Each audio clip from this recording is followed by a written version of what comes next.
I apologize. I forgot to put on Soundstripe. It's very bad of me. And I'm late. I apologize for that also. It is a bank holiday in the UK.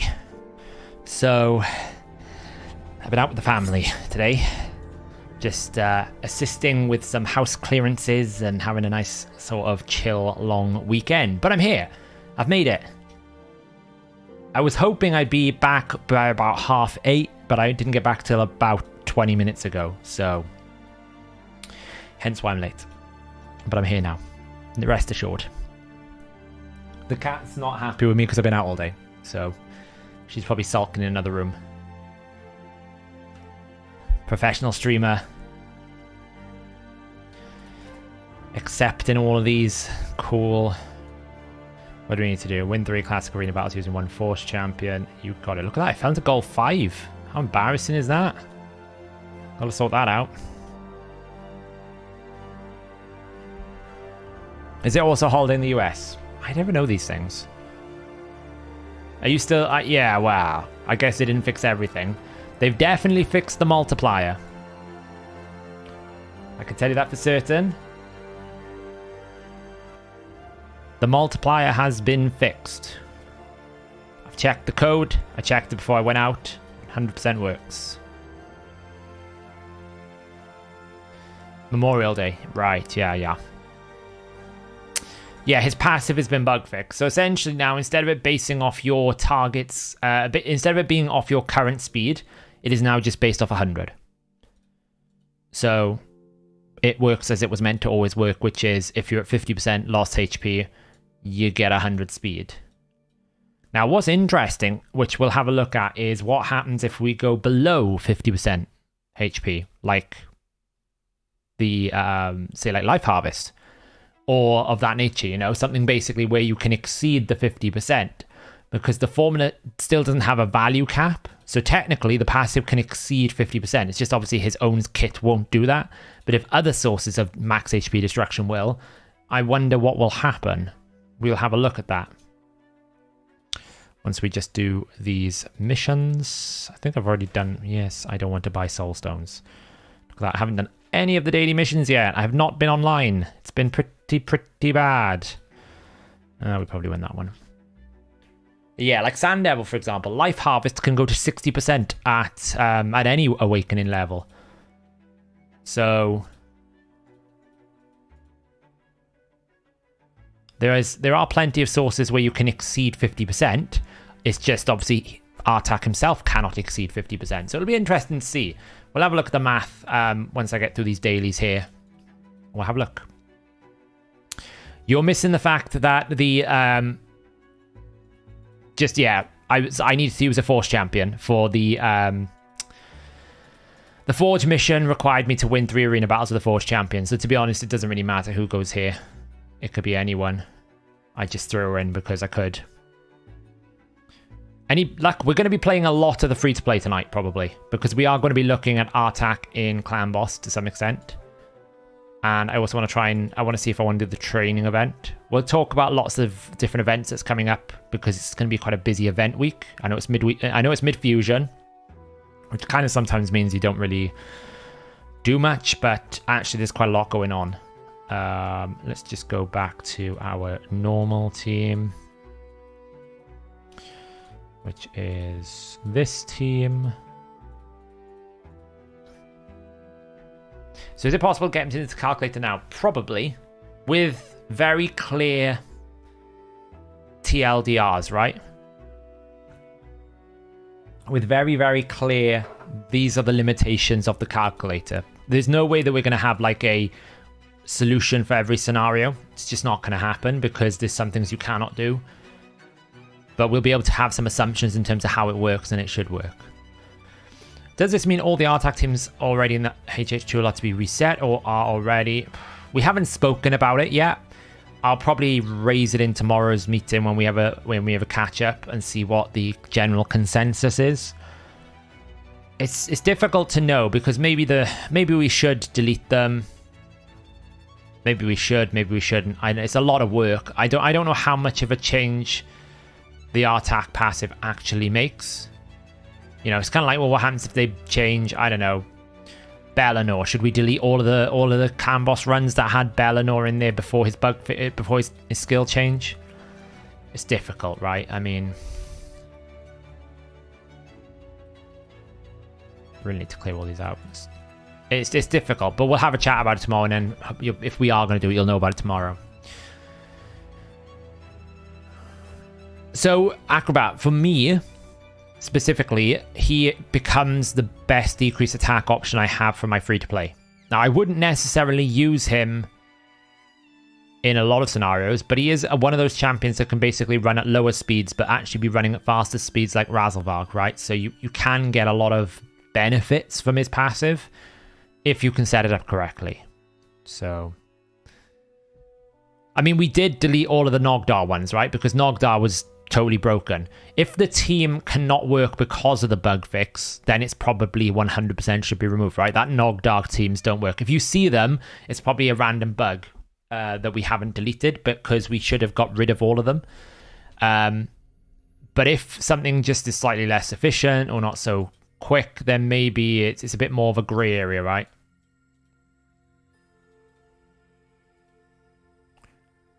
No, they haven't fixed Fortis. I don't expect them to. In their eyes, Fortis is not bugged. It's very difficult to change someone's position if they don't believe they're bugged. Campaign or dungeon bosses while beating them. God, I wasted 500 Magisteel because I've already got cap.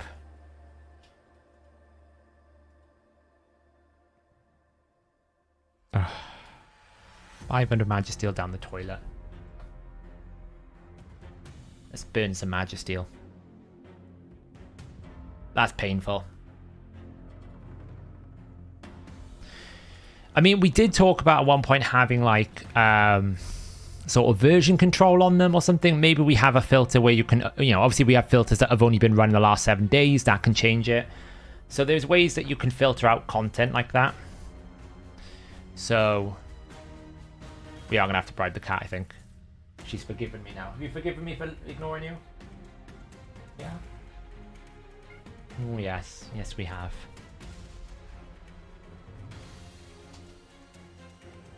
Hello, pretty cats.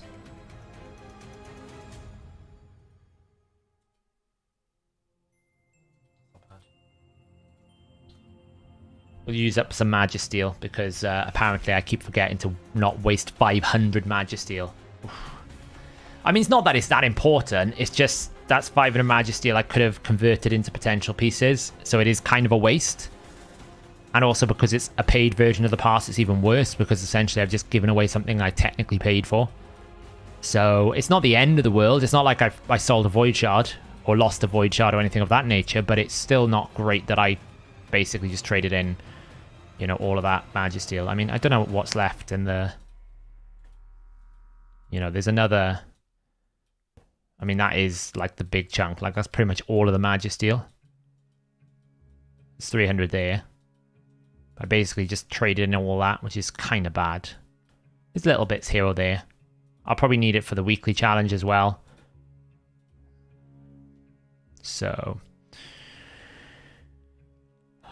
Why do you keep so many craft and not use them? I just don't generally need them.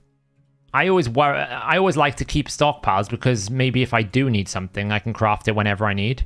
And generally, I don't use the forge outside of CVC. So if there's no CVC on, I don't forge, which is, you know, part of the problem. Because if I don't need to forge during a CVC, then that's another thing. The other thing is I don't have artifact storage. So everything I craft here, if it's a good piece worth keeping, then I have to keep it and potentially roll it. So there's pros and cons to all of it. All this is not stuff I'd keep. Come on in. I don't really know if I've got much things I could bribe you with here. You've kind of eaten everything. Hey, Sniper Goat. Oh. I'm not coming to you.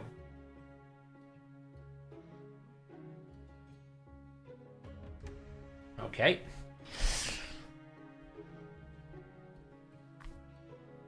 mean, Forge is amazing. The pass is one of the most cost-effective rewards you can get. Look at everything you get here. If you exclude the XP bonus, you get access to substantial amounts of 6-star gear. Even if you don't keep that gear, that's free silver. You get Chaos Ore, you get Charms, there's 1 million silver there. You get more Chaos Ore, Glyphs. Okay, look, there's 6-star Glyphs, not in speed, but you get 5-star Glyphs. Very valuable. You get loads of Charms. Charms is not so much important. Then you get Magisteel, which can be very valuable, more silver. Like, it's just access to really high amounts of good quality gear. That's the value of it. And I think it's only like 20 bucks. Right, so what we're doing here. Single affinity, you got it. I need to put my defense in, actually. Bam, bam, bam. Who is my defense team? You're going to be one of them.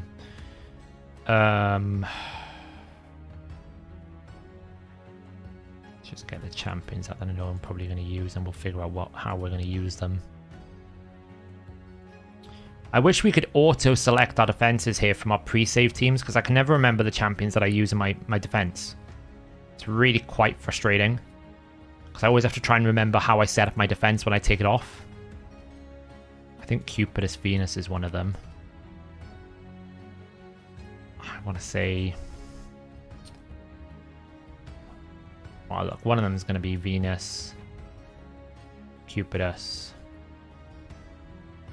Probably that with Pythian. Throw out one of these. Probably have that.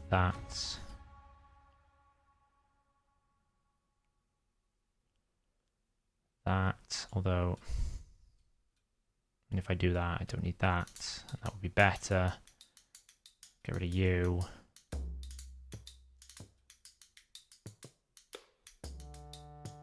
I always forget my third team. It's really frustrating, right? Oh.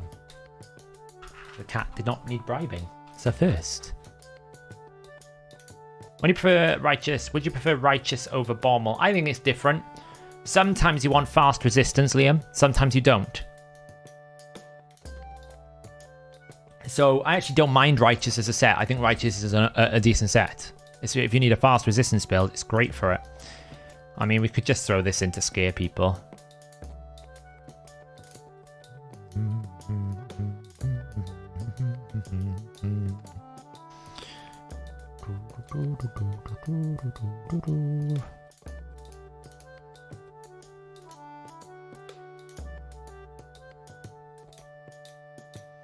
We could throw that in Troll.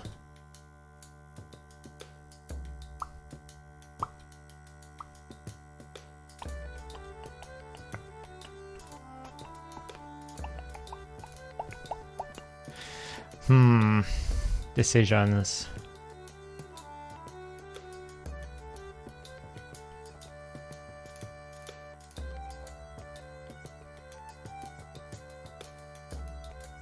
That'll do. It's probably a drastically terrible decision. You open with... You do what you feel is best, as do you. You try to open with that.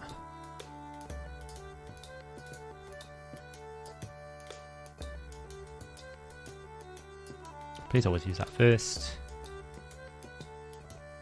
I'd like you to use that.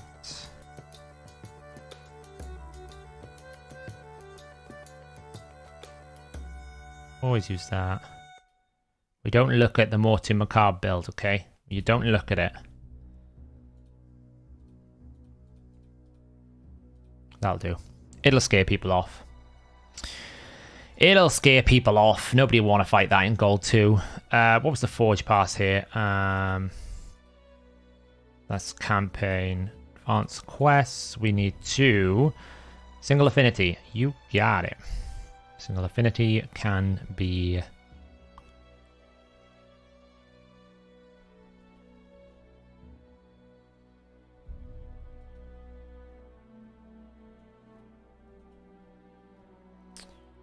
If I can't ever buff strip, that's going to be a problem.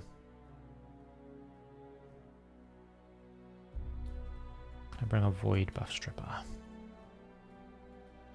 It's like a Madame Cerise.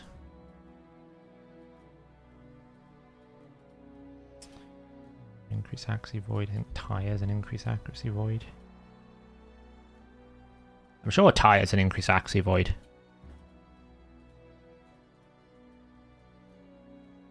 Where is she? Or she only increase accuracy to herself? Oh, I don't know. Where is she?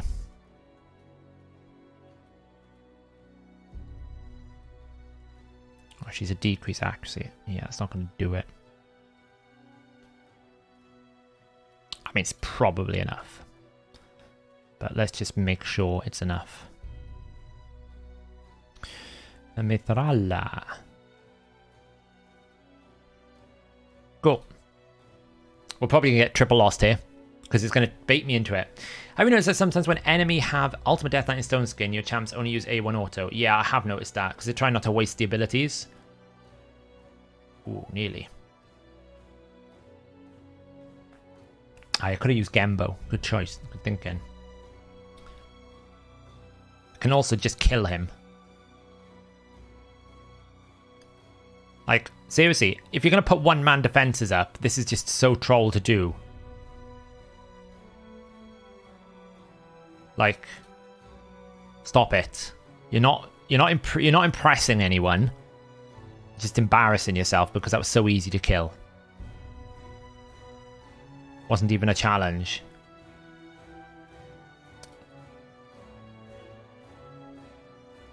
Should I go support or defense or support offense tree for Hydra Artak? I think you need to go offense, defense, because you definitely need War Master.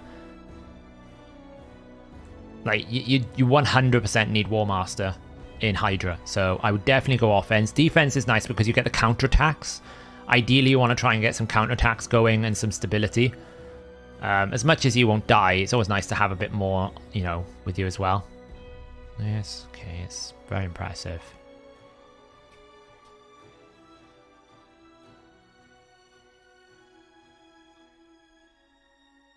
Has anyone noticed Telecath, the counter passive, still active after we remove the block damage buff from all allies? Is that normal? He shouldn't counterattack if there's no block damage. Yeah, offense, defense, but you can also go offense support if you want to have the Master Hexer extension. But really, you're basically only taking that for Master Hexer because he's 100% HP burn, and you can't, like the A1 extension is not subject to sniper, so you don't get any benefit from the sniper on there. So you'd be basically going full support just for Master Hexer, which I think is a bit much. You know, Laura Steele and Master Hexer. You could probably do it as well for when debuffs fall off, but he only places 2 debuffs. It's not even like that's valuable. But I just think the defensive capabilities of counterattack paired with like delay death, AoE damage, you know, all of that's going to be really valuable to have. So I would definitely prefer to go offense defense with Artak. You know, it's probably better if you index a little bit with Harvest Despair, because if you ever want to re-gear your Artak into stun set, then you obviously get advantage with the leech. I really, really think that the stun set Artak with Harvest Despair Mastery is going to be very strong for a lot of people's accounts.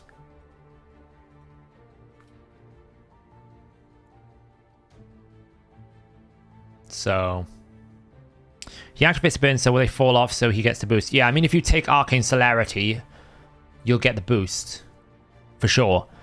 But what I was saying is you can't improve the odds of the A1 extension with his sniper, right?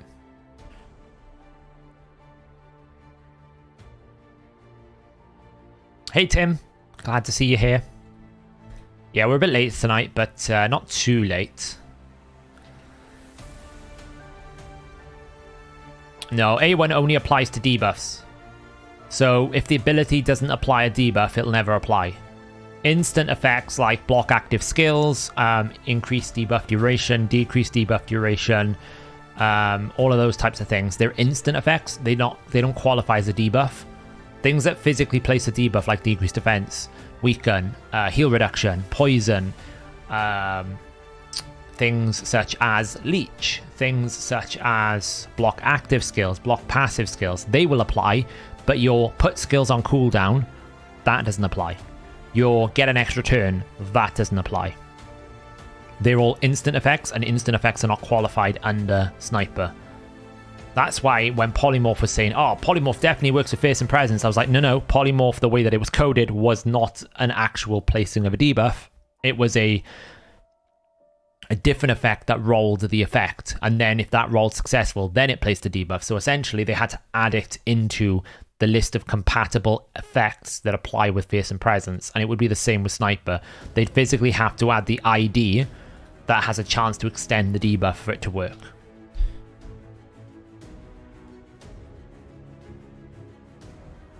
Yeah, I'm actually quite surprised by that, Hirsch, and I don't really know why they put pretty much every other crowd control, but they didn't provoke in that Harvest Despair. It's a real shame.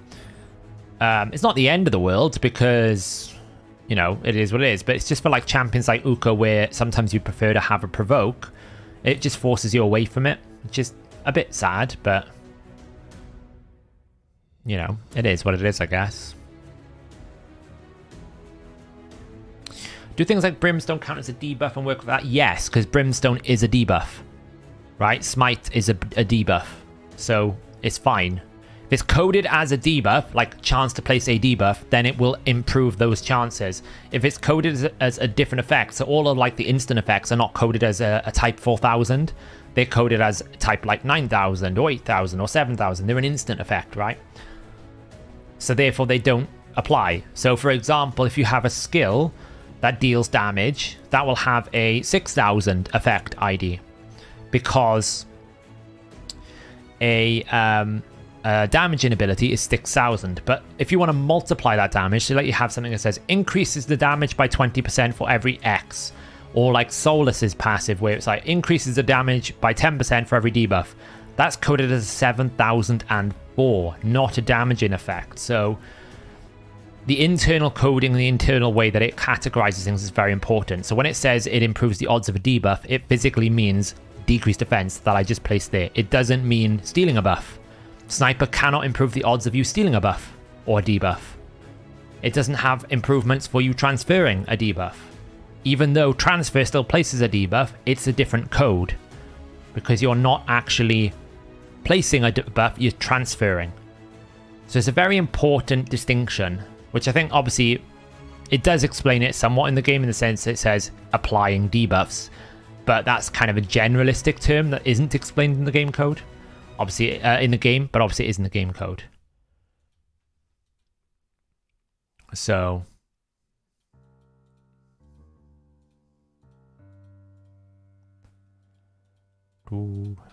okay, we done that. Let's go smash up some Spider. So the good news is we have events coming up, right? Let me just check the timescales on all this, because I've been out and about, so I only caught some of it on my phone. So tomorrow we are going to get ×3 speed. At the same time, they're doing a Heroes Path with Dungeon Divers. And Wednesday, we're going to get a ×3 Savage. So it's kind of good to triple dip.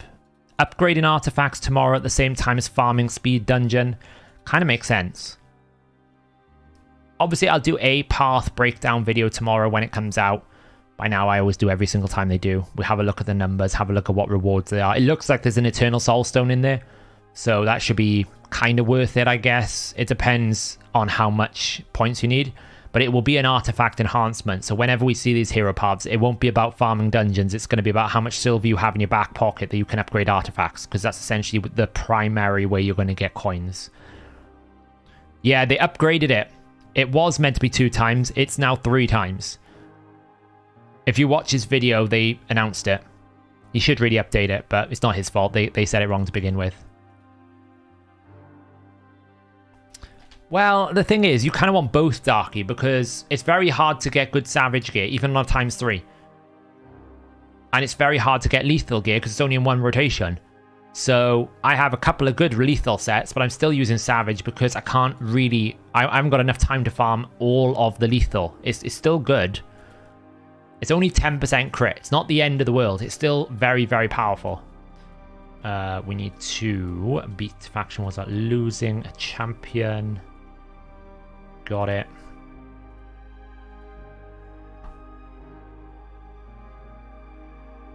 There is a mythical concept as well, yeah. Anyone can look into any game code of any game that you can download on your PC. Not any game.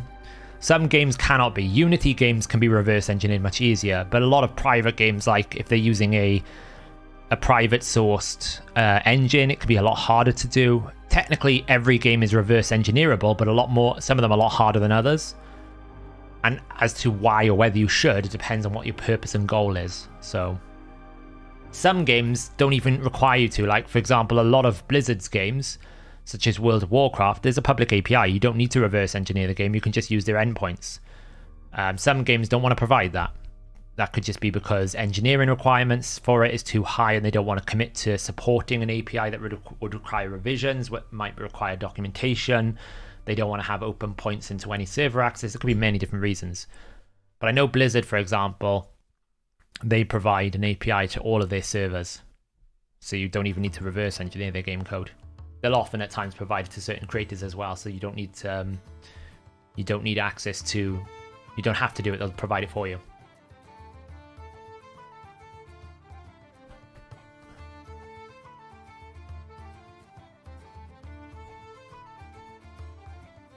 Savage is like 100% important. If you're building an arena nuker and they haven't got Savage Lethal on, they're not built properly. Unless they have some very niche scenario, like for example Nogdar with Frenzy set, or sometimes they don't need it because they ignore 100% defense already. Like for example Shamael, right? It's kind of pointless putting Savage Lethal on Shamael because his A2 is 100% ignore defense.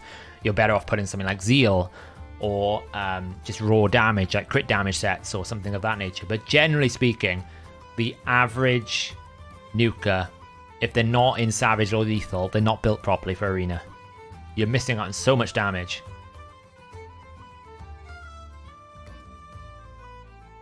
It's why defense is quite low value in Arena, because by the time you, often in the olden days, by the time you put ignore defense on and then decrease defense debuff, then you had Helm Smash and then you had Savage Lethal. Like, defense is doing nothing for you. It still is a little bit. It's just that the debuff isn't so relevant anymore. But if you imagine like Baron, for example, ignores 50% innate on his Sky Piercer. Then you put Savage Lethal on it, or Savage Cruel. He's now at 80%, and then you have Helm Smasher, so he could ignore 100% defense if he wants to. So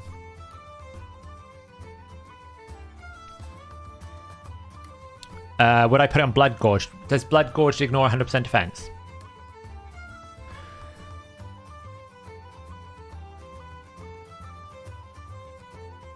Yeah, it's not like I'm saying like Lethal is not as good as Savage. It's absolutely not true. What I'm saying is, if you have the opportunity to farm like if it's a ×3 is when it's worth really farming the dungeon. When it's like a ×2, I was like, we were talking about it earlier actually. Hellhades was like, oh, should I make a video on it? I was like, well, if it's just ×2, it's not really worth it because I don't think ×2 has a big enough impact, but ×3 does.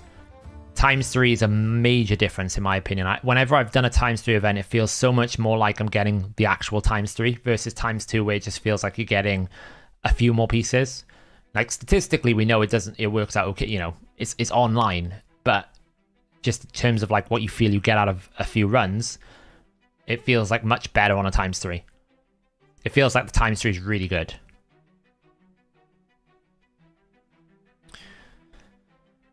Only on his A3. I mean, I think people still build Rotus in Savage. So if they build Rotus in Savage, then you would build it same way with Blood Gorge, right? So I couldn't tell you if that's exactly true, but I know for a fact that some people have. Is Instinct not an alternative to Savage Lethal? No, because you don't really want to trade 5% ignore defense for speed. So you'll never find the optimizer ever provide you Instinct. I mean, it might do if you have particularly like bad Savage and very strong Instinct.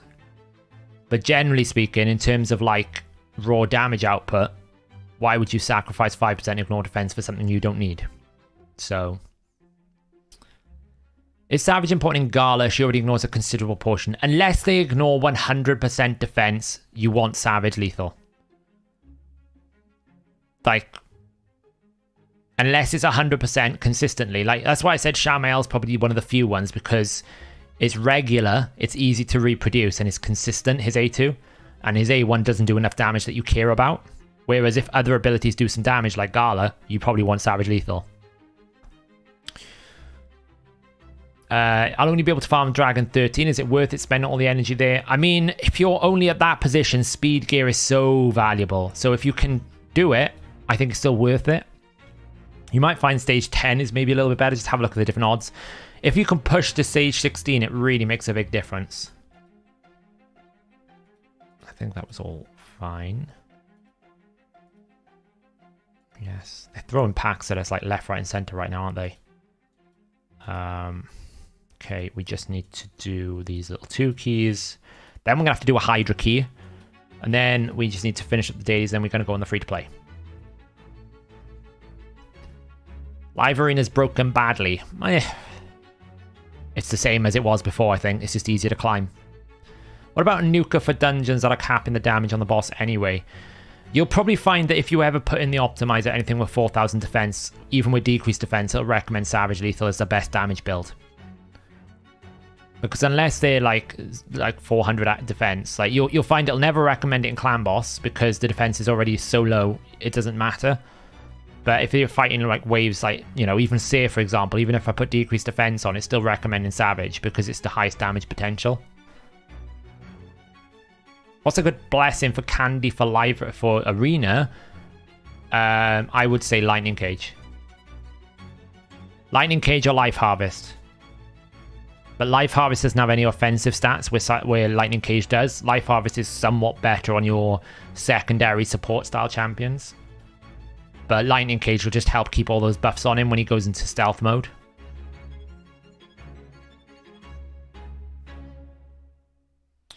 Is Astron and Counter-Strike strong enough for Doom Tower? Absolutely. You get lots of turn meter control, you get lots of CC, and you get some decent damage. She, like, Countess doesn't hit super hard, but she hits decently. Whereas Ashlon hits reasonably hard as well, so he can be the main damage dealer. And you also get an A1 decreased defense and an A1 weaken from the two of them, so it's great for a few tight scenarios. How long's left on Live Arena? 51 minutes. What's my leaderboard position? 6,000? Whoa, people are climbing now. 3,000 points. That's the difference. Because gold is populated a bit more now. Look at that. We've got 34 people in gold. Where's Rats? What's he been doing? Is he chilling?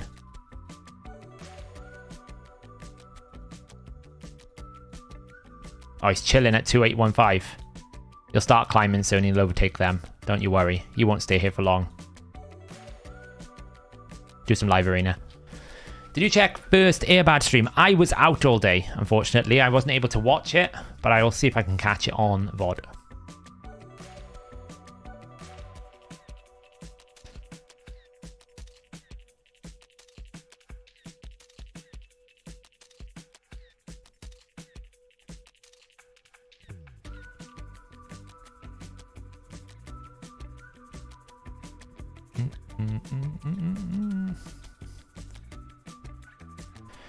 Hey Green Virus, does anyone know the reason that Candrafon doesn't seem to hit as hard as most other top tier nukers, and if it's because they actually don't hit as hard, why Candrafon good?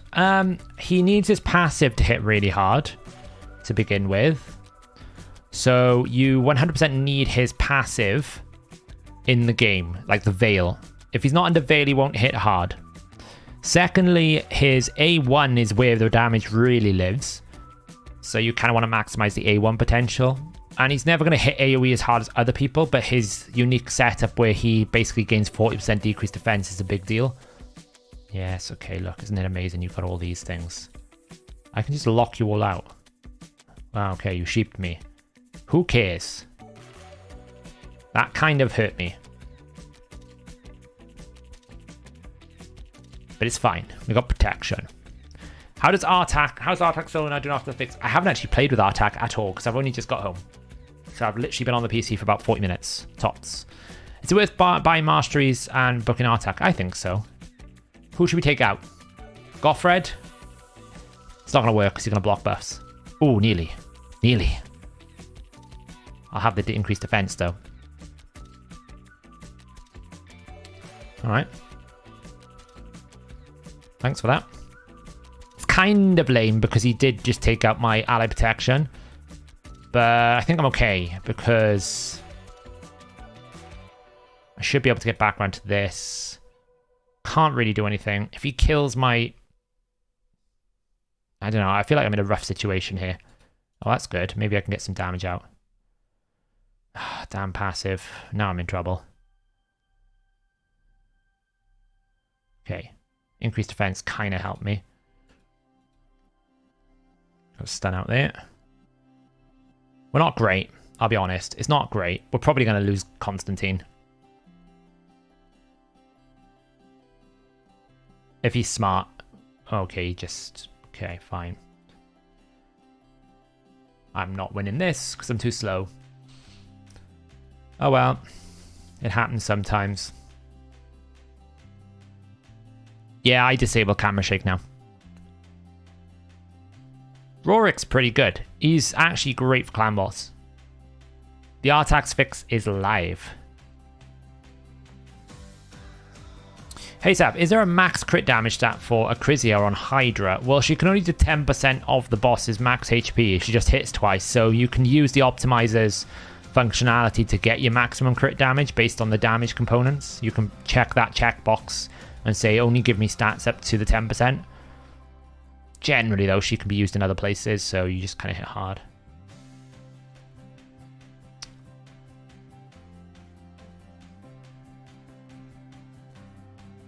Zero difference, Loriander. At 50% max HP, he deals exactly the same amount of damage at 100% HP.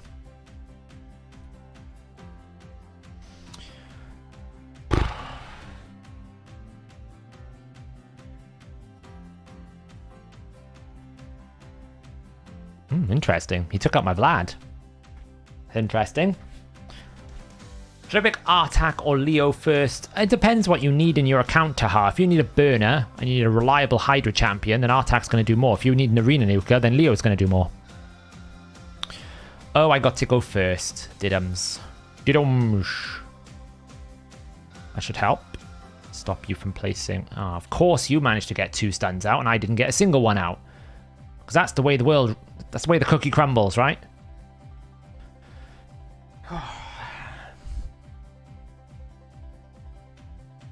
Hey, Dennis. Hey, Denise.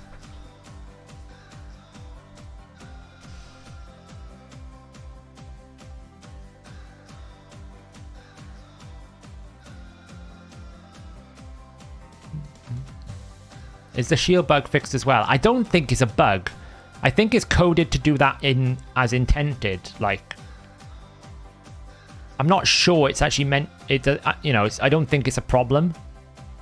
My understanding is it's working the same way with Taras, where there's a parameter. Wait, I blocked revived him. Oh, that's so annoying. I block revived him. Wait, I haven't got Vlad, so I can't block revive him. Of course, that's why. I should have gone after Rotus. You live, you learn. Oh well, where's he gonna go? Who's he gonna kill? Who's he gonna kill? No one. Do I get a turn? I'd like my increased attack back. Okay, we should be able to one-shot everyone now. Kill them all.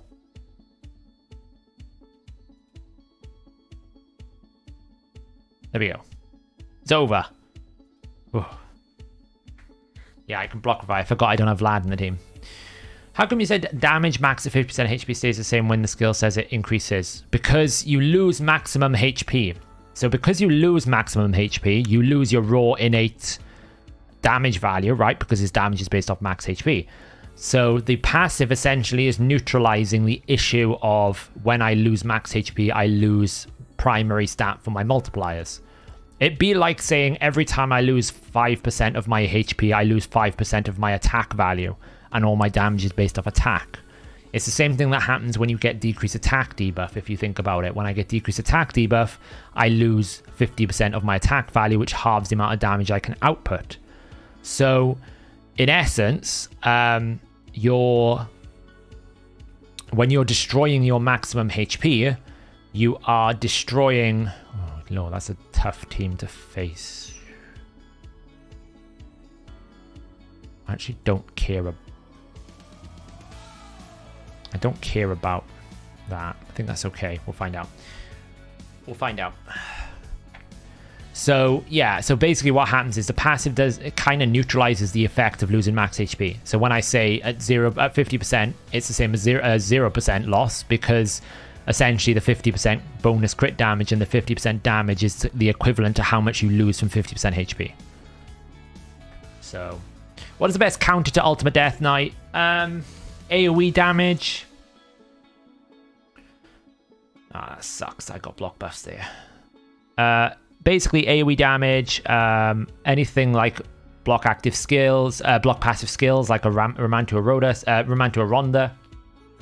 Patience, time. This is going to be really horrific. Let's try and get some of these buffs off. Okay, we got most of them off, which is nice.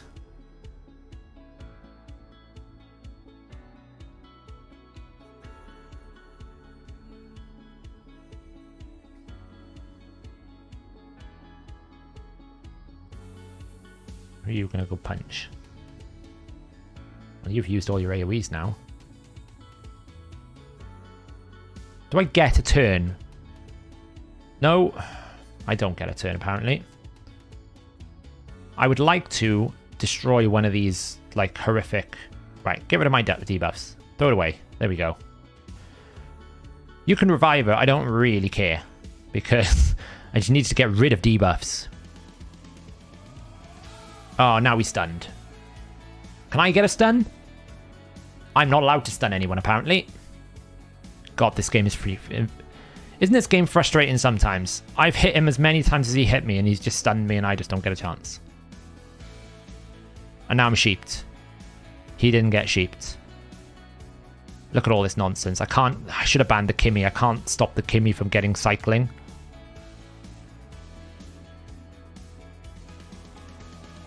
I can't put any protection up anywhere. Might as well just do that for now.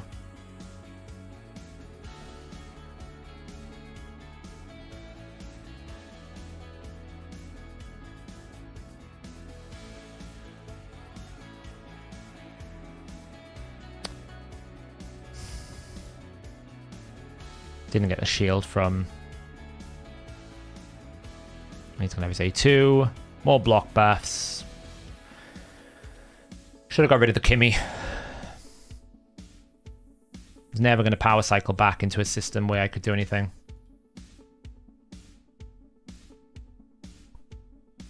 That Uko was not the problem there. Cool. Kimmy was, because Kimmy blocked it to begin with, which meant I couldn't get Veil up to protect him.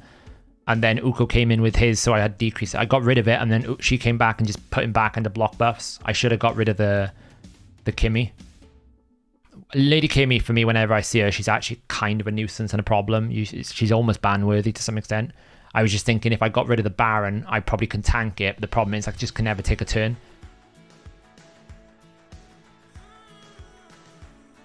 Do I enjoy Live Arena? No. But now that they've made it easier to climb, I feel like I have an obligation to climb. But I don't enjoy it. I do it because I have to, not because I want to. Like, this team is just... I'm banning the Jorgid unless he brings, like, a really strong damage dealer here. If he doesn't bring another nuke, I'm banning the Jorgid. Yeah, Artak is still good. I always thought he would be. For God's sake. Ban the Jorgid. I think I can tank her. I'm probably going to lose. Because I can't counter both Kaimar and Arbiter.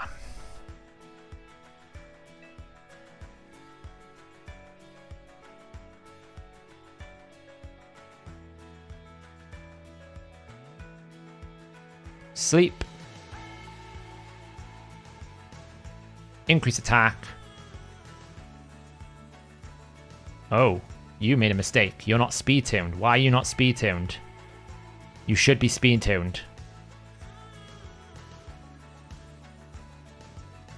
I didn't get any stuns again. Isn't it amazing that my Uko has everything everyone else has, but I never get the stuns? But I'm under Veil now, so now she lost. You lost. GG! Supreme Elhain without debuffs is useless. Without increased attack, useless. Yeah, Trumari is great. Really interesting champion. Can you... just realized how much of a waste it is to have the best speed gear and Arbiter when I haven't used News in donkey years. I was tempted to take all the speed gear off it, but I still use it for like classic arena farming, Adam. It's just so easy, so much easier to like put in just a simple speed team to do my dailies. I don't have to worry about it. Oh, yikes. Look at this. If I find you go easy. It's alright, Alex. Basically, you'll fight the same team against me over and over again. Either you win or you lose. Look at this team. I have to ban probably the Yumiko because she's going to be too fast. There'll be another nuker here probably.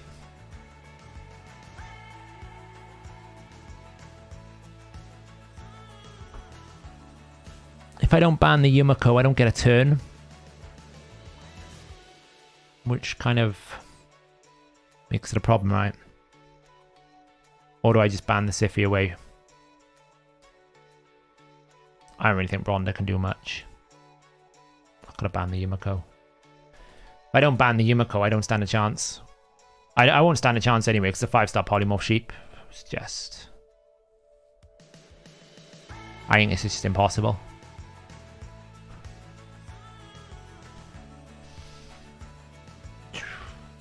Sleep. Oh no. Okay, well, we can strip some buffs. Okay, we got a stun on Rhodas. What are you going to do? AoE? Please AoE. Oh, you silly person. Why did you go for that? Because you can't do anything now. You protect her. It's fine. I'm just going to kill you Rhodas first. I take away one problem.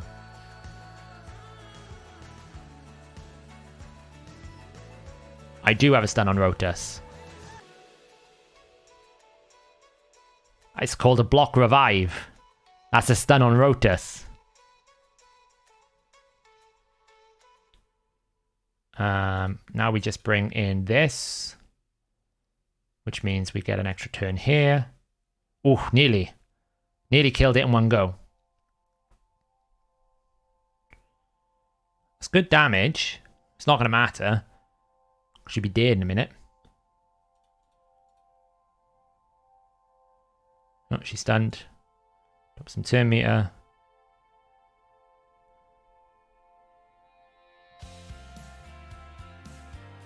Bam, bam, bam, bam, bam.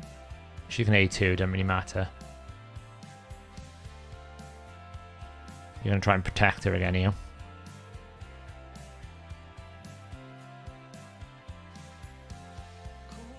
Why is he getting so many turns? Come on.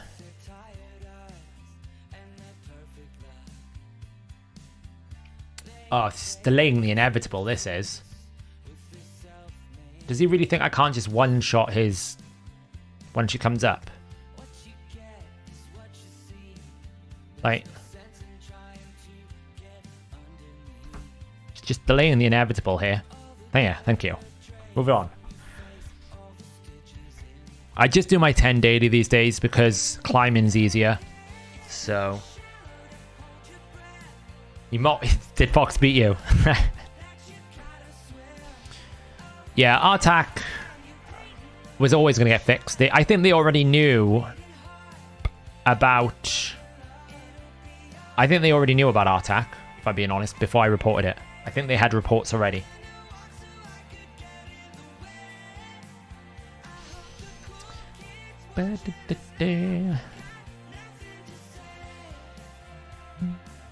Whoa, wow, a 1748 rating. Isn't this exciting? If he pulls out Marichka now, I've lost. Ooh. I feel like I just do that. and take agency over him. Because I don't think he's going to be that fast. You could if he bans my Mighty Uko, that's just beneficial to me because he's got Mortu Macabre, and that would have been a disaster.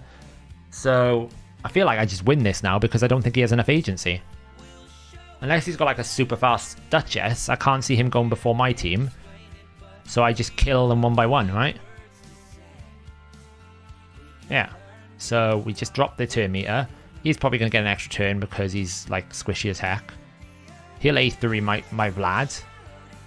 Because if he tries to go for my neck, right, he's foolish. There you go, gets an extra turn. He'll probably A2 the Vlad. Do no damage. Then I'll just come in here. Hasn't touched him, so he's fast. He shouldn't be that fast. I'll get extra turn. I'm now going to go and kill this dude. One down. Don't really need to worry about him, but I can A2 if I want to. Just make sure it's 100% safe. Another one block revived. Now I can just hit her. Because I'll wait one turn so I get a Veil up, just in case I did proc something nasty. He can A3 me here if he wants to. It's not going to make a difference. I'll wait for his Veil to fall off, and then I'll one-shot him. Foolish. Foolish citizens. Veil has fallen off. Let's protect my team again. Now, we don't actually want to kill her just yet. So I'm going to soften her up, because I actually don't want to attack AoE until his Veil is off. Because I can't actually do enough damage with him just yet, so I'm waiting. So again, I don't want to kill anyone right now. I want to wait a turn. He's hoping the Peril proc's going to start coming. My hand is going to be forced in a minute because I'm probably... No, it's good. I was going to end up killing Duchess soon because a decreased attack would have granted me a double kill, but that's not going to happen. Where does the terminology A1 come from? It's just because they call it either Action 1 or Attack 1, Attack 2, Attack 3. Now, I could basically full on... I can wait. So I'm going to wait one more turn because I know... in the next turn, I'm going to be able to go for him with increased attack. Kill off the Duchess now. Probably drop his turn meter. Make sure he doesn't get a turn. And he's dead. The mistake that this guy made was he banned my Mighty Uko. When you draft Mortu Macabre, you want AoE A1. It's like almost like a dream if someone drafts Mighty Uko against you, because it's like, great, now you're going to proc him. And because I took away his Siphi, he no longer had any speed or boost in his team, so he gave me agency, which meant I could always take the first action. If I was going to be able to take the first action, I was going to be able to stop him from taking a turn. So that was his mistake there. If you are using Mortu Macabre, you do not ban a Mighty Uko. That's like silly, silly, silly. You always ban, like I'd have banned the Constantine, because I had a reviver. I had a reviver there. I could have revived my champions. Because he didn't ban the Constantine. I basically killed them all. Can Masteries of Mortu take an absorb damage set off Peril? I know Brogni's shield damage can set off Peril. Like, Mortu into Brogni is very strong. Because Brogni will set off his shield.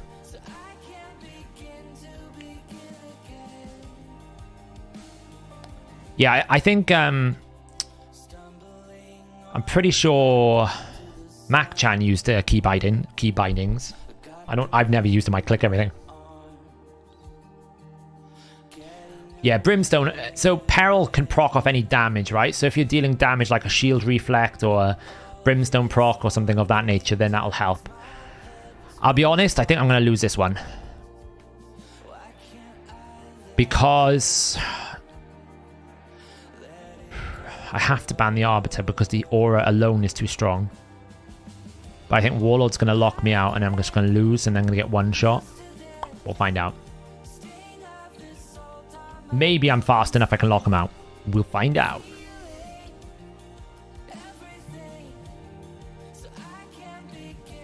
Yeah, Brogni gets himself petrified more often than not with Mortu. Yeah, I'm going to lose. Unless I don't lose my turn meter on... maybe I can get some stun locks. Well, we've got decreased attack out. We've got 1 stun lock. She's just going to kill my... Who's going to die? Constantine. Yeah, move on. There's no answer to it. That's why I don't like Live Arena, right? There's literally no answer to it. If I didn't... I should have probably just banned the Mortu, but then I would have lost anyway because he had Romantu. So, this is no answer to that. The only answer is you go faster yourself.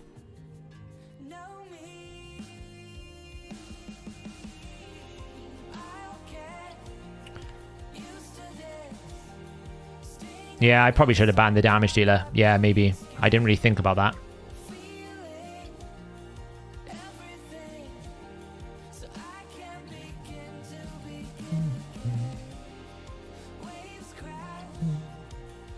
Yeah, I know, I should have banned it. I was thinking he had another DPS in my head. I don't know why. I got baited by the 4-star banner.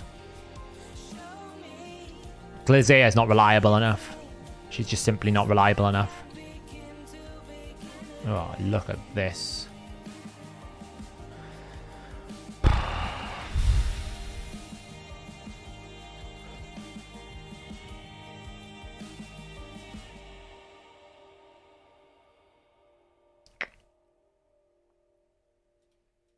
It's a mistake, but I don't think I win it. I don't think I win this anyway. I don't think I win this.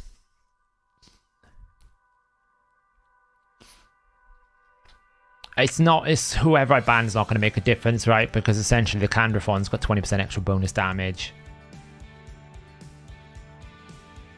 My only hope is I can basically get a turn in before the Jorgid, so I can like drop some turn meter like that. But like you see, that's...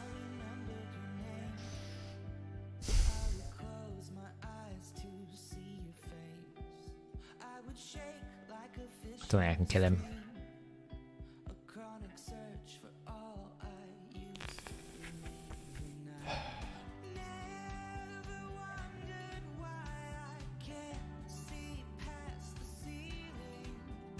I can take out the candy now.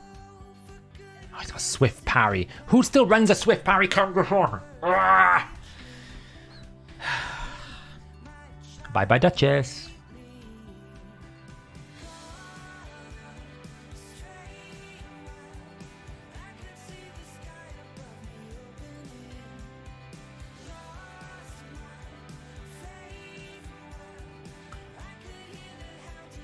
Yeah, he won. Okay. Probably because he knew he couldn't kill it through... I mean, I'm pretty sure he could have killed it. So annoying now. Because I'm going to take a full nuke and there's nothing I can do. It's just A1 in at the moment. I need to kill this Jorgid. If I can't kill this Jorgid, I have no chance. I probably need to revive now. Here it comes. Kills the neck rat. Here it comes. He's waited out reaction.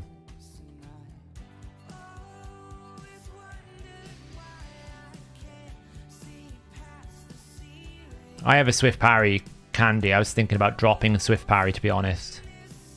Swift parry candy just doesn't do enough damage. The only reason why he killed him there because of Soul Reap.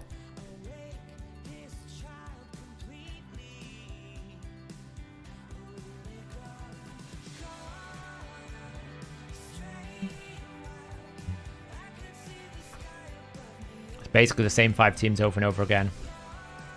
The only difference is you can climb easier now, so it's not so painful if you lose. Like, I'm climbing comfortably. That's why I'm doing my 10 a day again, because I can at least climb quickly. I don't enjoy it, but... So eventually I gotta get Quintus, right? Eventually you gotta do it.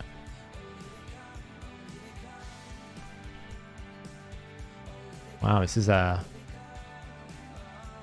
interesting option. Honestly, I feel like I take out Hellhades. I feel like I can deal with the rest. I feel like if I don't get rid of that block damage, it's a bit of a... That's fine. You can't complete Dark Fate. I'll show you my Dark Fate team now. No, bots being in the equation is important. It keeps people playing the game.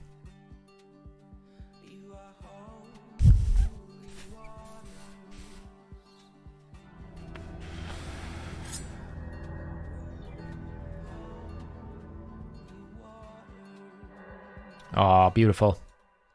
It's beautiful. It's a thing of beauty. This is why, if you're going to run an Arbiter, you speed tune your team. Because look at the problem you've just caused yourself. You didn't speed tune your team. Wow, I just killed her with my neck rep. And this being... like, this is the best scenario, actually, because...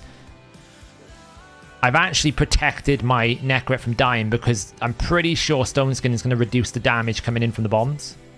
Not that it matters. Like, look how much I'm climbing, yeah? So, today, I've won... what? I've lost 1, 2, 3, 4. I've won 1, 2, 3, 4, 5. So, I'm basically at like 50% win rate at the moment. But I've climbed a chunk of points, right? Because I've only lost 1, 2, 3, 4, but I've gained 5, 10, 15, 20, 25. So I've gained 21 points, where in the old system I would have gained like 4. Now ideally, if I want to really profit off today's battles, I need to win this one, otherwise it's been a pretty poor day.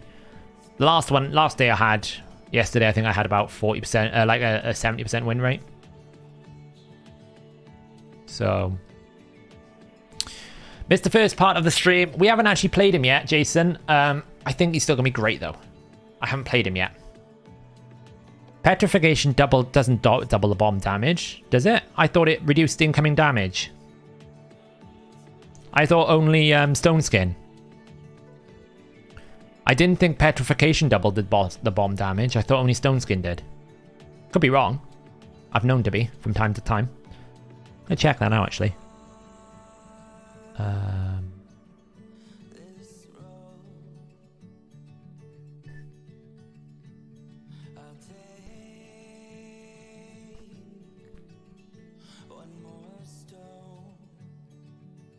While this guy's taking an age to pick a champion.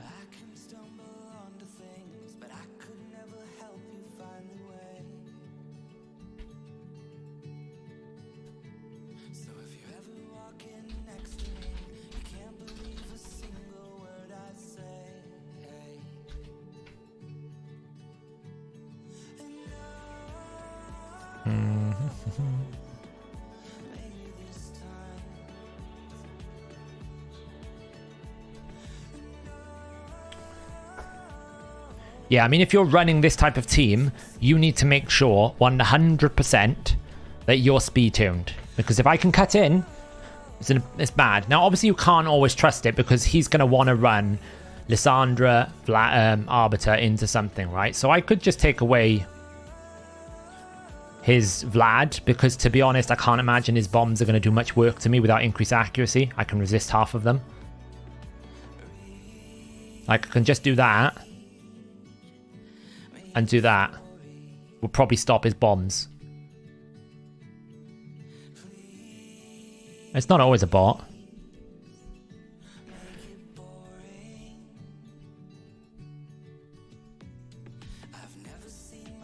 Yeah, I mean, what you got to understand is Raid is a very difficult game to set up for stream.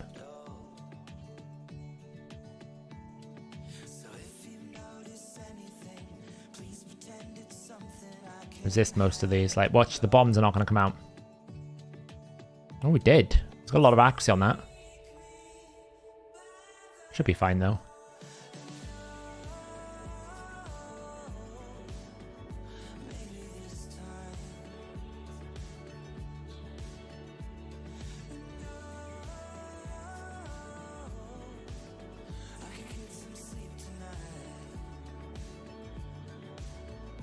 So he's got Uko now, so if he doesn't A1, if he A3s, he will wake me up. Yeah, he's going to wake me up. What an idiot. You should have A3'd because you've woke up my Constantine, which means he's probably just going to kill you all now. Doesn't matter because you haven't bombed my... What a foolish mistake that was. He's just going to kill you all now. It doesn't matter. He doesn't need decreased attack out. As long as my Duchess is alive, this is GG. It's just the fact that normally nobody builds like crazy. Normally with a bomber, unless they've got increased accuracy, they find it very hard to land bombs. He's just going to come out and kill everyone. It doesn't matter. See, it's not enough damage without the setup. You can only run bombs if you run it with someone like Lady Kimmy, because you normally don't have enough accuracy to beat my main support champion. Like, Duchess has 500 resistance, so by throwing in a 60 aura on top, I just made it harder for him. He needs the increased accuracy. You just can't build it strong enough unless you got crazy gear.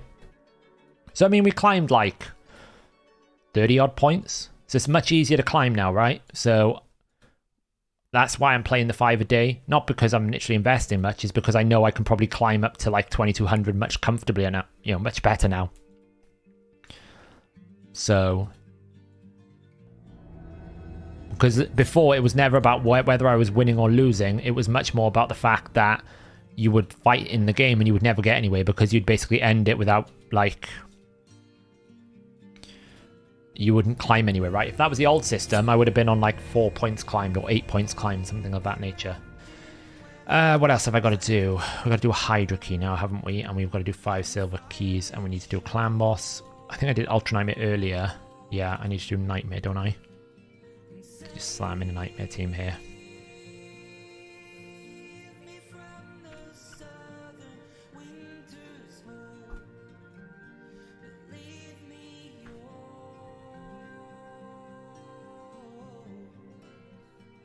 Yeah, I was going to check petrification. I didn't think it was. I could be wrong.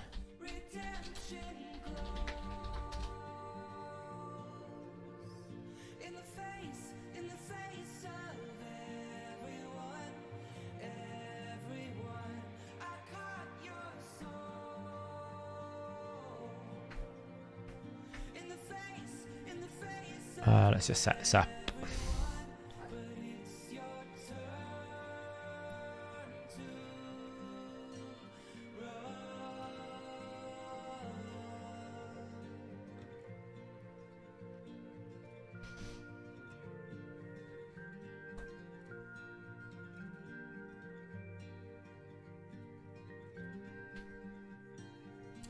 Let's see, petrification.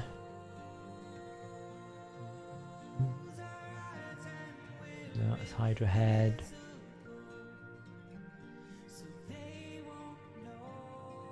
Where is it? Let's find Mithrala's ability. It's easier. Mithrala.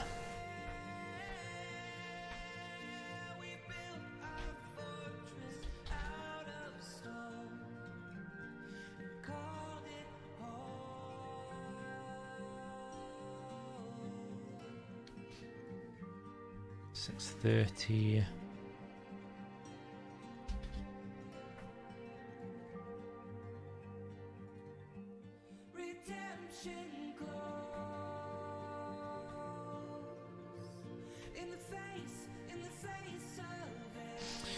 Okay. Oh, it does. I stand corrected. Okay, I stand corrected. I thought petrification was different, but you are correct. So actually, that was a bad thing when you got petrified. Petrified does 100% more damage to bombs. Oops. You learned something new, right?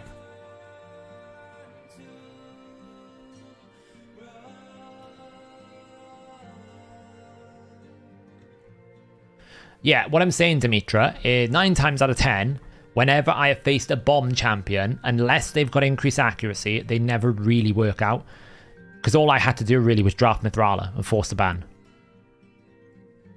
Does Arbiter need accuracy? Only if you want the weaken and the A2 to work, otherwise no. Most of the time you don't. I haven't had a chance yet, no. Sorry, I haven't. I will take a look at it tomorrow. I've kind of taken a bit of a weekend off.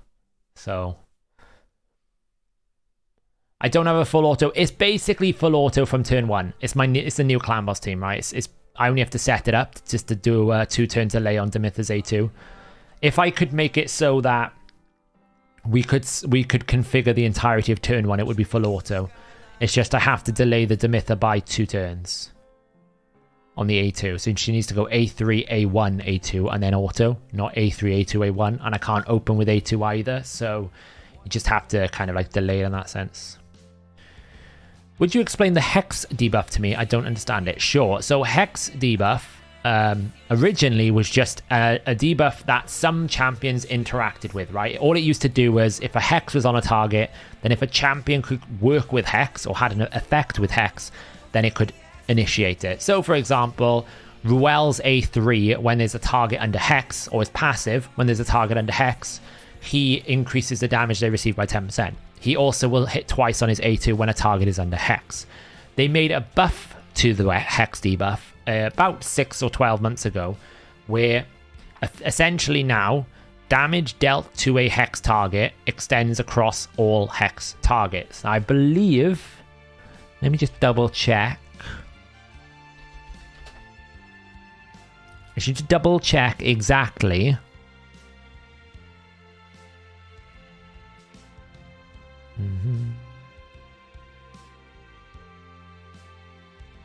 Right, yeah, so the target you attack doesn't need to be under Hex. What happens is if I attack a target, then any Hexed targets receive a percentage of the damage that the target receives.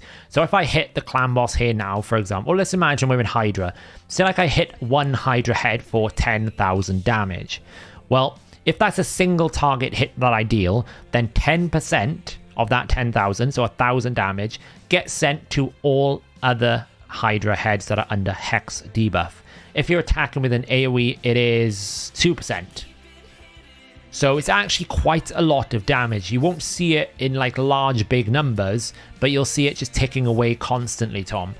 So there's two effects. The first effect is, does the champion have an effect in which it interacts with Hex in some special way? The Thrala's passive, you've also got things like Akimtum does things with Hex. And secondly, it causes splash damage from other damaging effects to all enemies under Hex. It's especially powerful with single target high damage hitters, right? So someone like an Acrisia, if they're dealing 200,000, then 20,000 of that is going to spread all over to all other enemies. Now, I don't know if Hex ignores defense. Let me have a look.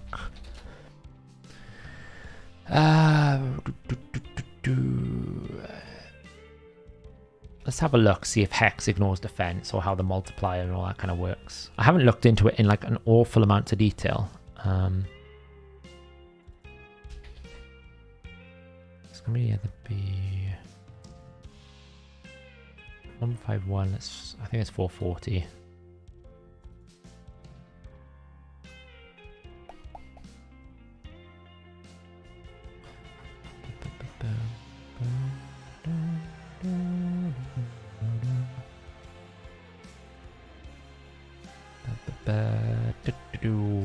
Yeah, it's 440. 440.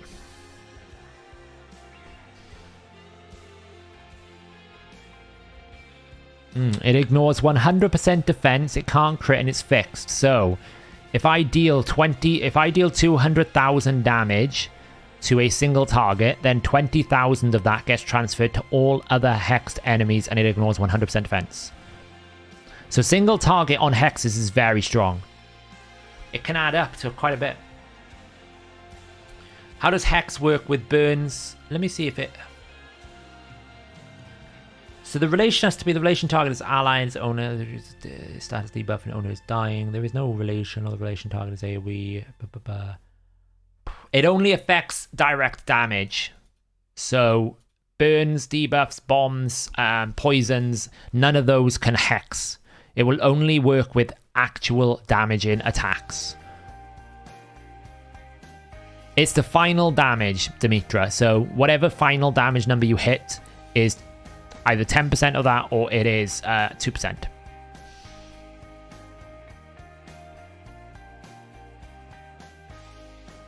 Is there a hope the Finite gets at least a small nerf?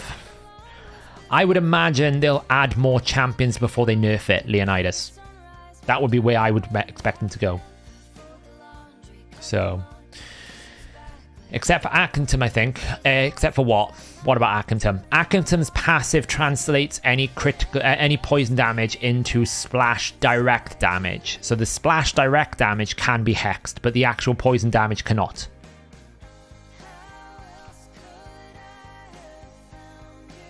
yes, the splash, because the poison gets converted into direct damage, and the passive on Akimtum does work.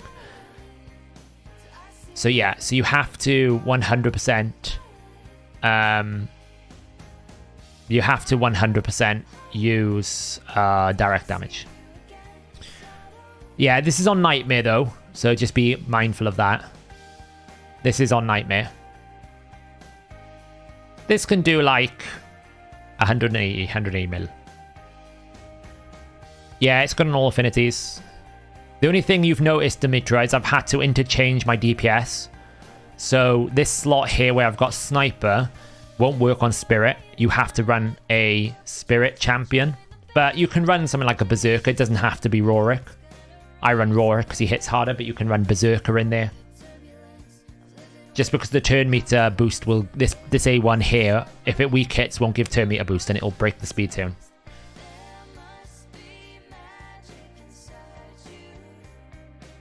Just do that quickly. Nope, there's no pin comments, Kanan.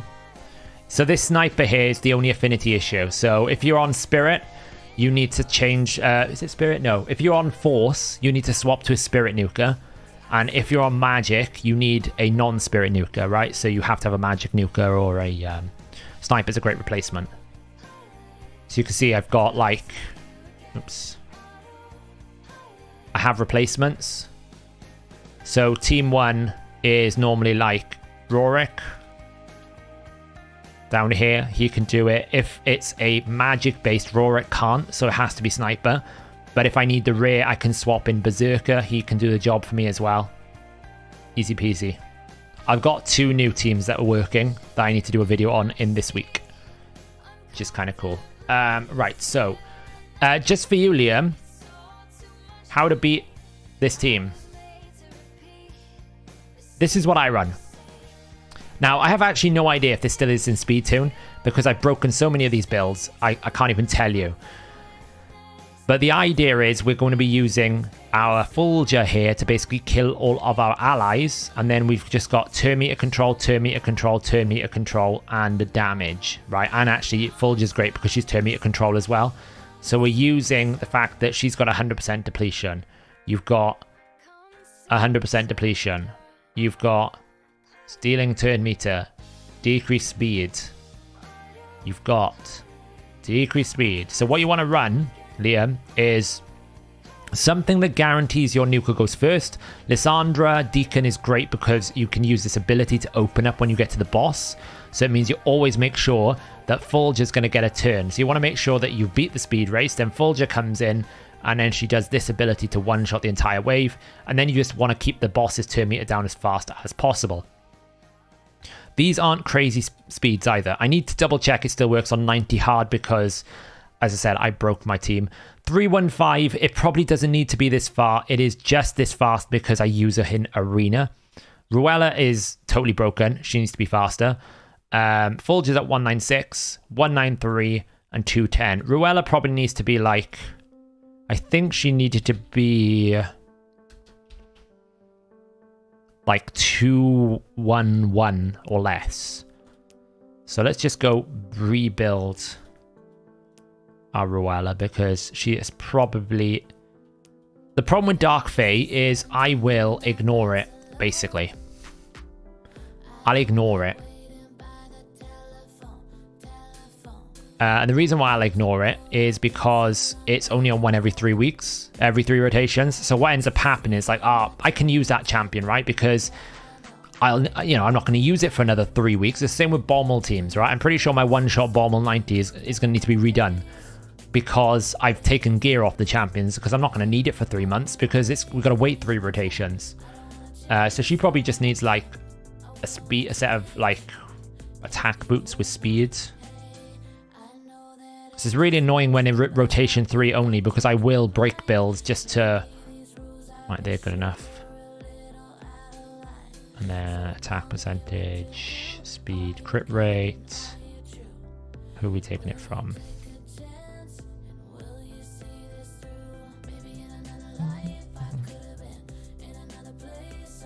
Is it Ichi? That's 1% shy. Boy, bah.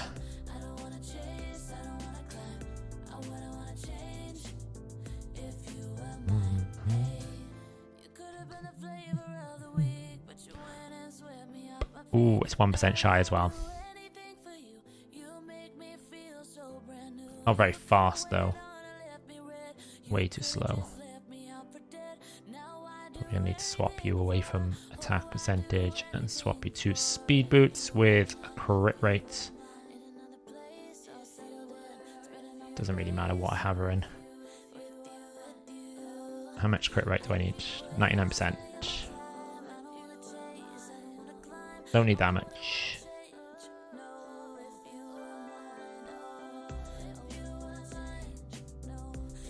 I'll do. Hasn't got enough accuracy, so she needs an accuracy banner.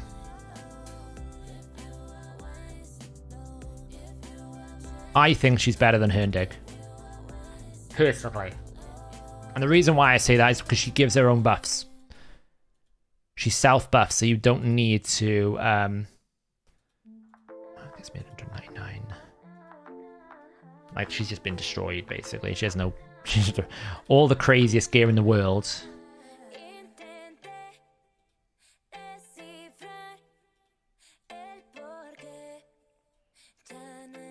Because I was just taking it from everyone over and over again. That's better. Still a little bit low for accuracy. You need to make sure you hit your minimums, right? So you need the accuracy and the speed requirement. I just gotta remember what the accuracy requirement is for 90 hard. I got a feeling I'm gonna have to redo it again for 90 hard, but Doom Tower, Rotation 3, 120 hard. She's gonna need to have 355. She's way off that margin right now.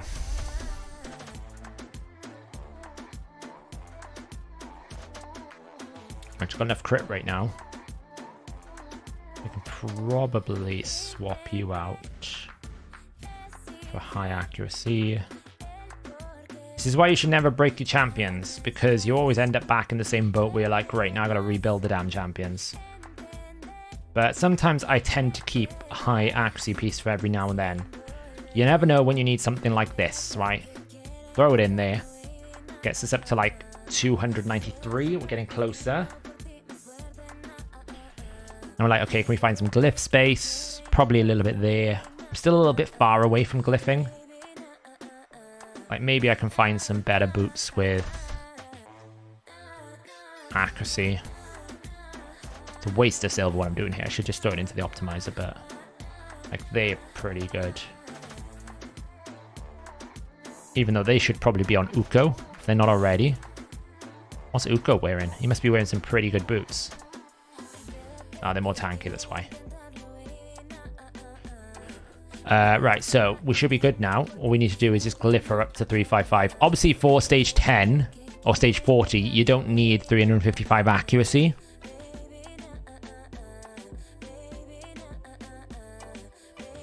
Saf is too low on the screen. What do you mean? What's the problem? What are you guys...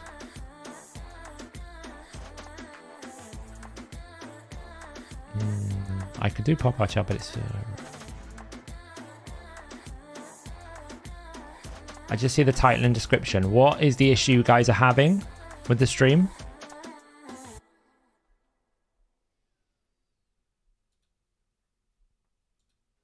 Accuracy.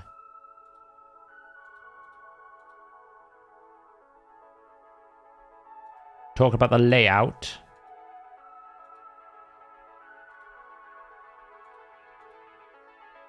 Okay, no issue. Right, okay. Okay, it's fine. You panicked me then. I saw you all. I thought I saw you all talking about this as a problem with the stream. Right, so probably close enough now. So I'll show you how it runs.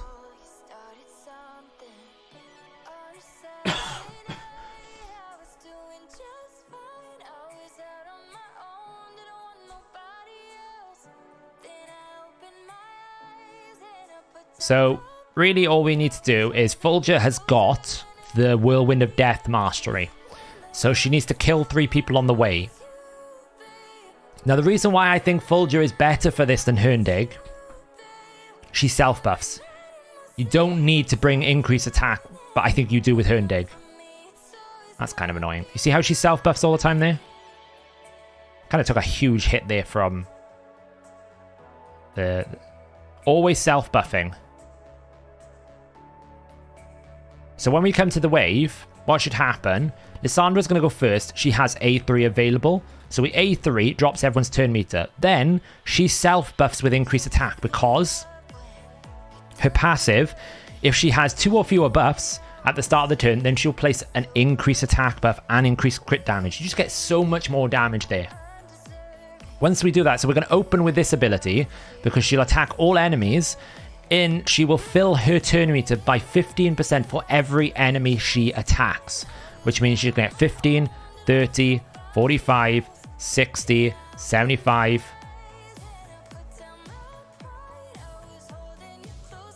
90. I don't know why I struggle with math there. She's going to get almost a turn back instantly, which means you get quicker back round to this. Okay, so you're going to see it's going to go like here, boom, 1 shot. Then we get to this ability. So we could either boost our turn meter to get ourselves up, or we could use the A1 to put decrease speed to slow the boss down, or we can steal some turn meter. I think she's coded to basically do A2 and get the decreased speed, which she failed at doing, which is great. It's always fun when she doesn't land the decreased speed. Allure then is our main turn meter booster, and then Whisper is just here to do a number on the boss. And you can see the exhaustion is going to come in, another drop, and you can see once you get the decreased speed out, it's very safe. At the higher levels, you might fail a few times if you get 3%ed on the decreased speed. And you can see what Whisper's job here is to basically one-shot. At this point, the rest of the team is irrelevant apart from turn meter control. Whisper is all we care about at this point. Now you can see they are taking a turn because we didn't land the decreased speed. But normally we have enough turn meter control here to stop it from happening. And hopefully if we were to get the decreased speed out, it would be okay. I'll show you a run with the decreased speed, how much difference it will be now.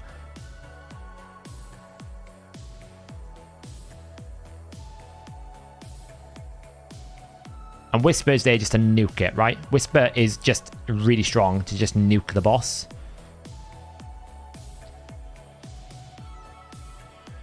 What do I think the best use of Artak is? I think he's going to be really strong in Ice Golem. I think he's going to be really strong in Hydra. And I think he's going to be really strong in multi-boss encounters. Something like Eternal Dragon. Something like Hydra, Eternal Dragon, Ice Golem in the 3 areas. I think he's going to be really good. But I also think he's an exceptional progression carry. You put him in a stun set. He's got triple AoE. You're going to put Harvest Despair on him. You're going to get Leech out. It's going to be so good. But this is why I think Fulger is really good, because that passive has no cooldown. So you always have access to an instant increased attack and increased crit damage stim. It's a lot of damage.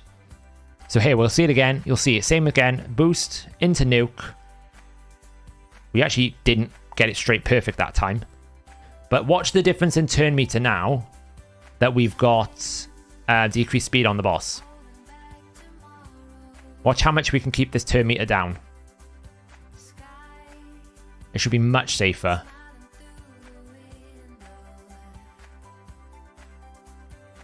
Something weird happened there. I think... Oh, she got increased speed. I think the enemy Lissandra took a turn, which doesn't normally happen. Maybe I haven't speed teamed it exactly perfect. It should be okay. I don't think I touched Fulger. Whisper doing a number on the boss. Shouldn't be a problem, though.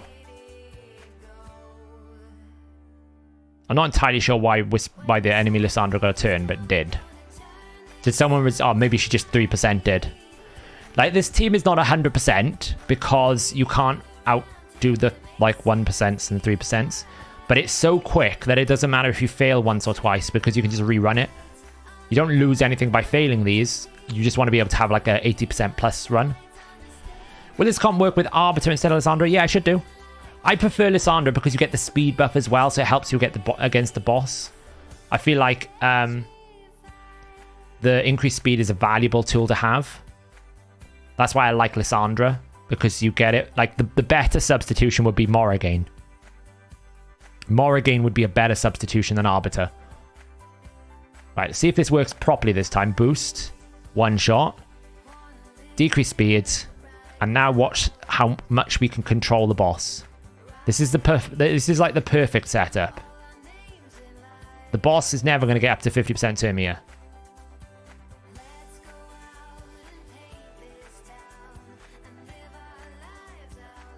We're actually resisting on the Allure. I have to check I haven't broken the Allure's build as well. I probably have.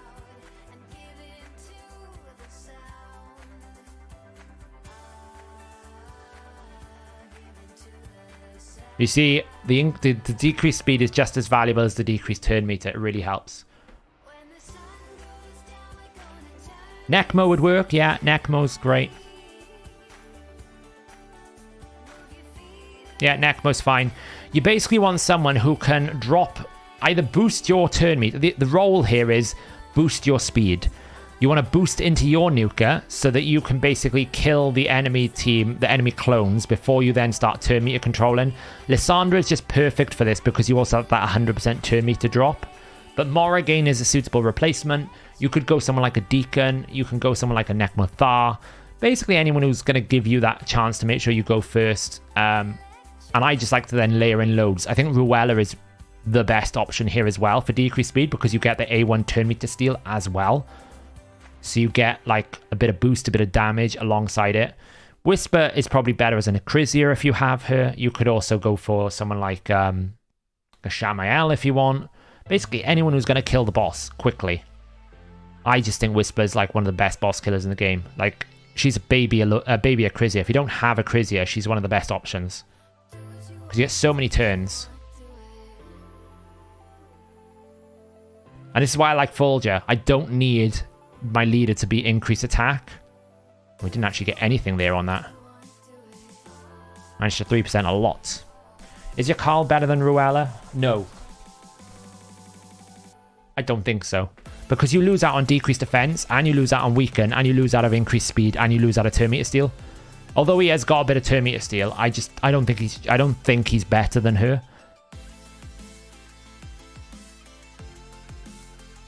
Because where's your decreased defense going to come from?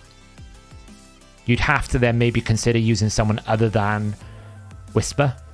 It's not like he's a bad option if you don't have a Ruella. I just think you need decreased defense. You want basically the 3 buff she has, 3D buff she has.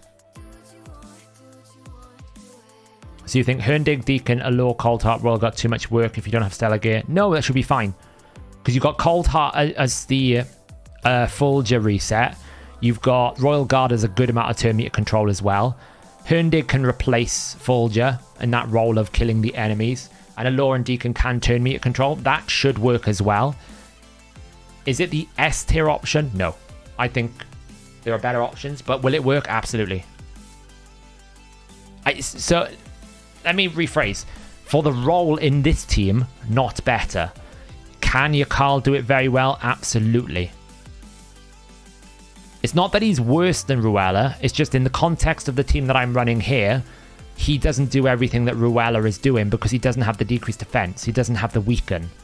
So without those two, you need to replace them in your team. So you could choose to go the Herndig route over Fulgur, but then you need to bring enough damage on that Herndig, or you need to bring an increased attack, which then means you need to find an increased attack in your team. So the team has to completely change up to support him, whereas Ruella is just a perfect fit because she gives you everything you need.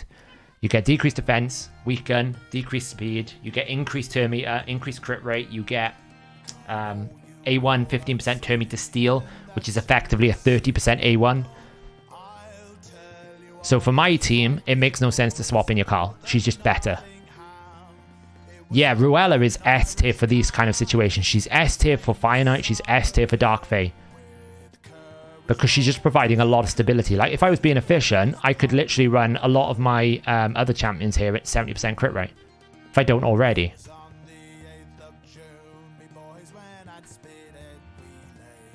And this can do all the way up to floor 120 if I haven't broken the speed tune. I may have broken the speed tune over time. Whispers in Relentless, yeah. Any champion that has a conditional extra turn should always be built in Relentless, right? There's something that Senti said on the Discord server earlier, right? Someone like a Nekmothar. What is he? A Lizardman, right?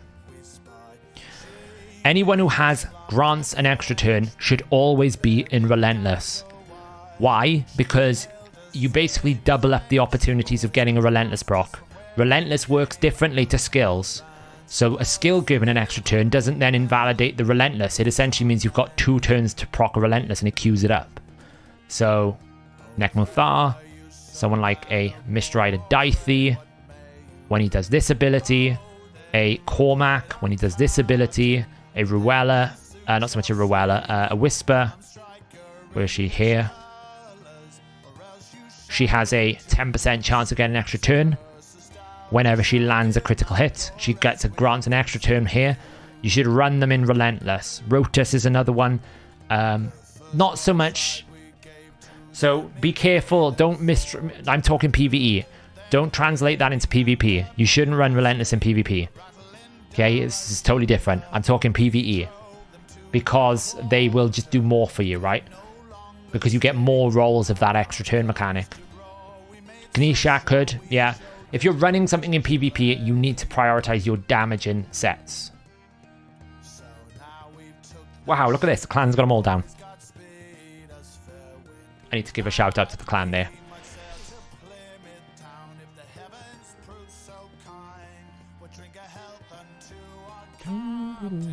We'll listen to some pirate tunes.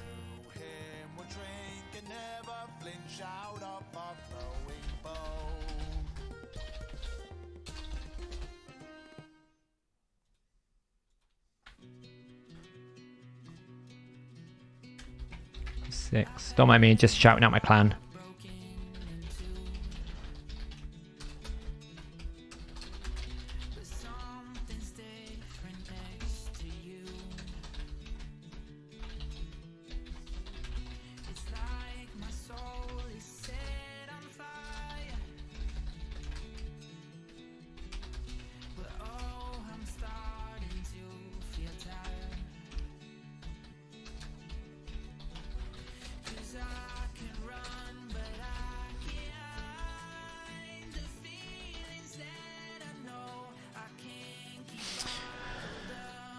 Hey Razor, I'm not doing too bad, thanks.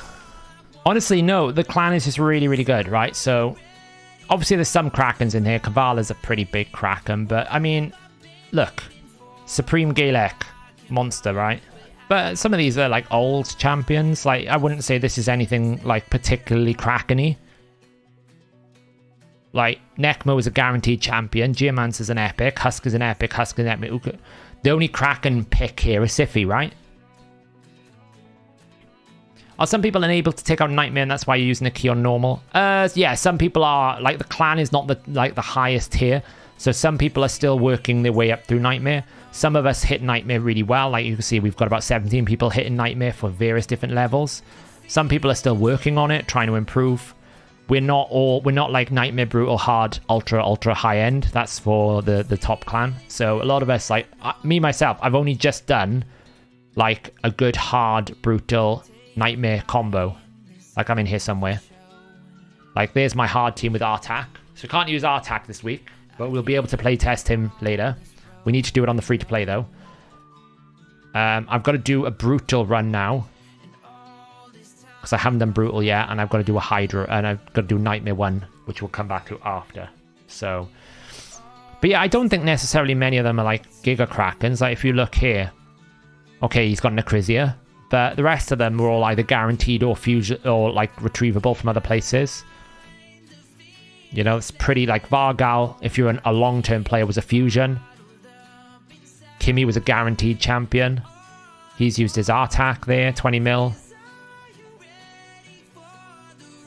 So I don't necessarily subscribe to us being like Giga Kraken.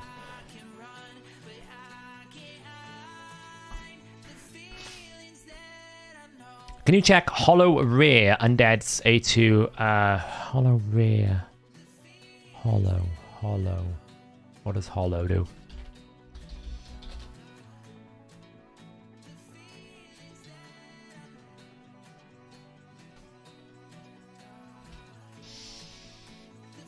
Keeping in mind it's a longish cooldown compared.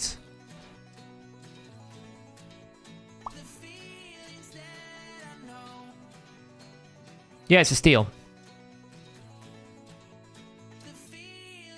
So to heart, it's a steal. The only thing I would say is it's a 3-turn cooldown, right? I think it's a 3-turn cooldown. Made a mistake there. It's actually like a lot of the Relentless gear you get early on. I don't even have Wizgar at the moment, so I can't do it. Yeah, but it's effectively only a 10% turn meter steal when you compare it.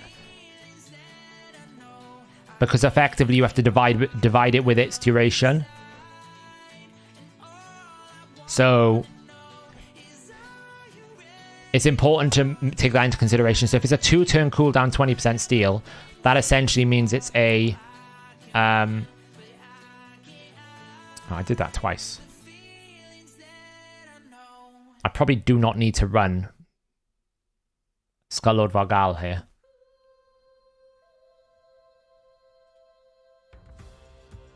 Do I take him out? That's fine. Let's go after you, because you're a pain.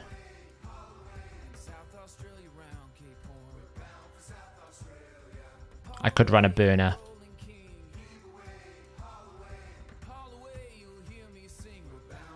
I don't know if I need to.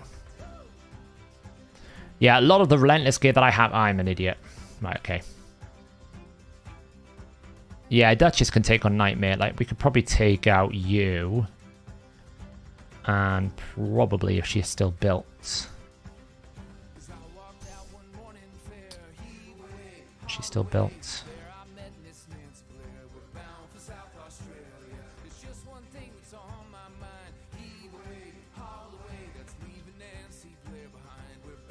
No.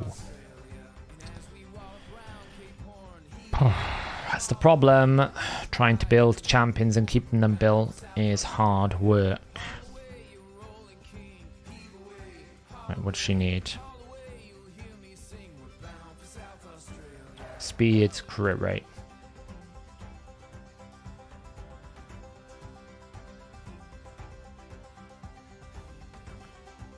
Probably in a speed setup, if I'm being honest.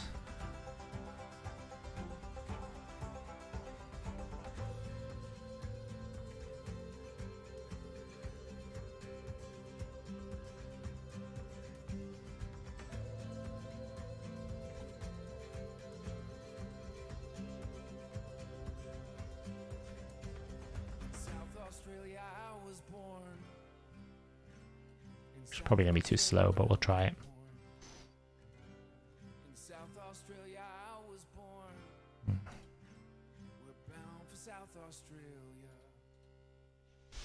It's not the best. It'll do a throw rent. I haven't got time to mess around with it. Saf or Saf? I just say Saf.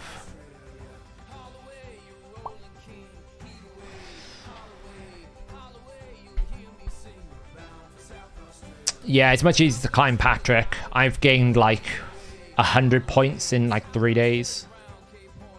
Did that twice.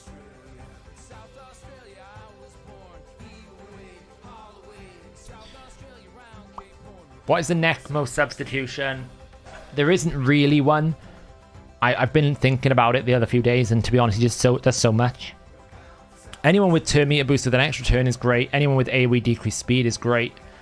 But basically, he's doing AoE increased speed, AoE increased turn meter, AoE decreased attack, AoE leech, and AoE decreased speed. It's so strong. It's very hard to replace that. I'm not entirely sure how you would do it. You may be wondering why I chose to bring in Tuamacia. Well, Tuamacia is one of the few champions that can do this. Which one is it? It's that one, right? This. Place burn when there's a poison cloud out. Because she places the burn before she attacks. So Tuamacia is one of the few champions in the game that can do that. The other one is Mordecai. And I think there's one more as well, but I can't remember I can't remember who that is. Might as well just AoE decrease speed. Let's get that out.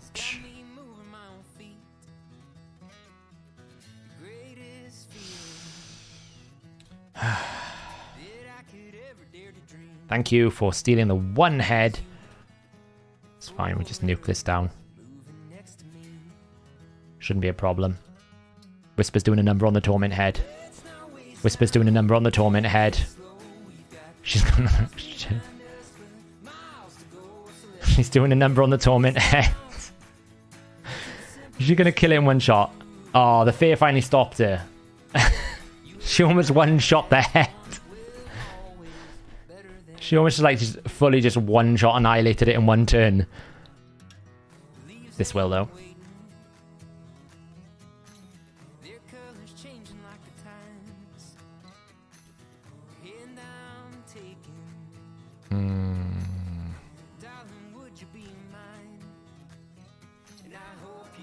Now I need to get decreased defense and weaken out very quickly, and I can't. So it's gonna be kind of suboptimal because unless this lands weaken, which it doesn't, I can land decreased defense there, which is good. There's the weaken. So as long as we can get back round, clear off those. I think we're okay. I think we're gonna get a cycle. As long as she doesn't die whilst we're doing this, I think we're going to get a cycle through. Yes. Oh, she hasn't got her abilities. Extra turn. Yes! Okay, here we go. Here we go. Let's do this. Boom, boom. She's not 100% crit rate. That's why she's not 876,000. We got a cycle through. Yeah, but I think Tila does it on attack, right? So... let's just hit that with A1 for now.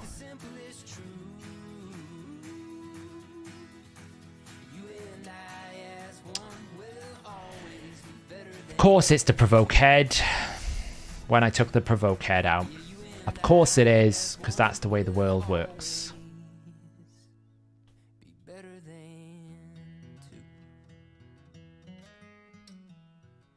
Hey Jaguar. Right, we're probably going to need to kill this dude.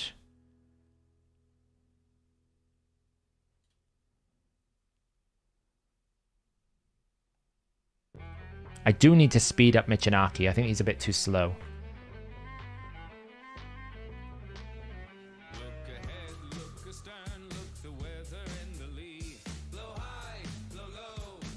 Yeah, but the difference is Tuamacia does the burn before she attacks in the coded way. So essentially Tila will not work if she weak hits, whereas Tuamacia does it before she attacks. It's all about how the coning works, right? So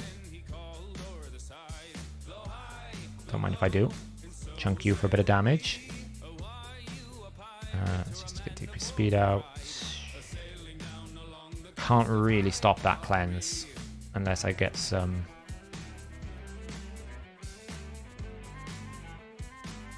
No crit, that sucks.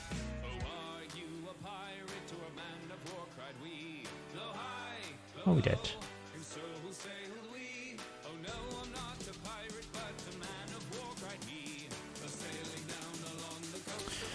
Sapphire has nothing to do with your real name, though, is it? No. It's based off the inheritance cycle. It's like the Aragon books.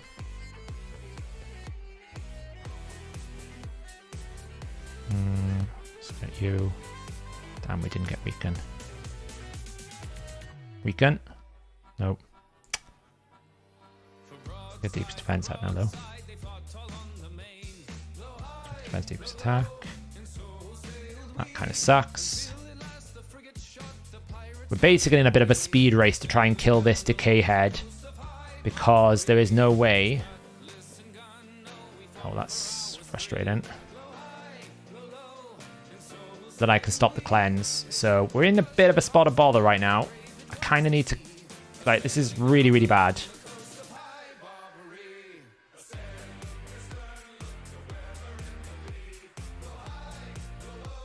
I should hopefully get her out. Come on. There you go. That was the spot of bother I was in. At least now, I can put ally protection out.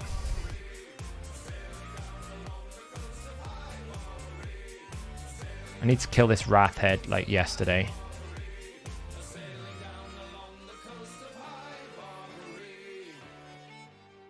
Oh, wow, that's just awful.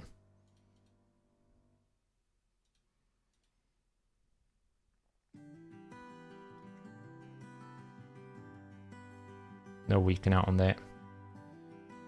Let's just smack you for some damage.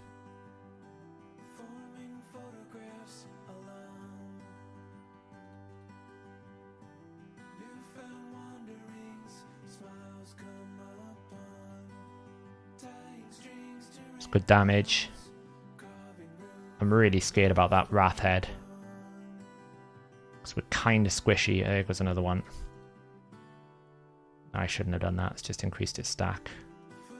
We can get a provoke out. Okay, good. Wrath Head's about to die. Perfect. Okay, can we stabilize? That is the question of the day.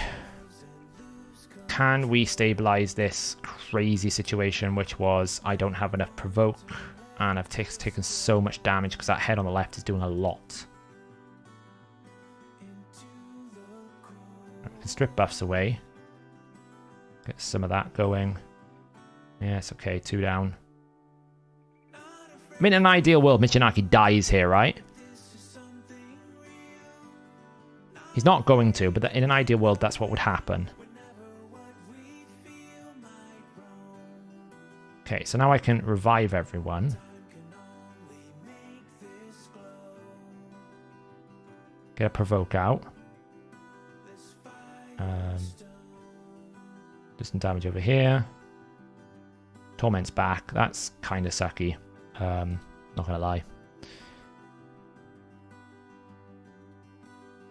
Well, we can basically get some extra turns going on. Pump some damage into this.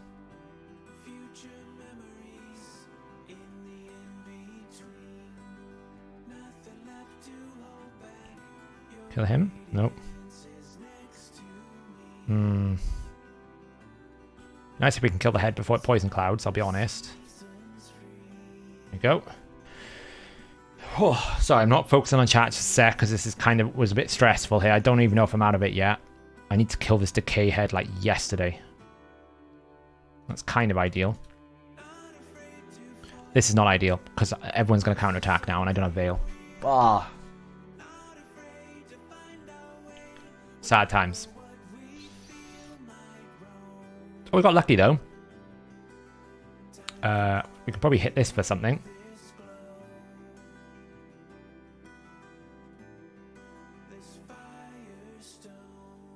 Good. Veil's out. Doesn't particularly get rid. Oh, good lord. I'm gonna lose my mind. I'm gonna lose my mind.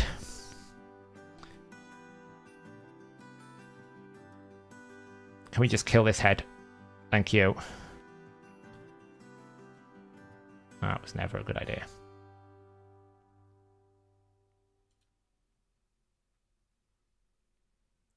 Alright, Whisper's going for it. We just need to AoE this head down. I cannot do it at the moment. Oh, it's got burn. I know, burn for another turn. This is disastrous right now.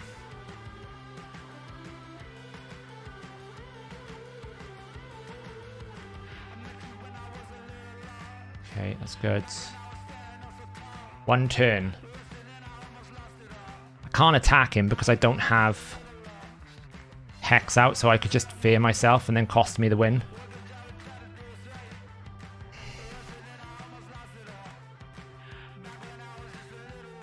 Come on, get out of the... Why is he not coming out? How is he not coming out? He had no ball. Oh my god.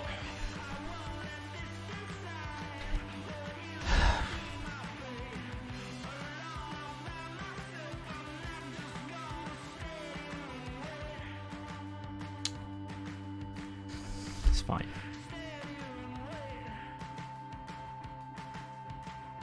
It's fine. It's fine. It's not the end of the world.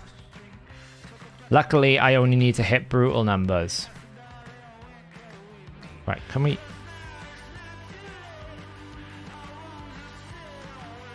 Just smack it for some damage for me.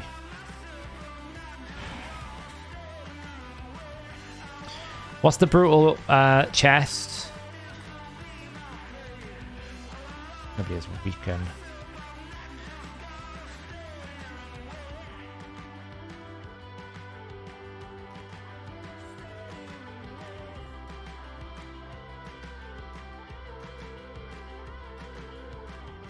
What's the top? That's Nightmare. Isn't it? Isn't that Nightmare? 29.4. I thought that was Nightmare. Oh, jeez, that's actually a lot more than I... Well, let's just pray we get a good Whisper cycle, because I'll be honest, without Michinaki, this becomes a bit more challenging. Because I shouldn't have attacked him. He's my Hex, so he's my way of dealing with things. He's my decreased attack champion. You can see already how squishy this is becoming because I don't have... I say I have, he's my decreased attack. I have decreased attack options. Ugh, I'm just getting pummeled here. It burns out. She's back. She's dead. I lost Michinaki and it's going to cost me the win.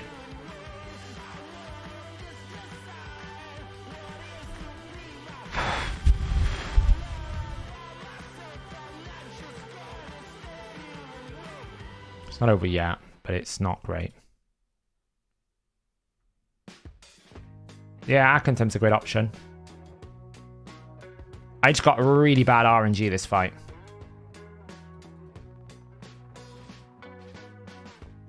It's not over yet. I can probably recover. It's just obviously that increased attack wouldn't have happened if I had Michi out. And I did enough to get him out, but... Right. Can we keep him alive? Just long enough for me to do something. Right, that's better. Okay. Don't die. Don't die, please. Okay, it's good.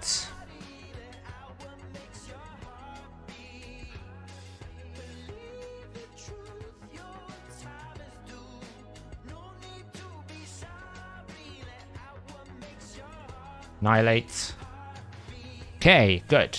Good. The fear head is gone. So we can just do this. Didn't get decreased defense out. That would have been adorable. Hey, Mango. Yeah, we're just having a bit of a stressful one on this one. Just because we kind of got ruined by not having Michinaki come out. I don't really know how it happened, but it did. The only the only downside to running things like Reflex here and Relentless is you do run the risk of essentially running beyond your buffs, which is what's happened with with Whisper here, right? She overrun the block debuff, so I'm getting provoked and poisons. The good news... That Mischief Head needs to die, but I can't target it because I don't have Hex anymore. Oh, that's nasty. Right, well, the good news is we can get some real damage. All we're doing right now is we're trying to chase the 29 mil. So I'm just doing anything I can to a dead head to get some damage. Like, that's half of what it should be. Because I had to deal with the fact that I had decreased attack. Everyone's about to get all these buffs spread to them. Gonna burn out before that happens. Oh wait, gives me time. Lost Duchess. There's the provoke. Okay, so I need to find... I need to find 2 million in a very short space of time. Because this is kind of... We're in trouble right now. This is territory of I need to find some damage like yesterday. Because there's no way I'm getting Duchess out of there. She's dead. I don't think I can do it. I think I'm done. Then I'm going to fall short. That helps.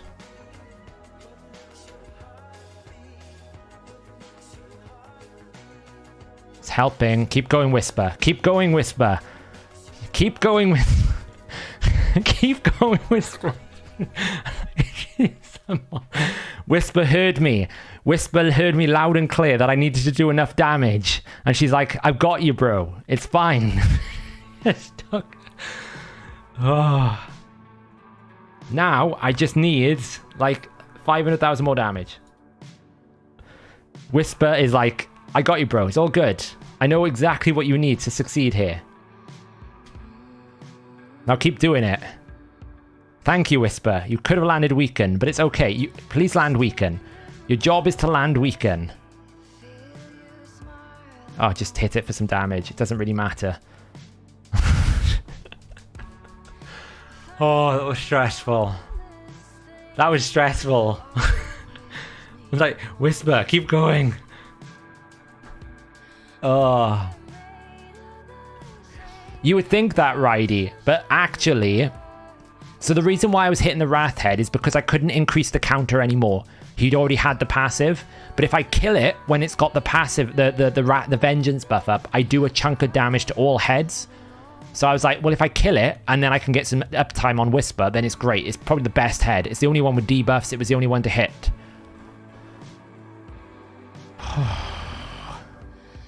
The RNG, very, very, very, very, like, lucky, Anthony. Whisper, what a queen. Saved me so much. Oh. I was like, Whisper, keep going. The thing is, you can count, like, you can run Relentless set and the passive along it side by side. So they're kind of like working, they're rolling twice every single time. So you can get those chains pretty well. Yeah, I'm keeping that result. Thank you. Just about made it.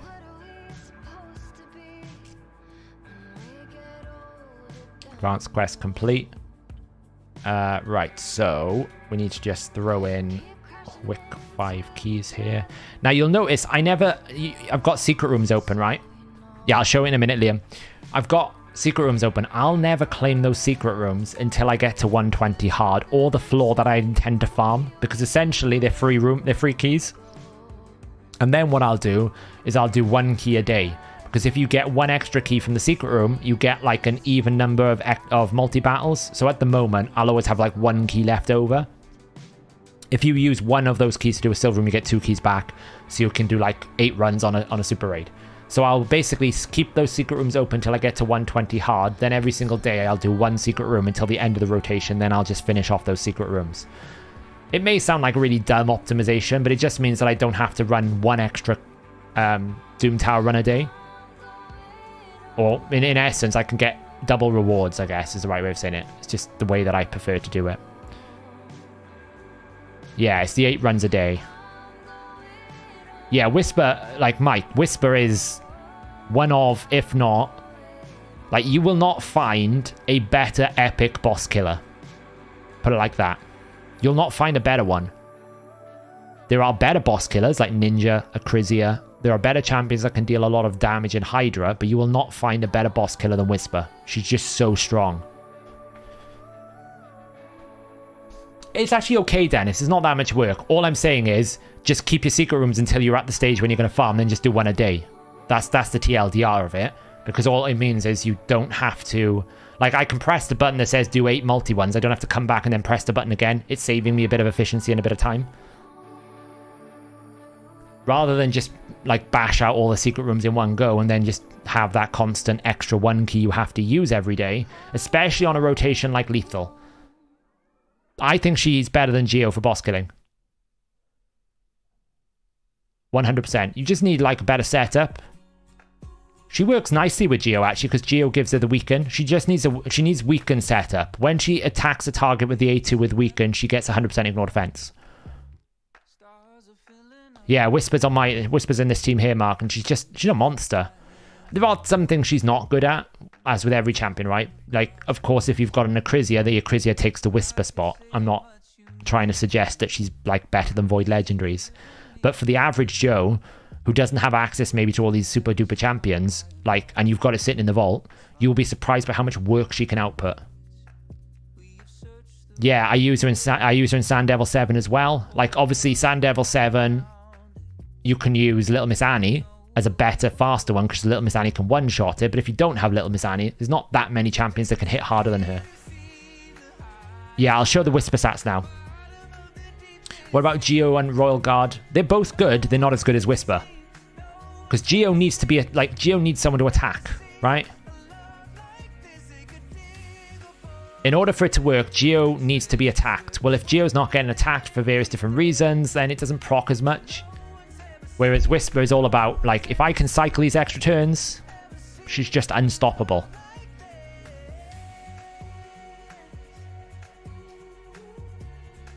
I mean, I always do normal Secret Rooms Hawkeye because normally I can press auto and they're done, right? They take 5 seconds and it just gives me an extra silver key. I tend to do them not because I want the rewards, because I think the rewards are very poor because I've done all the Doom Tower normal epics. Like, I really should do one more here. See, this is what's annoying about it, right? You'd have to basically come out and you'd have to go back in and do another one. And so, I probably won't do it every day until I get to 120 because stage 40 and stage 80 are pretty poor. No, not so much decreased defense and weaken. The A3 is less important than the A2. It's nice if you've got someone that can do it, but like, she can provide her own weaken. You just have to build a little bit of accuracy into her. She does perfectly fine with, like, you saw I was placing weaken with her sometimes on the A1. So really, you just need probably someone with decreased defense. But I prefer to have someone give her the dedicated decreased defense and weaken so I can push more damage on her. If I pair her with a Razin for Clan Boss, would it work? The only thing with Clan Boss is she gains extra turns. So if you're using a speed tune, she's very difficult to speed tune. In the sense that she can go into Bat Eater, but obviously where's the decreased defense going to come from, right? So everyone else suffers. She may be able to ignore 100% defense, but everyone else will suffer. So she's better in a Deacon Eater.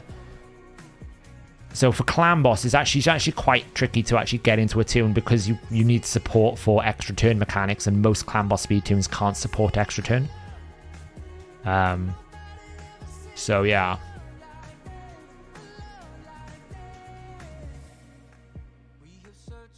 When you do 11 in one day, will be even.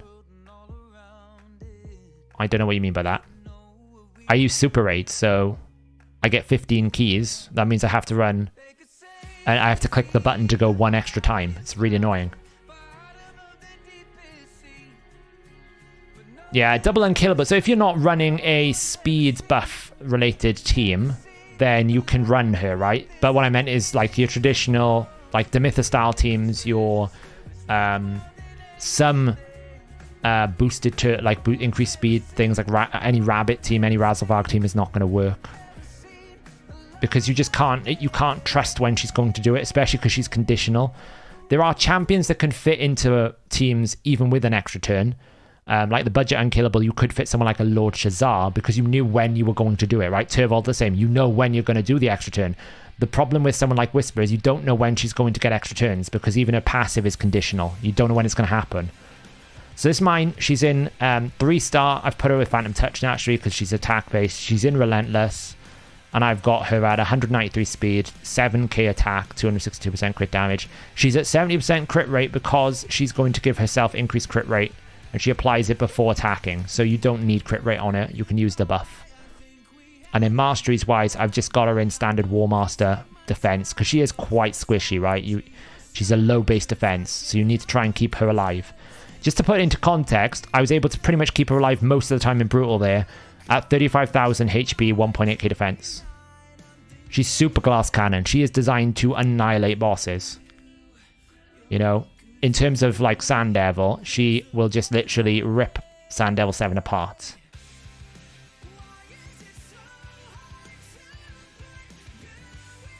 So, yeah, exactly, Stephen. But what I'm saying is I save my secret rooms until I can farm the highest stage. Because I'm not willing to waste... I don't want to waste silver keys on poor stages. Especially something like Lethal. Like you see, one shot, She just one-shots it pretty much. So I don't actually farm... I don't complete the secret rooms until I'm farming the highest possible stage. So like that's maybe like 90 Griffin or maybe like 90 Bormal if I was wanted to farm it. But I'm farming Darkface. It'll be 120. Do I have a video on my Sand Devil 7? I don't. I should probably do one. Yeah, you farm stage 7 for lesser oil. The way that you do Sand Devil is you farm stage 7 to get all your lesser oils because it is the best energy per lesser oil on any stage, even the higher stages. Once you found the pieces you want to take to a higher stage, then you farm 24, 25. But the majority of your oil is going to go into having to find the pieces and go, okay, is this piece going to be good? Let's have a look. Let's ascend it. Boom, boom, boom. A lot of the farm, a lot of your initial energy is going to be just acquiring the lesser oil to find the pieces that you're going to want to farm. Because if you come up with something like, let's see. No, that's pretty good. That's pretty good. See if I can find a bad piece here. Like that. That's pretty pointless, right? I'm not going to upgrade that crit damage. Why? Because it's attack percentage with crit damage. Unless I'm doing something like a Mountain King or a Rotus, this piece is not very good to take up to rank 6. So I only need 80, or was it 60 lesser oil to figure that out first. And then I go over to here. Again, same kind of piece. Unless I want to build this for Rotus, the HP percentage is not worth it. Here, flat stat attack. It's a waste of oil to take that flat stat attack up unless I'm ultra min-maxing. If I'm ultra min-maxing, and then I will do it. But generally I won't because it's flat stat. It didn't roll where I wanted to. Like here, crit rate, I'll take that up. This piece here, flat HP, not worth it. It's a waste of oil. Flat attack, only if I wanted to min-max. Defense, waste. Why? Because it's lethal with attack percentage. If that was defense percentage, then it's probably really good, right? Same here. What is it here? Attack. This is great. I'll max this. Why? Because it's great for crit rate, crit damage, and attack can be for an attack person. It would be great if it was anything there because it doesn't really matter. So what you're doing with the lesser oils is first identify the pieces you want to take up. Once you've identified those pieces, then you go farm the higher stages because you can easily get loads of things like this, right? Here, HP percentage, maybe I don't really care about it. You can see I've started working it here. HP percentage, I want that up. I want these up. I want these up. So I'm working my way through them. I'll work my way through them. That's what you want to do. Do you want to see my 17? Yeah. The way you do... Oops, I didn't want to do that. The way you do Sand Devil 7 is basically nuke it. If you're a late to end game, you can nuke it pretty comfortably. So all I have is I have a champion to enable a sleep, which is Muckstalker. Farmable rare. It could be someone like a Siphi if you wanted to. It could be anyone who's got like a sleep mechanic in there. Then I bring in Riho for debuffs. Doesn't have to be Riho. You could basically bring in a decreased defense with Taurus, or you could bring in... Anyone can just do loads of debuffs, because the more debuffs you add, the harder you're going to hit. I've chosen Skartorsis here because I needed to give an increased crit rate to Whisper, because she's going to open with the A3, not the A2. Because she grants an extra turn because Riho is going to give the decreased defense and weaken. But because of that, because I have her built in 70% crit rate, it meant that sometimes she wouldn't crit on this ability. And if you get an extra turn, you can bypass the boss's like tick counter. You hit it a certain number of times, the boss will wake up. If you've been granted an extra turn, you're ahead of the queue. So I can go A3 into A2 regardless of his sleep counter. So I brought Skartorsis in here because it's a fast animation and gives the increased attack and increased crit rate. And then I've got Franox.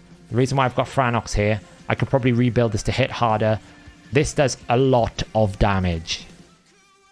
So it'll hit 100% more damage against the target enemies. So that's why I've got Skartorsis in there, just to give Whisper the buffs. And Whisper is just to annihilate. Yeah, Draco can do it. What you want is basically someone who does a lot of debuffs, though. No, I'll still run Stun Set Uko. I don't think it changes anything. So you can see here, layer up the debuffs, increase attack, whack it for 310, get the extra turns in. You see, I always get the extra turn. Doesn't really matter. Boom. And it's consistent 10-second farm, pretty much. The only time it doesn't become a 10-second farm is if Riho 3% the decreased defense. I don't get the extra turn. Not much you can really deal with that. Right, we're going to switch over to the free-to-play quickly before the dailies are over. And then we're going to come back and we'll do the Nightmare Hydra afterwards. I haven't been able to play as much free-to-play tonight because I didn't realize how much dailies I still had to do.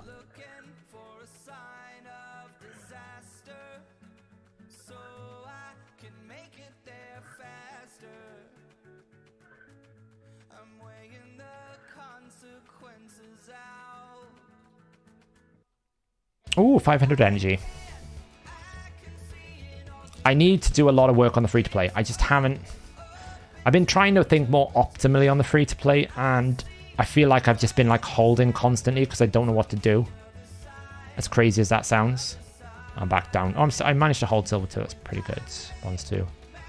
Get one of those. Probably terrible rewards. I don't even think I did it. Yeah. Cool. Yeah. Cool. Yeah. Cool.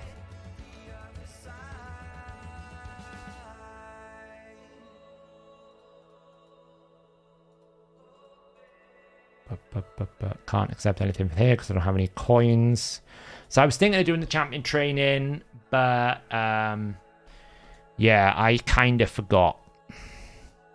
So I can't really do 13,000 points now. So I'm going to skip this completely. I don't really know what to do with the free-to-play at the moment. I'm in a bit of an impasse. That's the right word. I've got loads of energy stored up. I just don't know where to use it. You know, I don't know when to use it, what to use it for, how to use it at the moment in my head. Let's just get a temple going.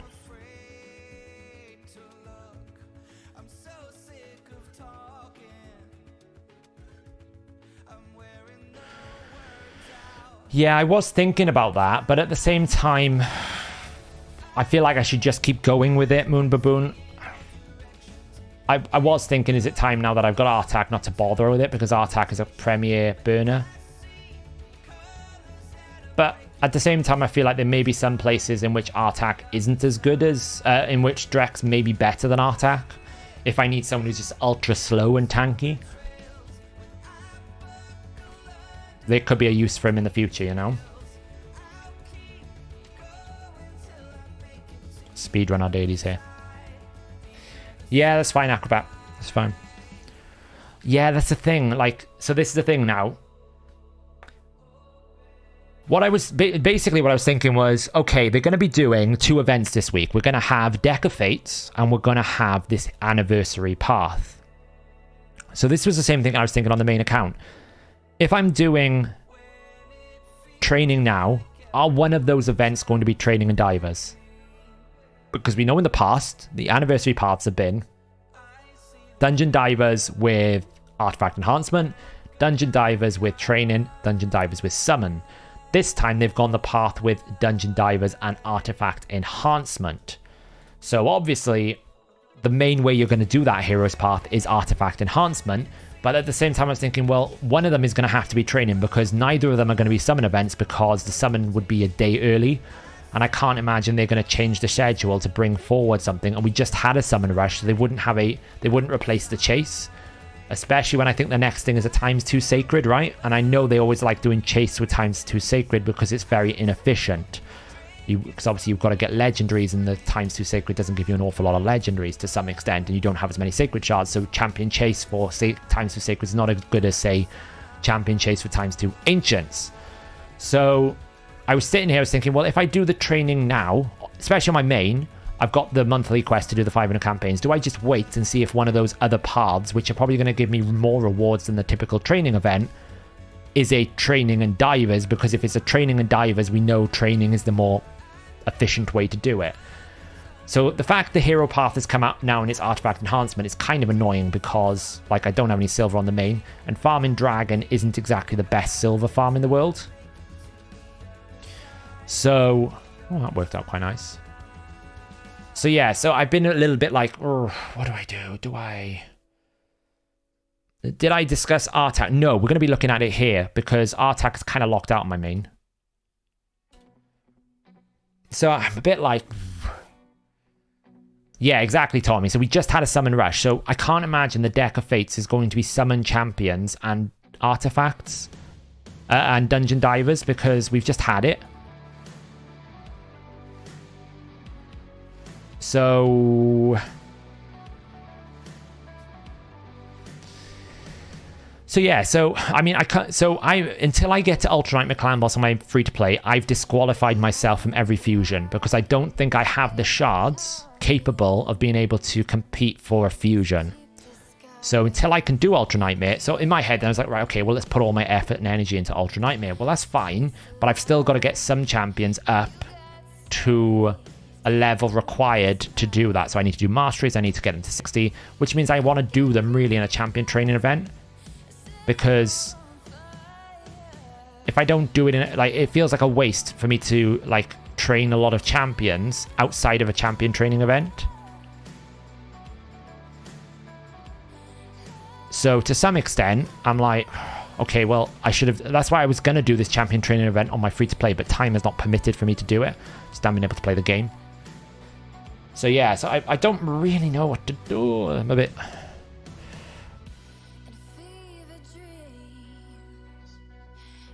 We need to kill the...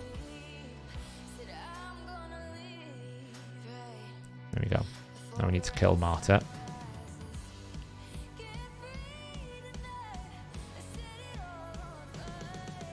Now we kill him. This is when I sit here and I go, oh, I'm pretty good at Gold 3, I can climb. And then I start hitting 2670 and all the teams just become impossible for me to beat. Can you explain what playering means when they say they can't do 4 times speed on Clan Boss because it would break it? Is there something in the code if we make this? I would imagine that the game engine, which records the way that you process things in battle, cannot process it quick enough that times 4 would allow. Because if you think, the way that the battle engine works is it starts recording what happens and it creates a log as you go through, and then when it finishes it generates this like battle report, and that's how you see the end screen. So what I'd imagine happens is if you were going at 4 times speed, the engine, for whatever reason, due to complexity, due to the way that it's coded, due to the way it interacts, whatever, may end up missing the actions you take and then cause the game to break because of it. That would be my developer's initial guess without knowing any information about how the battle engine actually records and processes in terms of what's its process time, read time, how's it, like, what's its delay time. But I'd imagine they've built it like that so that you don't end up having a situation where the game breaks because it didn't record what actions you were taking when you were taking them. Almost like it's running ahead of itself before it can tell you to stop running, kind of thing. Whether or not there's any truth to that, I don't know. Because as I said, like, I don't have access to the logic. Oh, we need to do clan quests on the main as well. That's just reminded me. We need to place decrease attack. Are there any ones I can sneak up here? No. Don't think I can do that. Can I do that? I can. I wonder if I can get 10 debuffs. Let's try that. Maybe we can do that one.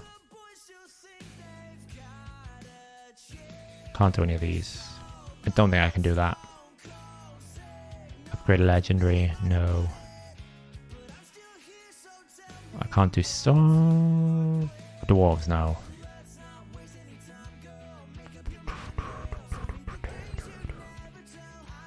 No. Don't think I can. I could have taken that one, if I'm being serious. It's a bit late now. Because that's going to be too many fights that I can do in a short space of time. Any basics?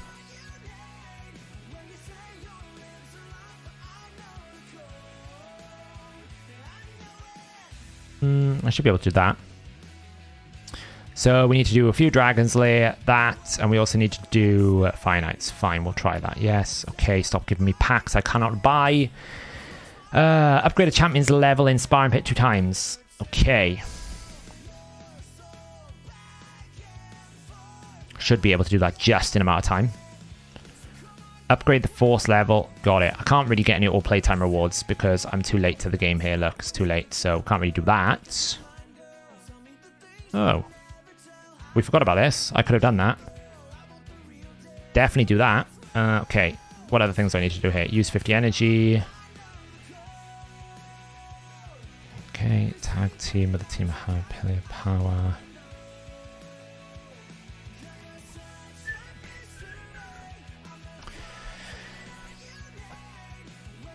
Interesting. Would it be possible for them to turn off the animations they do at the battle of... Yeah, but I think that's a decision they don't want to do, right? They don't want battle...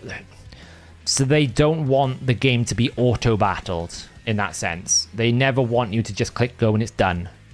That's the sense I get from them. They never want that to happen. That's why they won't do it for something like Faction Wars. They won't do it for Doom Tower. Like, a lot of other places will just let you auto-do once you've done it once. You can't do that. Anytime I'm low on shards, I have a bunch of stuff ready to fuse if I ever need it. Yeah, I have a big inventory on my main, but not on my free-to-play, right? Do you think the next fusion will be a traditional fusion? What do we add? It could well be another champion frag. It could even be a hybrid. We haven't had a hybrid in a while. It's hard to tell. They're always a little bit hit and miss. Yeah, like generally, I don't think they would want you not to play more.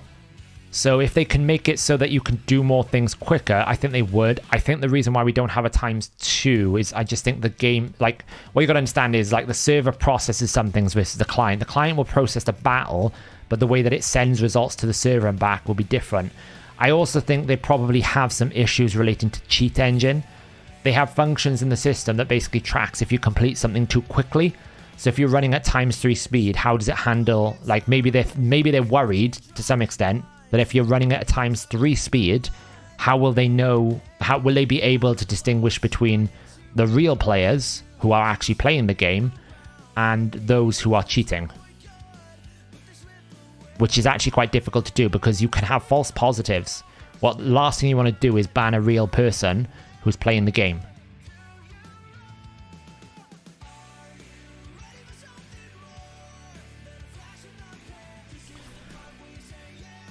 The reason why they can do it in dev environment is because they don't really need to worry about things, right? One, it's probably on a separate server, so it's not hurting the server at all. Two, it's probably in a specialized client environment. And three, cheat engine issues are not a problem, are they?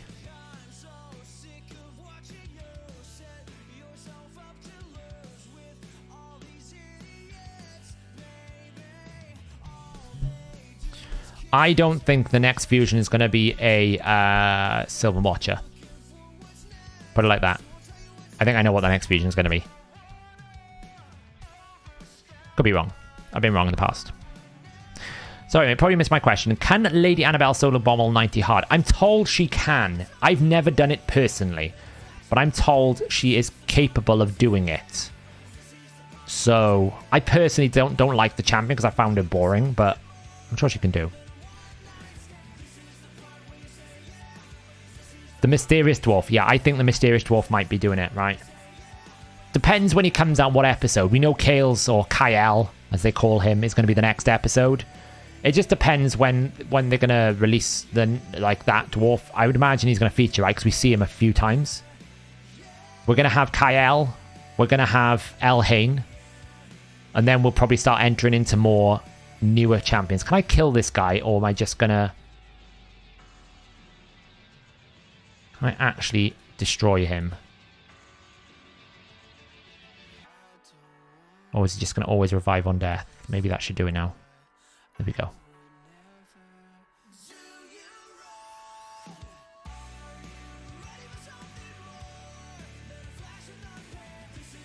Did we get that? Were we enough? Yes.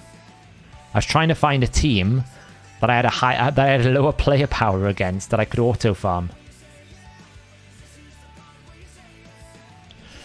Is it a fake client that runs faster? Let's be it. No, it's not a fake client. It's a dev environment. So it's probably a version of the game that they run internally to test new features. It's not that it's there, but there is a cheat engine which basically can inject into the program that can speed the game up, right? Which is what they don't want to happen. That was the big drama when Stu Gaming left. It was a cheat engine which basically allowed you to essentially run the game much faster, which meant you could have a competitive advantage in all aspects of the game. And it was prohibited very publicly by Plarium, and he got kicked out because he continued to use it on stream. So whether or not he was right to be kicked out, that's a whole nother conversation. But essentially they said don't do it, he did it, so he got kicked out.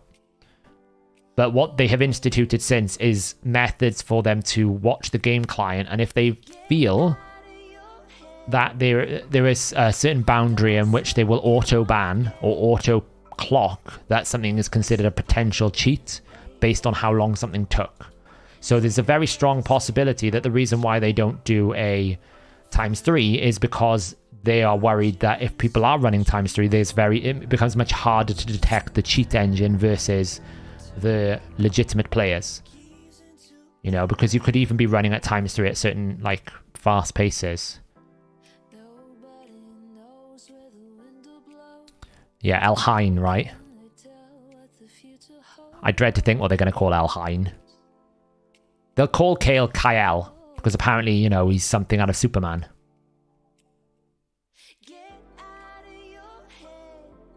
How strong is a Rogrim? Can he withstand the pressure of Artak? He's trying. He's doing well. He's failing a little bit. Oh, he's dead. He's doomed. He's doomed. They dropped a log on his head. Do you think we'll get a comedy episode? Be funny to see the origins. I don't know. I think they did a lot of comedy with Ultima Death Knight. Does the cheat client explain why my guy in live arena instantly dies with no animations? No. That's probably just a client bug. So, like, you've probably seen some messages in the past where it says something like, you couldn't complete this battle result because it was too quick. What I would say, though, is it's a bit stupid at the moment where we've still got, like, oh, by the way, there's like 20 weeks left on the Super Raid for Doom Tower. I mean, at this point, just keep it on all the time. We don't need a flag that says it's a limited time or something. We know you're going to keep it on all the time because it's on all the time, so just leave it there. It's a bit weird that it's still at, like, even Faction Wars, right?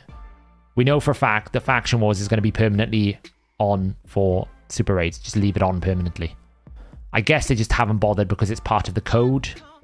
But at the same time, I'm like, do we need to?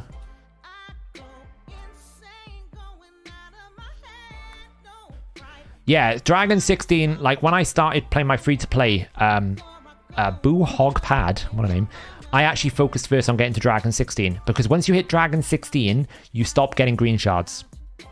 Then the next breakpoint you want to try and get to is Dragon 20, because that's when you start getting 5-star gear only. But Dragon 16 is a great position to start farming some basic gear, if that's all you can farm, right? ×3 speed is a best early game event. It's so good. Elaine. Well, this is not Karen, right? I don't think I deal with all the memes about that.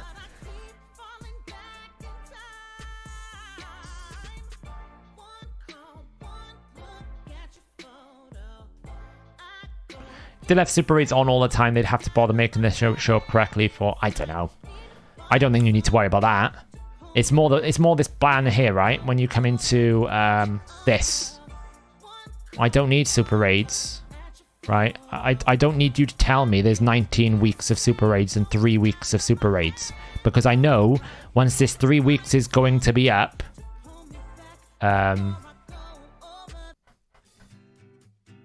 should we find a new playlist?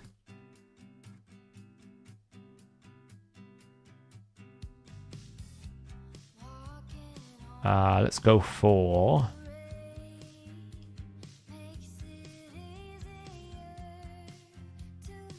Let's go for, I'm finding a new playlist. I feel like we need to, like, I don't know, change it up a bit, right?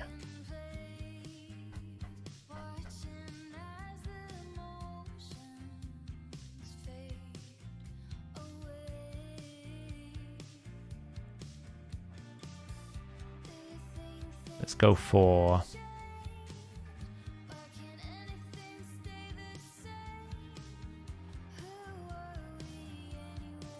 Drone Zone, what the hell is that?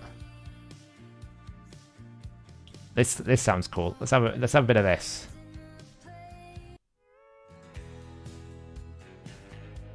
A bit of campfire music. I love a bit of campfire music. It feels very summery lately. I don't know whether it's just because the weather's finally turned bright.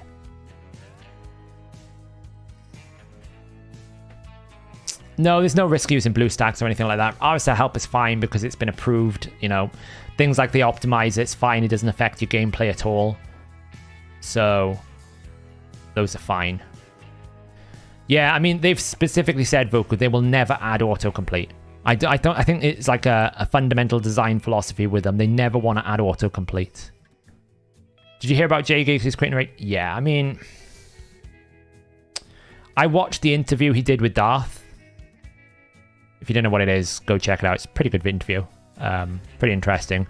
I got to be honest, I think he's just run his end of his cycle with the game. Like, some people will just get to a point where they just go, do you know what? I'm not really having fun anymore. And if you're not having fun, what's the point? I kind of get where he's coming from. He logs into the game and he goes, I have nothing to do. There's nothing fun to do for me. I'm not enjoying it. So why am I playing the game? That's absolutely fine. It would be worse if he tried to continue forcing content and making his experience negative as a result of trying to force himself to do content. I think that's the right decision. As to some of his criticisms about, you know, they don't add anything and there's not nothing. I don't know whether all of that's true, I'll be honest. Some of the criticisms that I felt were, you know, I think maybe just like hyperbolic a little bit, and in isolation weren't really fair. But yeah, I think Jake has just kind of got to the point where he's bored of Raid, which is absolutely fine. The problem that I would imagine he's facing is, well, where do I go? If I'm not going to play, you know, where's my next content creation thing going to come from if I'm not going to play Raid? RSL help is fine. Yeah, exactly. There's some people that just haven't not enjoyed Raid, so trying to force content, it's going to come across in their content that they're not having a good time. And eventually players are going to pick up on that, and they're not going to enjoy it either, because you know, you can't force yourself to get excited about something you're not excited about.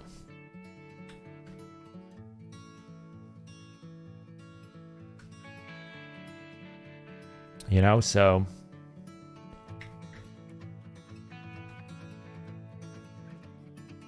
yeah, exactly, Juggernaut. I mean, he was doing comedy sketches that were pretty funny, but at the point it just got a little bit like, well, just like having to go Raid for a player for no reason.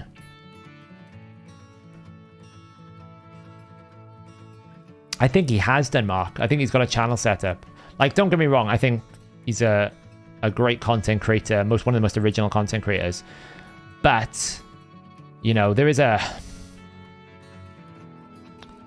just a point in time where you've got to accept that maybe the game is not for you anymore, right?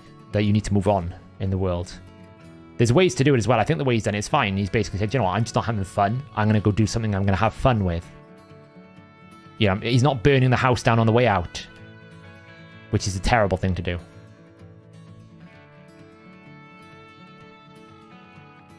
Yeah, but that's because I'm still excited about the game, Jason, right? I'm still like, if I find a new champion that can do something crazy with Clan Boss, I get really excited and I want to push it. People in chat in some of the streams before were like, why are you doing Clan Boss? You've already beaten the Clan Boss. Why do you need to do it again? And for me, it's because I have so much fun finding new crazy ways to build teams. I know half the teams that I build are not reproducible for many people. I'll change them over time. But I think it's fun that people watch different crazy ideas of different teams. I've got a team that people will never even think about putting as a Clan Boss team. And it's just like kind of that's what I really enjoy, you know? So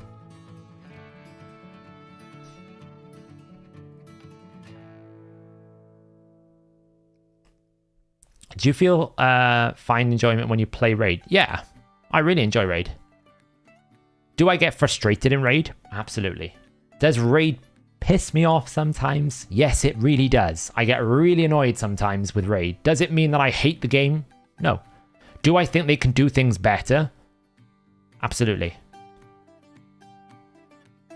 Absolutely, I think they can do things better. But do I think that's all on Plarium? No. I think there are things that Plarium just can't control. You know, I just think there's some things that, you know, people say, oh, well, they need to give us more access to champions. I'm like, yeah, but there's a balance to that, because if you get all the champions you want, then you won't want to keep playing the game because you've got everything. Once you complete the game, what do I do? The fact that you still have something to acquire is actually something that's really important, because if you complete the game instantly, then what are you going to do? So...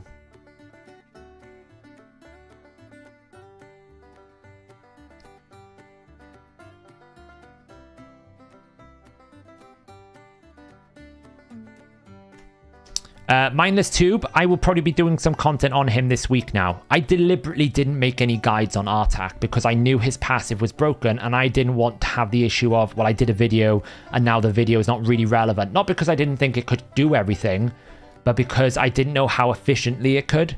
So because I knew they would instantly fix it because it was so broken, like it was so broken, I just decided to wait. So this week I will do probably clan boss tuning on Artak. I will probably do an Ice Golem team on my main. I will probably look at Hydra this week now, a proper Hydra build. Hopefully I can get a Sisia Artak combo together because I think those are really, really strong. The problem is I haven't got Sisia booked. But you can see how much work Artak is doing for me here. Like, decreased attack means I'm never dying. Okay, this is only normal stage 30 Doom Tower. It's not the hardest content in the game, but I mean, he's doing a number for me. And his damage numbers are up there with Dithey. So... Hey Saf, I'm 23 stars short of faction wars. Do you think I can get Lydia before they release silver matches? Where are you short, Dennis? Which factions are you particularly short in at the moment? What's your involvement with the code being raid? From ignorance, I do not know what you see. What's your involvement with the code being raid? I don't have any involvement with how the code is generated from raid. I'm not affiliated with Playroom at all. I just read the code, understand it, and then if I find something that's bugged, I make content.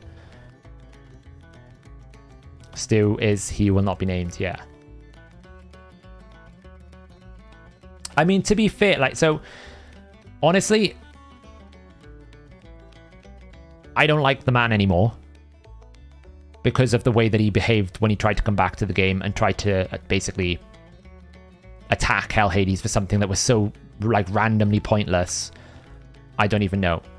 But when he did leave, like, I could kind of see both points of view, but at the same time, I felt like he was trying to position himself as, like, hero of the common peasant folk and bow before me because I am like almost like Spartacus and I will fight against the Roman Revolution, right?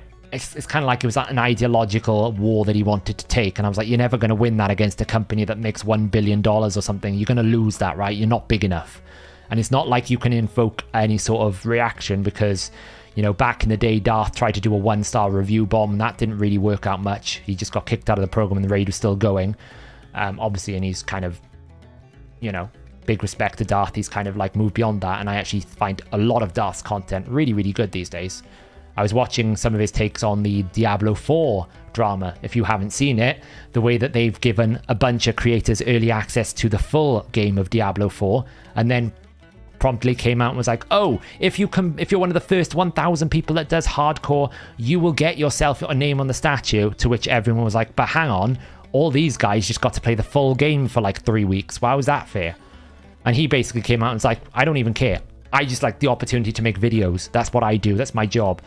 If you're going to put my name on a statue, I don't want it there. I just don't want it. And I thought that was a pretty good take. You know, I like watching Darth's content.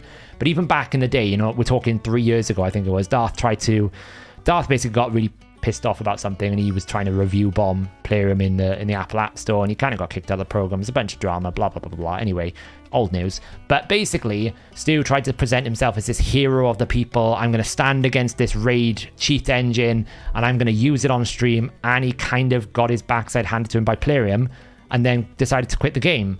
And nothing really happened because of it. And then he realized that the grass is not greener in Diablo Immortal world, where Diablo Immortal was basically a filler game waiting for Diablo 4 to come out, and nobody really wants to play the game anymore because it is a pay-to-win mess. And everyone wanted Diablo 4, they didn't want Diablo Immortal.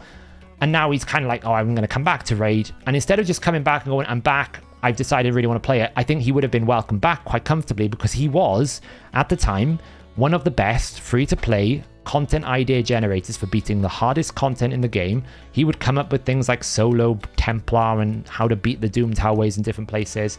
I thought his content was really good for that market. It was really good.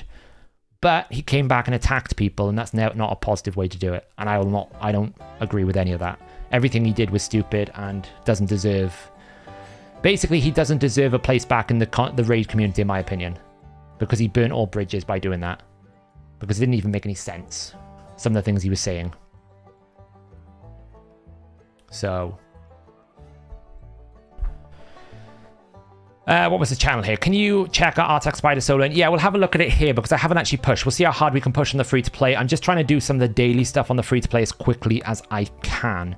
Do you think adding brutal difficulty to Doom Tower could be a good idea? I think if they made a brutal difficulty of Doom Tower equal to the levels of complexity of Sand Devil, it would be a great idea. But they need to add area bonuses if they do that. Right, Dennis. Did you tell me where you're stuck? Yes. Ogren 3... Sacred Order 6, Dark Elf. You're not in your Dark Elf. That's rare. Normally, most people can do Dark Elf quite comfortably. But I suppose if you haven't got Lydia and you haven't got Mithrala, then it does become more challenging. Because normally people auto do it because you've got so many really easy champs. Like if you've got multiple Cold Hearts, you can do Painkeepers if you've got a Bat Eater with Cold Hearts. Sylar is really good for Dark Elf. Shadowkin 9s. Dennis, have you got a calculator share link?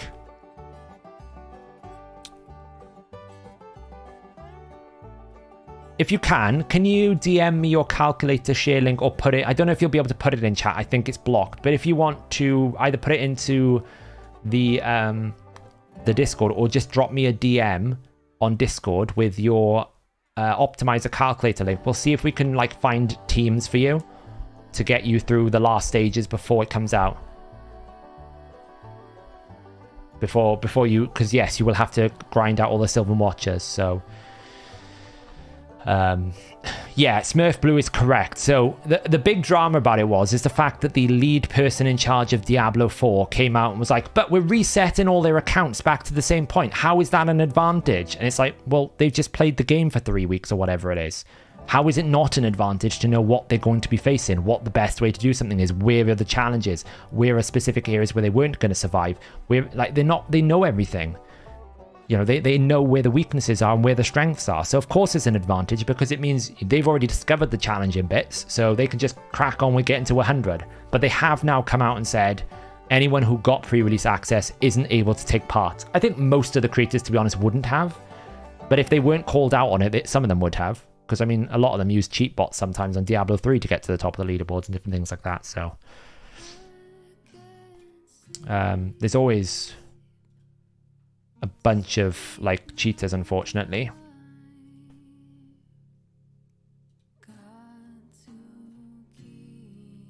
Hey, Seth, do you know how multiple damage mitigations work, i.e. Pythian and Duchess? They are with Selfless Defense. Remind me what Selfless Defense is. That's the 20% one, right? So it's done before damage mitigation, Thomasin. So 20% will be taken. 20% of that then, if the champion team orders work correctly, normally the damage reduction, so Duchess and Pythia needs to be higher than the person receiving the damage. It will take the damage, then it will reduce the 20% on the ally protector by the damage mitigation, then the remaining damage is done. But the actual transfer of damage is done before damage mitigation. I need 3-star 14, 18, 19 for Lydia. Do I think I have enough time? You need to 3-star 14, 18, and 19. What's 14, 18, and 19? And 21. In Shadowkin. The Shadowkin is, do you have an ally protector, right? I don't think it's open. The Shadowkin is the nasty boss. So if you have someone like a Jintoro, a Genzin, you're okay because you do a lot of turn meter gain. If you have someone like a ninja, you kill the boss really quickly. It depends what you've got available to you, really. That's the hardest part. Is it's very difficult to know whether you can do it. It depends what you've got. But the Shadowkin, the newer factions get loaded with more modern champions. So what I mean by modern are champions that are generally more powerful because they've been released more. They've been released in a later part of the game. So, you know, Michinaki, really strong. Harima, really strong. Ninja, really strong. Lady Kimi, really strong. Jintoro, one of the hardest hitting champions in Clan Boss. Kyoku, the best ally protector. Riho, one of the best champions for cleansing, deflecting things back. Yumiko, one of the best champions for Arena. You see what I mean? Like, what you tend to get, because it's a new faction, the champions are just naturally strong. So you can use a free Kanoiki that you got from the Prime. Swaren is not bad. Taragi. If you cannot turn me to control the boss, you will need an ally protector, because it will 100% ignore defense. It's a problem. You can go in with a bolster set as well. That will help. Taragi, someone like Taragi, Kanoiki are big carries if you haven't got the legendaries. Sachi is also a great option because you get leech and decreased crit rate, which helps. And you also get a backup revive in the wave if it gets nasty. But you also get some turn meter fill and increased attack. I really like Sachi for it as well. Sachi, Toragi are great carries. Kanoiki, Hotatsu is a great option. So many good champions. It just depends what you've got.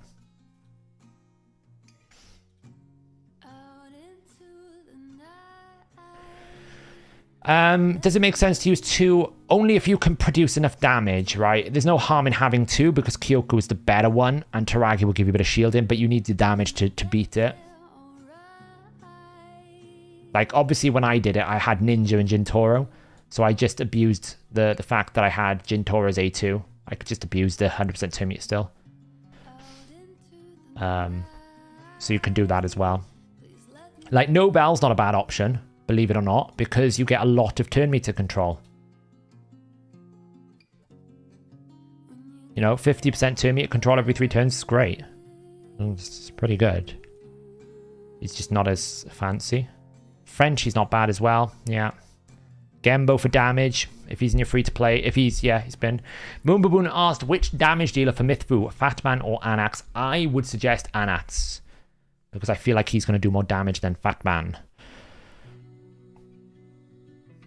Yeah, thank you for reminding me. I need to get on with content, don't I? Oh, it's going to be borderline. Swap him out for a level 1.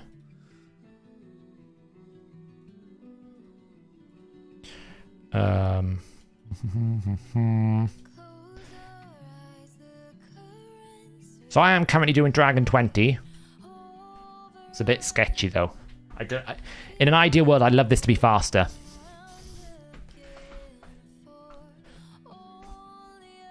Hey, so I've been lurking for a while now. Love your content. You mentioned if the turn order works, my HK boosts Madame into Aethel, but maybe 1 to in 20 times it goes Aethel then Madame. If does the enemy have some form of blessing or effect? So if the enemy has Valkyrie, it messes with turn order. If the enemy has the aura blessing, then you could be getting an aura mismatch, which means that maybe Aethel has a higher base speed than Madame, potentially. Could be the case as well.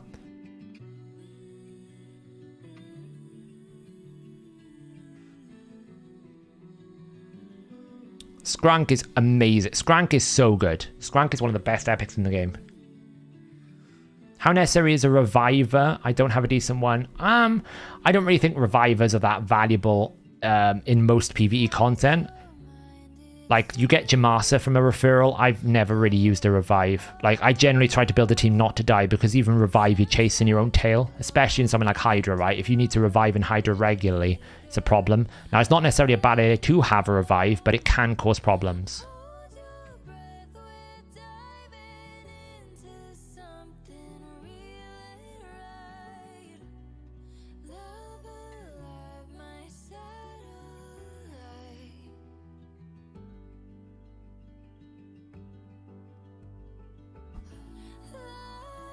Temporal chains could be as well. It happened in Dark Fae today. It shouldn't, in PvE content, there shouldn't really be anything that messes with it. Unless if you take damage in between it, then it could. Yeah, Mr. Daithi basically has all my damage gear. I'm not really worried if everyone dies here, because he's never going to kill Orogrim.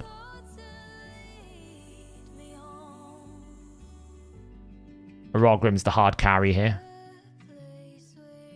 It'd be interesting to see how much damage Artak does here. Because if I do the Dragon tournament on my free-to-play, it'll be this team. I don't even think Artak has masteries at the moment. 900,000 by Artak. He's not fully ascended either.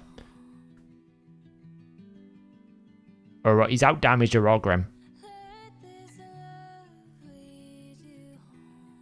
You know, and he's not, like... I suppose you could say he's much better built than other places. But, like, he's not crazy built. Like, he'll be getting this when I get it. And probably, like, something like, I don't know. Ideally an accuracy banner, but again, I don't have any accuracy banners. I need to spend a good session in Spider. Let's see how far we can get up in Spider, shall we?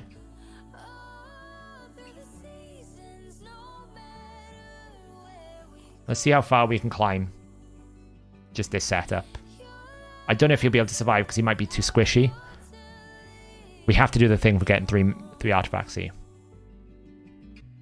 You fed Deacon. Oh, that's painful.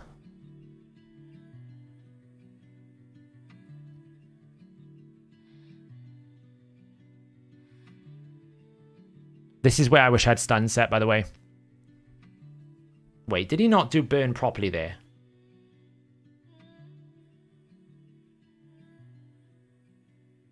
I don't feel like he did burn properly there.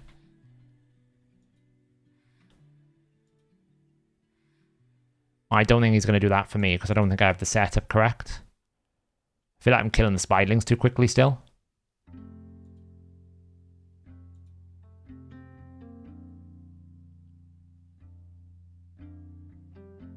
I don't feel like I'm going to be able to survive the poison, see? I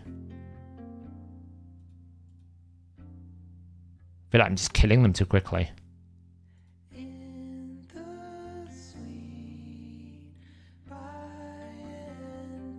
Yeah, I mean, he prioritizes decreased defense. But even then, I don't think... I don't know if I'm going to be able to do it. Let's find out. I feel like he's just going to die.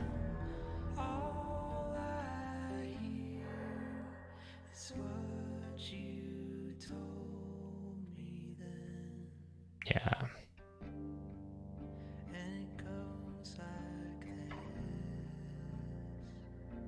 Well, it's just not, he's not healing. Yeah, but he's not healing. He's not going to be able to do this. I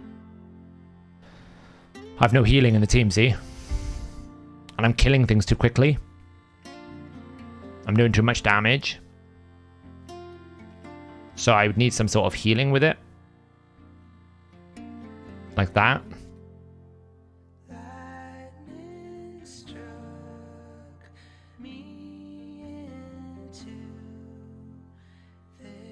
I think this is going to be... So I can burn.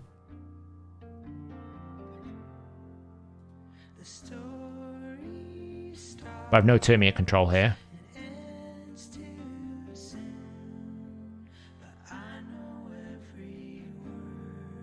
It's not bad.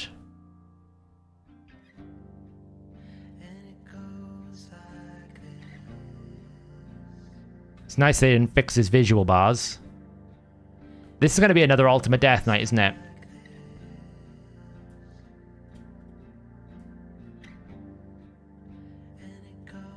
Heal him up. I have no idea what's going on. It's going to be another Ultimate Death Knight where it takes us like 5 years to get any answer, like get them to fix it. I have no idea how much HP he's got anymore. It could be alive, it could be dead.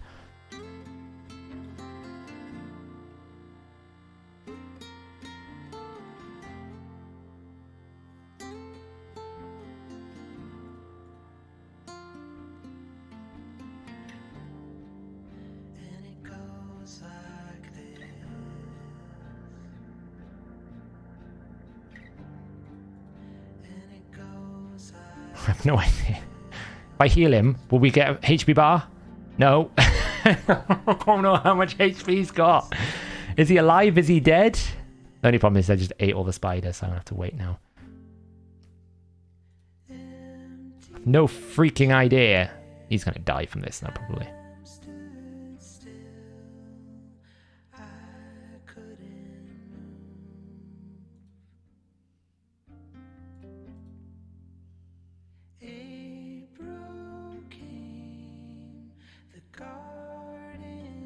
Just need one cycle here. Burn. Can we do it without killing the spiderlings, please? I'd very much appreciate not killing the spiderlings. Here, we got it. Might just need to manual a few runs to get him up to a bit more... Up to a bit of a better situation. Which blessing do I think from? Do you know what? He's pretty good for cruelty, I think. But I feel like that's always a bit of a waste to put on like a legendary. I don't like Brimstone on him. I really think Brimstone's going to be a bad idea. I'm not a fan of Brimstone. So I think that needs to be a thing that shouldn't be taken into account. I would not run Brimstone on him.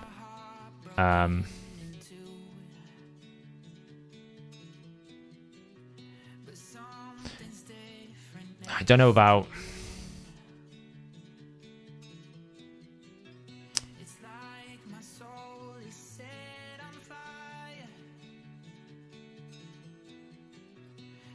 Yeah, I don't know. I'm not... It's very difficult, isn't it? Like, the reason why I don't like Brimstone on him is I don't like Brimstones on AoE A1s because I don't feel like you can guide it. Which I think is a problem. You need to be able to guide them. Oh, he's actually at risk of dying here.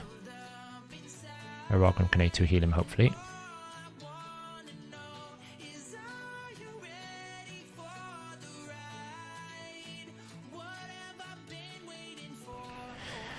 Yeah, I mean, basically the way I would build him on my free-to-play is if I had it, I'd build him in stun gear, and I'd build him with leech. The problem I've got is I don't have stun gear. Like, you can see here, he's pretty squishy right now because he doesn't have the defense buff now that I've healed him. That extra turn's going to keep him alive, otherwise he'd be in trouble. Because essentially I didn't give him... Like, we're going to get through it, it's fine. But it's getting ropier. So obviously the higher you go, the better. Because you're going to get tankier. They're going to get harder. Yeah, I could add some termite control. I don't have any termite control at all.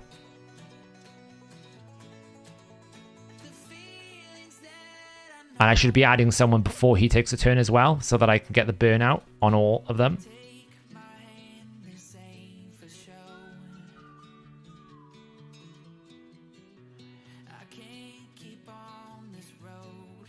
But that's the value of the passive there. So for everyone saying, oh, they nerfed Artak, he's not going to be useful. Well, he's resisting half the poisons. Why? Because he's getting 100 resistance. So yes, he's still going to be really good. Because he's resisting them. The poisons normally are what kills you. Here. The poisons kill you more often than not. So the fact that he can be basically a spider tank with crazy defense and resistance... Like there, I might as well wait a turn, get some spiderlings out. Burn. Is what makes him incredibly strong for this. At this point, he's a bit ropey, right? Here's where it's bad. If you don't get a turn here, now he's going to get all the poisons under the sun. Now he's kind of dead. So, you know, there's a risk. In essence, you kind of don't want him to ever use his A3. Because when he uses A3, he fully restores everything.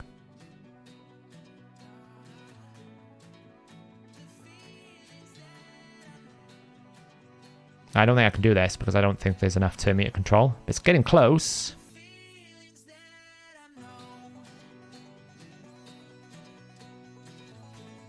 So you kind of don't want him to use his... In essence, I think his value is actually, hey, can I pair him up with an AoE burn, right? Can I get more burns out so I never have to use his A3? Because in that sense, it makes it so much more survival. It makes it much better. But, you know. Clean that.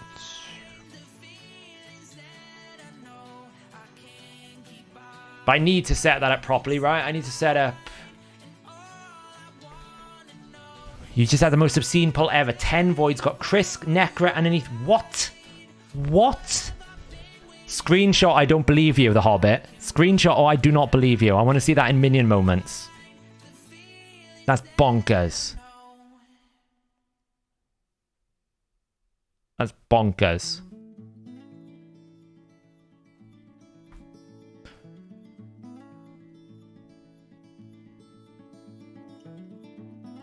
Yeah, probably.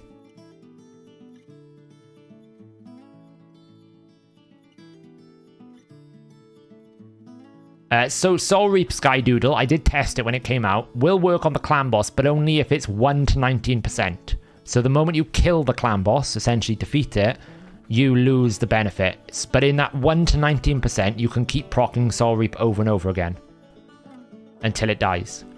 Because it's technically in the threshold, right? But it kind of enters a dead state, even though it doesn't die at 0%. Yeah, I think the value of him is, like, to get maximum value, I think the maximum value is going to be running him in a scenario where you have a burner with him, so you can leave the passive at 50%. Because you can see, when his passive's at 50%, he's not going to die. But if I cleanse it at the wrong time, he doesn't heal. Now, what I would say is, in my scenario, I want to run him with Stun Set, and I want to run him with Harvest Despair, so that his healing will be provided from the Leech debuff that essentially he acquires from the Stun Set. But I don't have any stun gear at the moment, so I can't do it. But at the moment I get him into some decent stun sets, I will. I'll do that. Yeah, you can run him with a Teela. Basically, run him with another burner. The only thing I would say is if you run him with another burner, you disable his A3, you will probably outrun his burn. I'm trying a concept where you run him with Sisia and Theodore or something to get like triple burn extension. That would be ideal. Exactly, Mark. That's exactly the thought I had as well, right? Use someone like a Mordecai, a Sisia, or a Skunk. Someone who basically sets the burn up for him so he can activate, get that passive rolling as quickly as possible, keep him up, and then just don't ever use the A3. I would imagine Ninja with him is pretty good.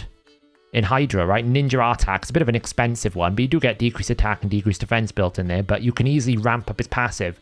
His actual challenge is, can you get him up to the 50% as quickly as possible? That's the goal.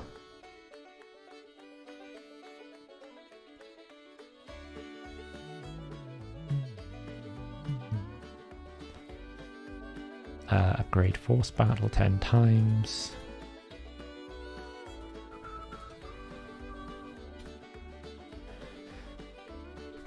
Tyrant, Artak, Double G, or Husk. Yeah, so turn meter control. My biggest problem there was I didn't have turn meter control, right? Yeah, the clan quests work in 10 hard. But it's only the ones that say 10, right? So it will work if you have, like, they updated the text on some of the clan quests.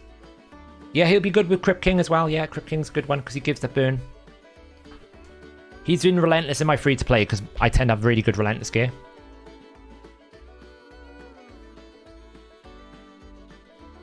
Chronom Artak, yeah.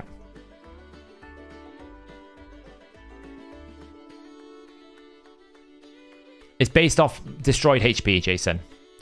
No. It's based off, so every time he loses 1% of his maximum HP, he gains crit damage, and defense, and he also gains 2 speed and 2 resistance. So the weaker his max HP becomes, the more passive he gains, but the damage component basically neutralizes it. He doesn't really gain damage at 0%. At 72 or 73%, he'll gain about 10% more damage based on 200% crit damage.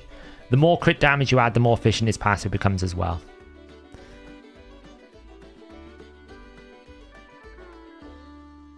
He doesn't heal on his A3, does he?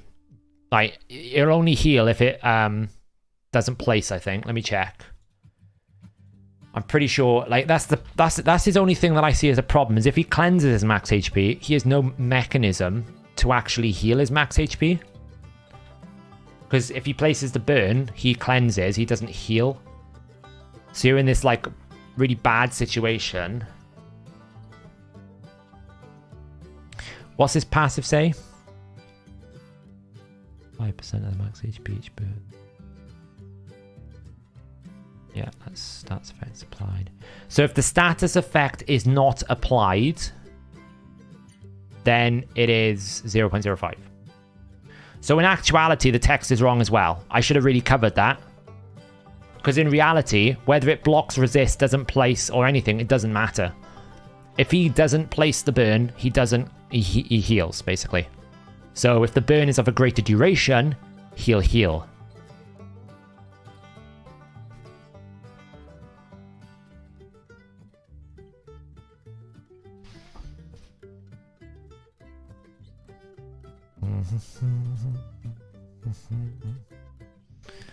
Need to win some classic arena battles.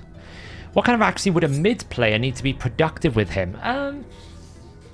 200, Ronald. 160 to 200 is a mid-game player, right? Stage 20 is around about 200 accuracy. If you can get that with some great haul bonuses up to like rank 4, rank 5, that will be enough for you. Like you can see, I've got him. I'm going to lose this. I'll try and win some of these. Mine, I think, is around about 160, 170. Places everything fine. Oh, who builds these damn stupid Ultimate Death Knights? Why am I experiencing this in this level of arena as well? Why do I have to deal with this? I just need to do the stupid arena quest to get some materials. Why have I got a stupid 2-turn stone skin? Breathe through the pain. Breathe through the pain. Breathe through the pain. Don't get angry. I don't mind it when they've got no stone skin, because I can counter it at least, right? I can beat it. But when it's like 2-turn stone skin, I'm like, come on. Be reasonable. And this is gold 3. It's just a hellhole. It's awful, gold 3. I literally can't find wins. It's just so bad. Then does this stat increase carry across all 3 rounds? Yeah, well, not by definition. Basically, his max HP carries across 3 rounds. So as long as his max HP remains the number it is, then it will carry across all rounds, right? So if you don't restore his max HP, then he'll have those stats until you restore his max HP. So yes, technically. What would you think of Artak and Cronin paired? I think it's okay. The only thing is I think you'll run out of burns very quickly, because Cronin will overdo it. Ninja's cool because he replaces... What's cool about Ninja is he replaces the burn as he places it, so you always get a 3-turn at the end of it, which is really nice. Honestly, Mark, the more I see Ultimate Death Knight, if I was to ever quit the game, it's probably going to be because of Ultimate Death Knight. Oh my god, this is a really tanky team. I don't know if I can beat this, I'll be honest.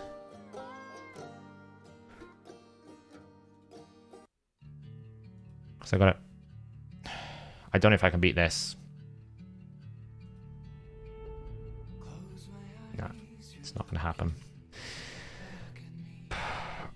Honestly, gold 1 to 2 is fine. Gold 3 is horrific. I cannot break this 2650 marker. I can't. It's so hard. How do you rank Relentless versus Reflex versus Frenzy on Artak? Frenzy doesn't do anything with Artak's passive. So that's the first thing I would say. Frenzy doesn't do anything with Artak passive. So it's Reflex versus Relentless. If you are not using his A3, Reflex. If you are using his A3, Relentless.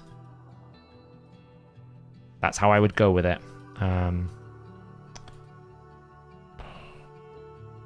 Like, if I outspeed him, I win, I guess. At least in Goal 4 and Goal 5, there's a lot of single, like, a lot of, like, one-man defenses. It's not like I haven't got a bad team. I just don't have enough accuracy stuff. So, like, I don't have an accuracy banner on Hoskerel. So, I quite easily can resist. I don't have, like...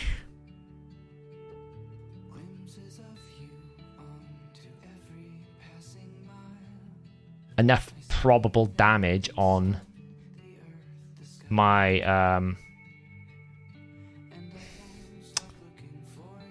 my Dithey either, right? He's going to struggle here. He's going to be dead, I think. Might as well do that because I can't do anything. I think it's over. So I just don't quite have enough. Artak is fine. I don't think it's a problem. So I'm just stuck in this arena.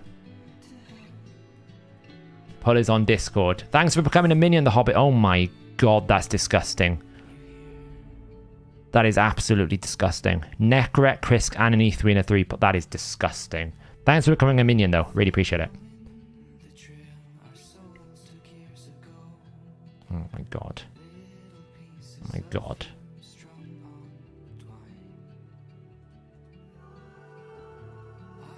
Oof.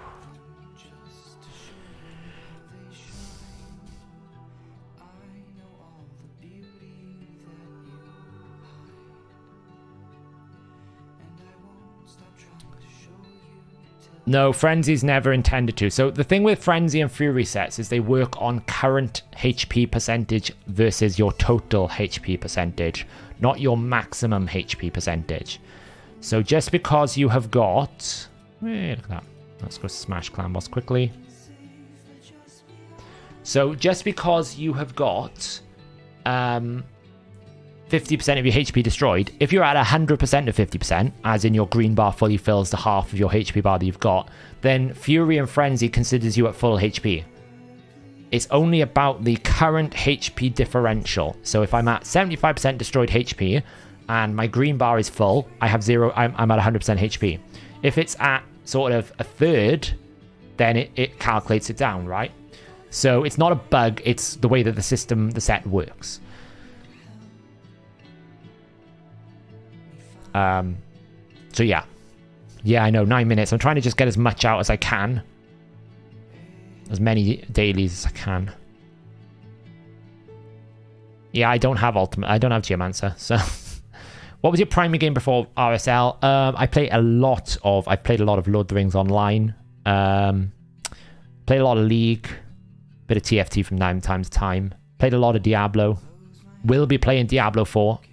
Probably have some information on about what clans and stuff we'll have as it gets closer to it, as I figure out how it's going to work. I don't know whether I really want to stay up for a midnight launch night, because I feel like it's going to be painful anyway. Because I do have early access, but it's going to be like midnight when it goes live. I'm not sure I want to do that. I'll be honest. I'd rather just do it the day after or when I wake up. I don't know what state the servers are going to be in, so... Yeah, Hosquil is a really good carry for dungeons. My only problem is I don't have an Axie banner in the Barbarian faction, so I really need to farm Spider a bit more. I have done a bit, Etho. I've been doing my daily, like 10, begrudgingly, just to climb. So, I beat Dark Fae with Ninja, Decadent, and Lort. Now can't beat her again. Any suggestions? More... Who's your AoE kill, Des? Who do you kill the clones with? Who are you killing the clones with? Yeah, but I do think they've done a lot of prep this time, Plagues.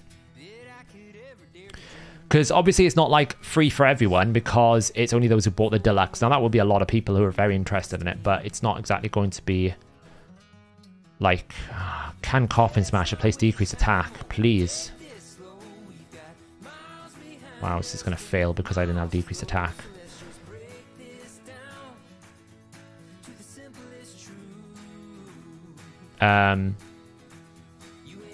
So they've done the server slam, right? And they've done lots of prep work. So I think they're going to be in a better position than they normally are. Will that mean that they don't have server problems? Absolutely not. They probably will. But it's more just the time of day, like 10 o'clock at night, midnight. It's like, oof. I do want to play it though. I might just do an early day stream or something. We just do like a 12-hour stream for fun.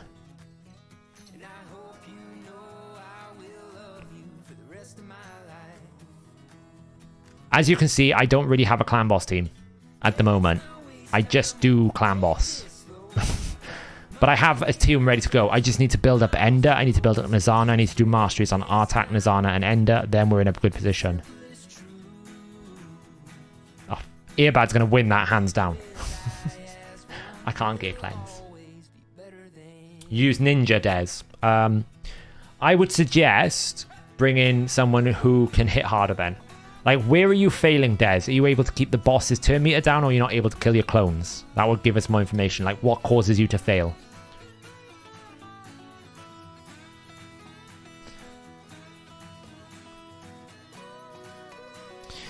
It's totally different to 3, Plagues. It's really different to 3. It's much more aligned with 2. So we've got some elements of Diablo Immortal with a lot more of the storytelling of 2. I've played the beta, and I really had a lot of fun with up to like say level 20. I didn't really experience much of the beta, to be honest, because I didn't have time. I had to just power grind to 20 so I could get my free reward, because I was so busy. But from my understanding is we only saw a fraction of the game in beta. It looks much better than just constant grinding like you saw in Diablo 3, where it was like open a server rift, run the rift like 200 million times. So Diablo 3 got a lot better when they did the expansion, right? What's the first character for default? I'm probably going to roll with Barbarian. Yeah, I've been to the Unicorn Realm. What an experience that was. Trouble killing clones. Yeah, so you want someone with more damage, right? So I use Fulgur for mine as a dwarf epic. Herndig is another great option. You want to make sure as well you speed turn it. The problem with ninjas, Nuke Des, is you're going to place freeze. So you're immediately going to make them 25% tankier, because freeze reduces your damage by 25%. So I would recommend trying to bring someone that has the ability to one-shot your team, and also don't make your team too tanky. Because if you make your team tanky, then it's going to be harder to kill your clones, right? You want your clones to be... The strategy with Dark Phase, you want your clones to be really weak so you can one-shot them with loads of turn meters so the boss never takes a turn. Which, if you can achieve that, it's really, really good. You need a strong AoE nuke. It depends what you've got. Like, who's your arena nuker right now? If you've got someone like a Leo, he can do the job. Fulgur can do the job. Gembo. Someone who can basically AoE one-shot like you would use in an arena. Did you do the, Ronald, did you do the Diablo Cow Realm when you fed the sickle thing into the book altar thing? And you got the realm to go to the cow zone, and it was just like gold, cows everywhere and gold everywhere. It was great fun. Totally pointless, but great fun. Solus could do it. Yeah, I think Solus is an AoE, although he doesn't have much turn meter control, right? Ideally with turn meter control. Ninja can do it, but if you're struggling, then that's what I would do, is look to find a better AoE nuker. Yeah, the secret cow level. But it was more like you could summon it. You would basically use the... there was a weapon you could basically put into the cube, the canized cube, and it would force it, just like the treasure ring would force the goblin realm. You can force it with like, I think with the cow pig stick or something. I can't remember exactly what the weapon's called. It's not pig stick, but something like that. Gembo would be a good option if you wanted to. He'd be able to one-shot the clones, probably. Hey, we did that quest. Nice.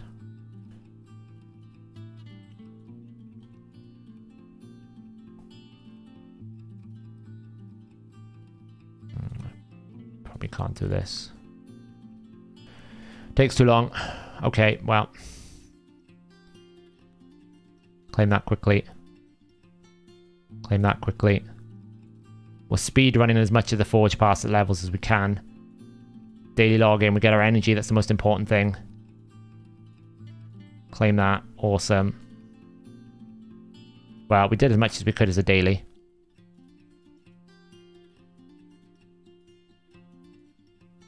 Who's applying? Don't know who you are. Oh, he's called one. We do need to fill up the members a bit. How many are we at here? 24. Probably need to do a bit of a hype whilst he's having a bit of a chill out. What do we got here? See if we can do 10 simultaneous debuffs on the boss in Finite. Let's see if we can do it.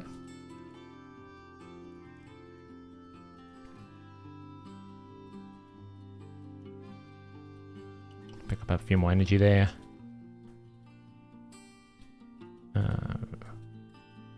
Oh, we didn't really... I don't think I can do this in time. Ah, it's gone open. Damn. Right, can we do Fire Knight 10, 15? Have I got enough debuffs here? Probably not enough accuracy. I don't really need Coffin Smasher anymore. So we throw in Artak. Let's see if we can do it. Yeah, I think so. I think Artak is still amazing.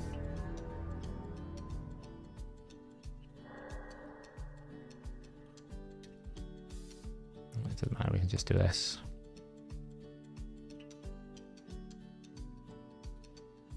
Daithy is another one of them that is dumb, by the way. Mr. Rider Daithy does not like using his A2. I don't know why. He will not use his A1, A3 before he uses his A2. Even though his A2 gives him a guaranteed extra turn with increased accuracy, he always prioritizes A2. I think they've got some like default coding, which mandates that if there is no like decreased defense or decreased attack out, then they prioritize that. It's the only thing I can think of. Well, we're in a bit of a spot of bother here. I forgot to bring my healer in. I honestly don't think we can do this. I don't know what I was thinking. I don't know if I have enough attacks.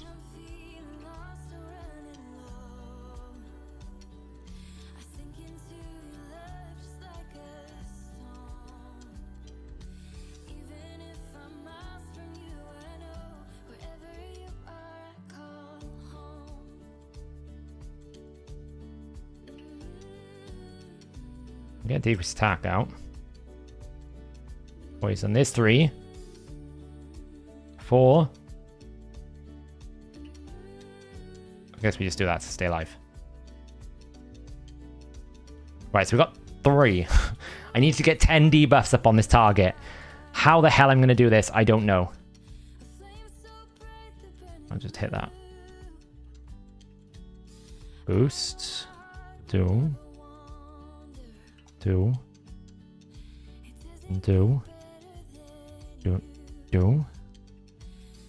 Boost. Leech. Weak hit. That's 4.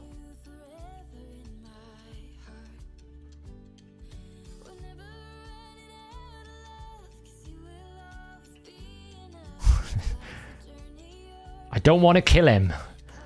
I think I'm going to kill him. Leech. Oh, come on. I'm only at 3.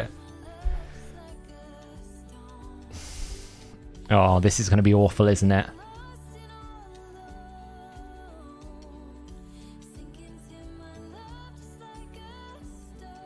Like, can he just please?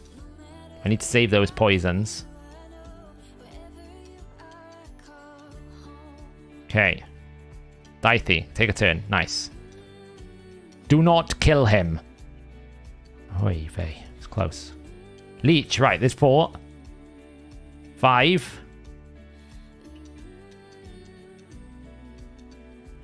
Not enough. Not enough. I don't have enough poisons. I think I might have to drop Deacon.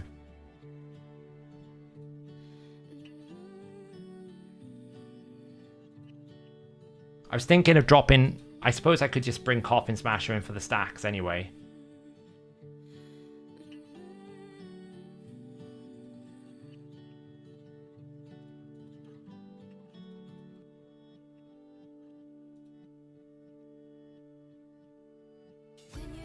It's not enough.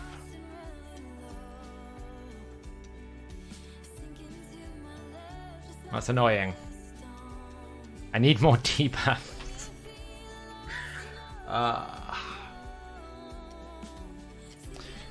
Yeah, but if I bring an Orogrim, I have to drop like Deke, I guess. I don't know if this is gonna work. Let's find out.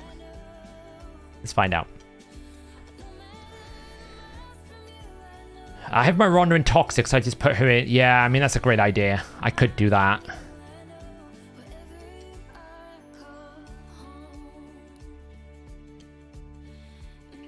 I think Orogrim could do fine though as well. Worst case scenario, I drop Hoskril as well. Because let's face it, I don't need him for the waves because we've got a lot.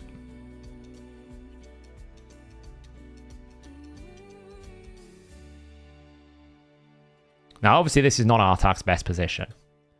I'm not doing it to show off Artak's power here. We're doing it because we need to do the stupid quest.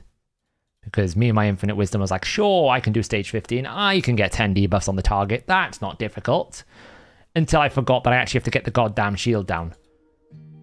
Which means lots of this. Extra turns. Nope. Okay. Well, I think I'm just going to do this. Because he's going to be able to knock it down there. Rather us, like, try to resist rather than that. Okay. Now we just need to Extra turn. There you go. Come on, Arogrim. That's what I'm talking about, Arogrim. Get that numbers up. Nice. Okay, so. Should be able to place decreased defense. 1.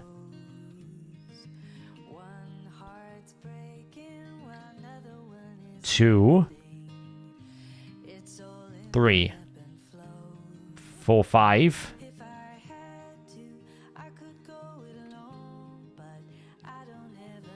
6. 7. Okay, we've got 7. 7's good progress. Let's just hope we can do this before killing him. Kill him, basically, because we're doing too much damage. I probably can just do that.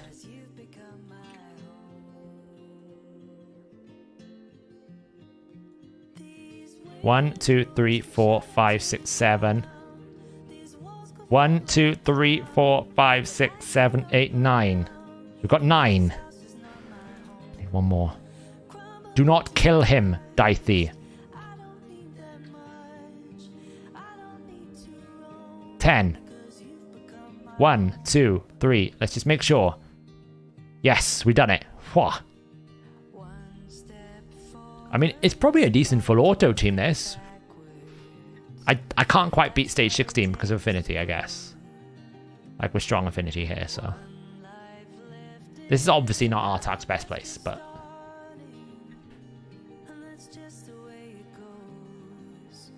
Here's a clan quest.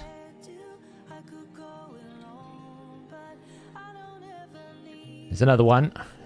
Cashing in. Now we just need to do decreased attack on dragons. So let's just go pump that a little bit. Daily login, silver, we like it. We ignore this, can't really do anything with it. Let's just go pump that a few more times, I guess. But then do you think that the technique that with Toxic was to work after they fixed the bug with Toxic stun sets? Yeah, it should be. Keep in mind, Christomir, you only got the double chance on Toxic with Rhonda if the target was below 50%. Because the first 3 hits of her A1 were just 1 roll. It's only the second hit that gave her a second roll, so it's not like you're getting a tremendously higher rate of Toxic. It's only like double. You're only losing the ability to place it twice, so it's not the end of the world. What blessings should you put on Artak? I'm not certain right now. I mean, if you're using him in... You could argue for something even as strong as like Life Harvest, right? Because it's a HP-based champion. So having more HP is always good. Things like Ward of the Fallen make it more interesting. The reason why people use Ward of the Fallen in Arena isn't necessarily because of the effect. It's because you get a lot of HP as well. I feel like if you don't have Brimstone, you bring Brimstone, right? Because generally Brimstone is very strong. If you're using him in Clan Boss, Brimstone is going to be very good. But in Hydra, Brimstone is not good. In Hydra, probably something like Cruelty is better. So, yeah, it's not easy.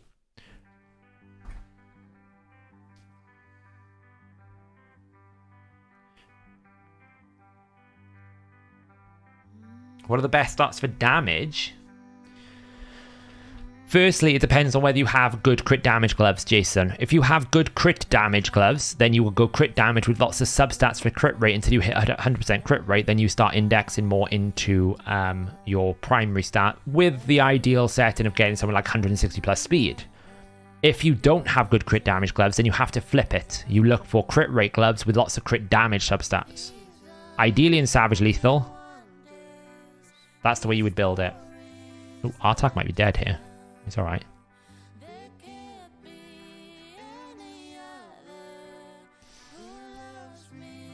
Is the reason Brimstone isn't good in Hydra the accuracy requirement? No, because a lot of the heads can't land, don't activate it, Raywan.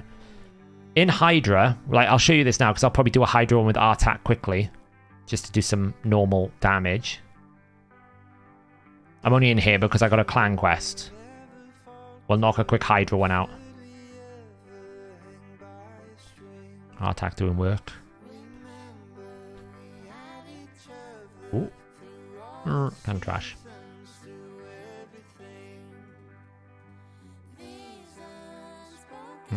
How many more do I have to do? Quite a lot. So, the problem, right? The problem you have here, if I just try to do... You're a good option to bring. We'll give you.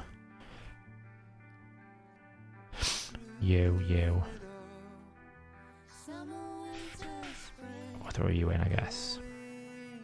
Hoskell's kind of useless, but he has War Master. He's the only one that has War Master. So the problem you've got, right, is these abilities, Raywen, are not very reliable.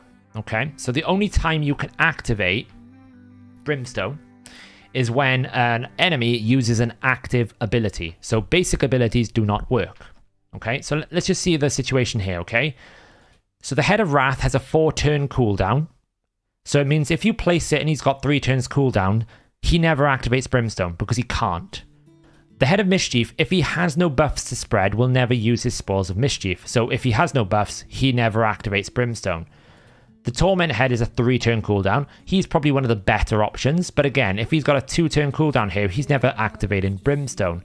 This guy's got a 5-turn cooldown, and he doesn't like using this Leeching Blight if there are no poisons out. So if you have block debuffs and this goes out, then you've got 5 turns before you can do Brimstone. So in essence, we've got 1 out of 3 heads, realistically, that can reliably do Brimstone. Now, if you get a Suffering Head out, Suffering Head is really good for Brimstone because you get extra turn mechanics, which means you can reapply it very quickly. And because the boss will always use the A3 and the A2 consecutively, you always get good damage out of it.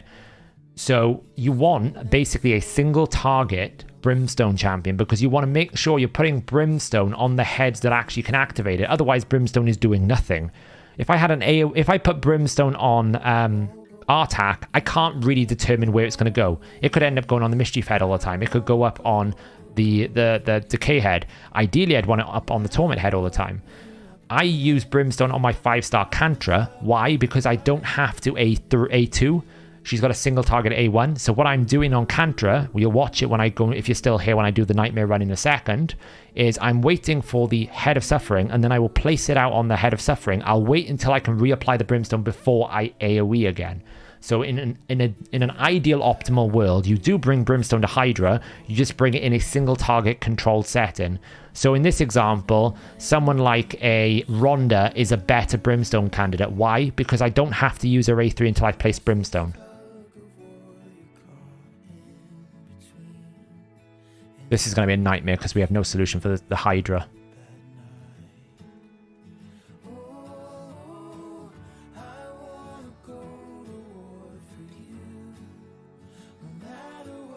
Come in, Dithey. Let's do your business. So here, for example, I can basically use the A3 on the Head of Torment because it's fine. Until I have got the Brimstone down, I won't do it. Get a bit of activation. This rotation is awful, isn't it?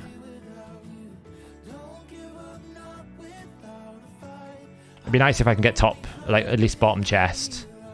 But I don't think it's going to happen because I think it's going to take so much damage.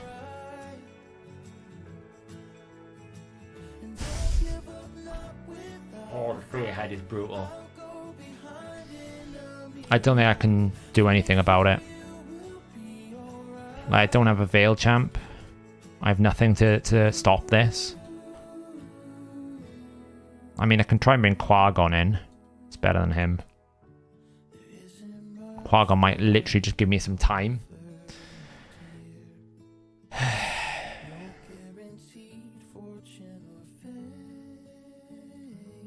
I have to do this here.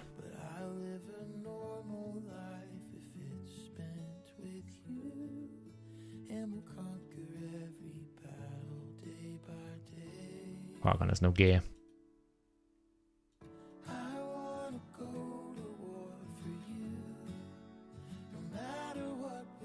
Problem is Ron has no Axie either.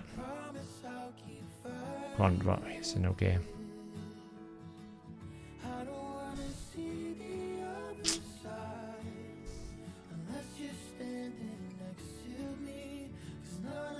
I don't think I have a solution for this.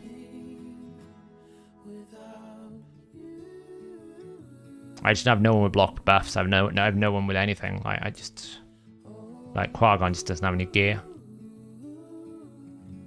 Let's put you in the vaults for now.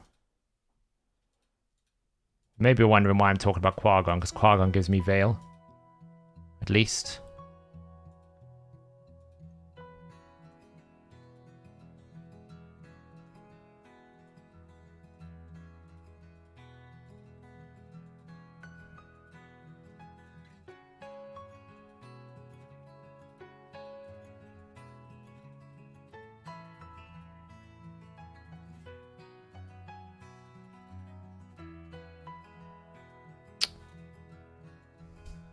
Why have I kept that? It's awful. I don't know if I can do anything with this, I'll be honest.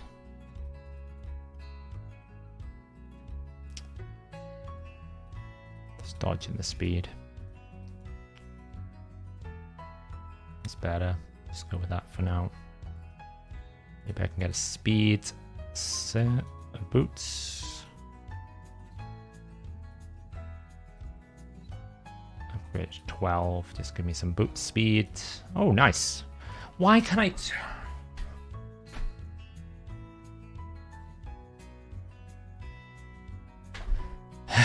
Another triple roll.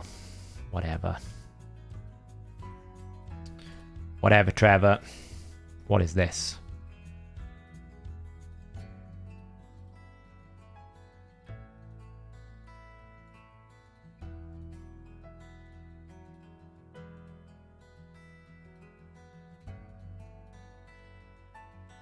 Honestly, it's getting stupid.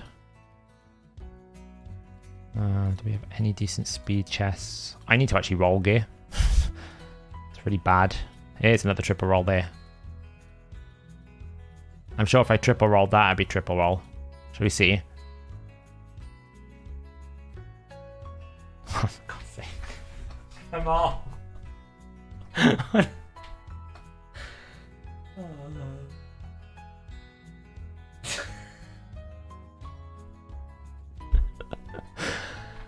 I feel like this point it's just like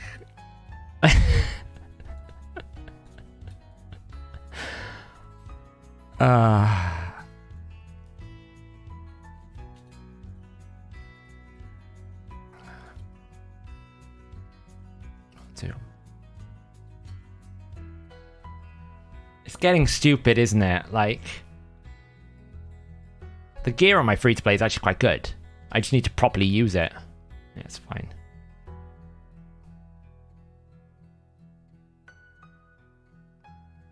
How fast? Qui-Gon, can you please take a turn, Qui-Gon? The point is, Qui-Gon, you're meant to take a turn so that all my champions don't get feared.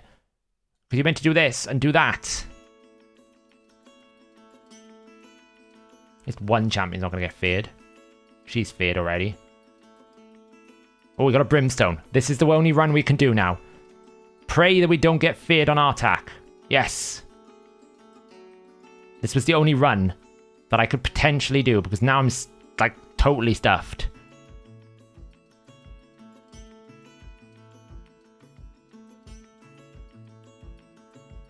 Artak doing his thing. I have no idea what the first chest is. It's probably not enough.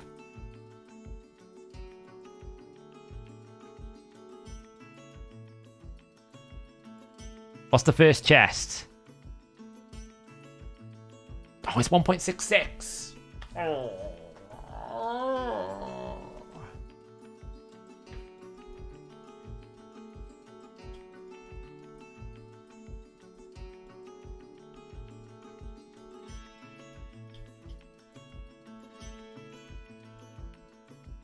I don't know if I, with the remaining collection of few heroes that I have,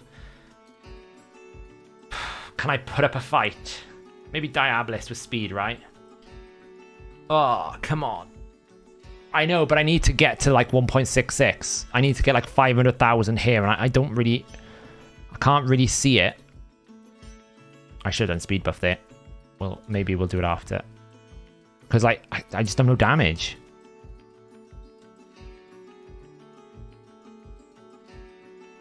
Like, maybe I can burn this dude.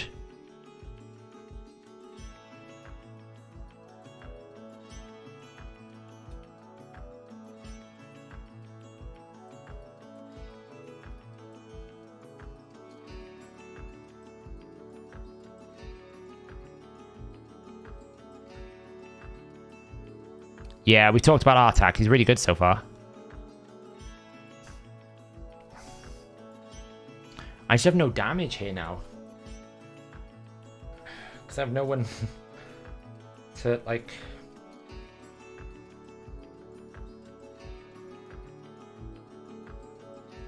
No damage.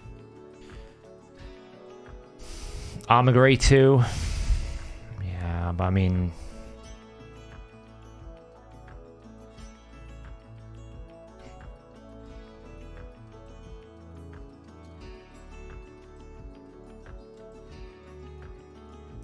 We just do that, I guess. Just giving it all increased resistance, continuous heal. Oh, come on.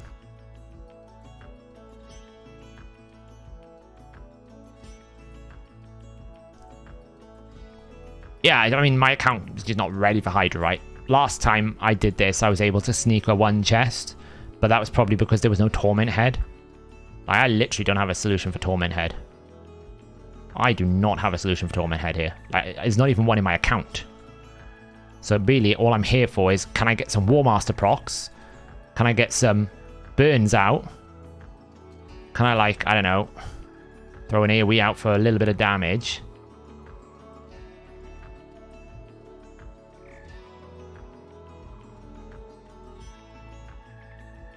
Oh, that was brutal. The death is nigh. I mean, close, but I don't think I'm...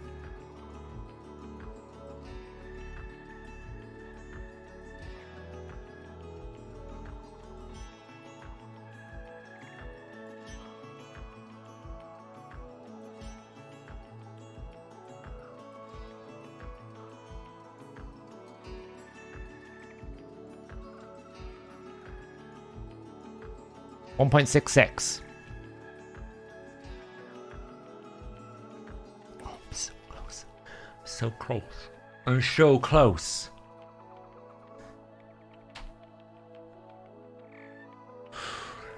I just need to get like 200,000. Right, okay. We're going to be doing some crazy strategy here. It has to happen.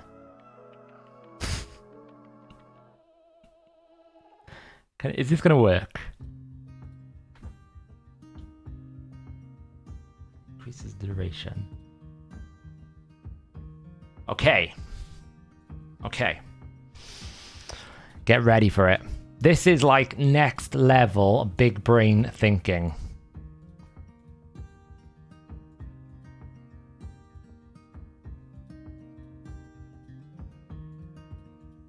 All right, just take that for a second.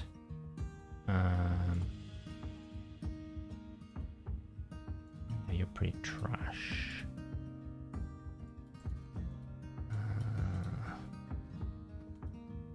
Someone quickly check what's the fastest.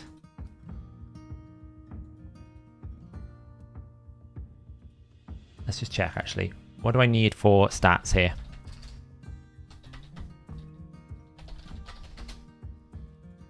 Hydra. What rotation are we in? Rotation 2. Normal. So they're basically one... Oh, the mischief is 210. It's a bit tricky. 210. So I need to go across to the 180 really. Or some have a boost. What can I run? What can I run? What can I run? What can I run? I could go grab something the right aura. I've used my 2 speed auras. Can I use a bot? Is there someone have a speed bot that I can use? Because your arena, that's not going to work. Faction crits. Doom Tower. Oh, right, you're a bot. Right, so I'll get 90% aura, which means... You're going to love this, guys. You're going to love this. Percent, which means he's going to get 97 times 1.19. So he's going to be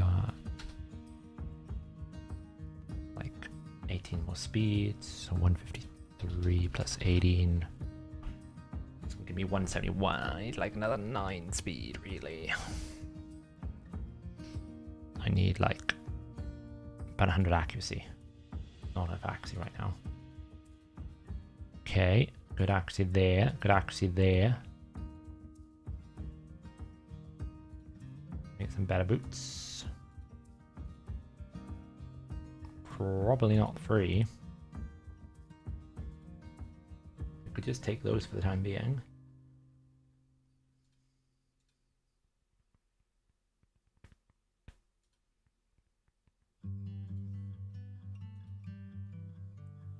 Not using you anymore, so we'll take you.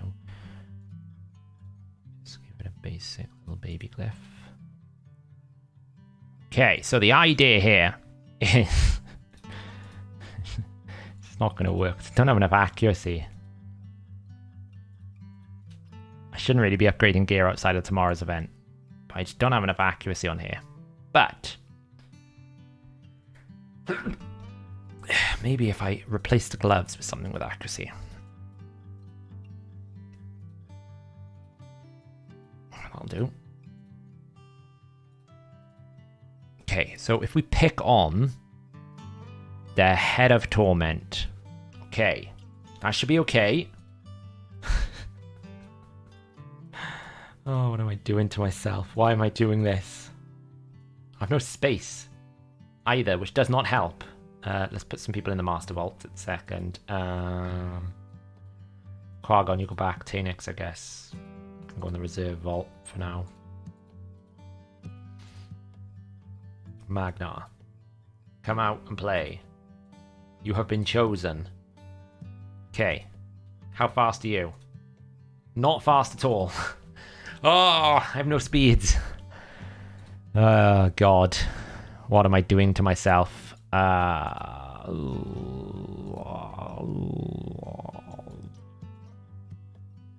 Hey, look. You know how I can triple roll stuff? I don't always triple roll. I could put them on him. You can have those.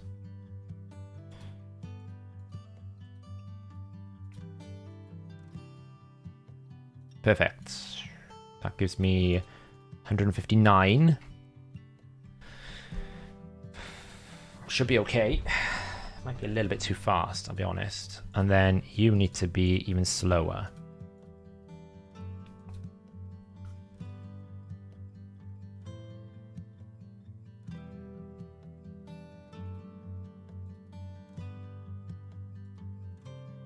Okay, if this works, it's genius. If it doesn't work, it's a disaster. A little bit more. Do. Okay, so the plan is... Oh, this is going to be the craziest stupid thing I've ever done in my life. Where are you? You come in here. Yeah, that's nice. We'll use a Gorgorab as well, because we can do that. Level 1 Gorgorab. Okay, Harken Great Blade. Right, so the plan is we use Wretches, 100% chance to place a HP burn for 2 turns on one enemy. Then we go in with Harken Great Blade and we spread the debuff on from Harken Great Blade to all other enemies. Then we come in with Magnar and we extend the burns to 1 turn and pray that we do about 150,000 damage. And we don't die in the process. What's the worst that could go? Like...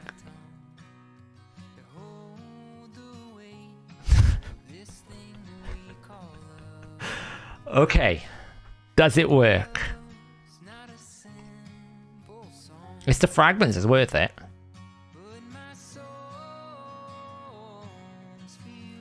Boost. Ah, yes. That's fine. That's fine. Okay, so now we need to pick on... The Torment Head is the slowest with the Wrath Head. So probably the Wrath. Burn. Ah, she's too slow. I got it the wrong way around. I need her, then him. Damn. Got it the wrong way around. Got it the wrong way around. I need her to be faster than Magna. Magna's too quick, so Magna needs to come down in speed.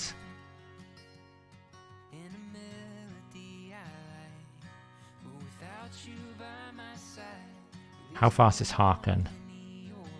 She needs to be faster.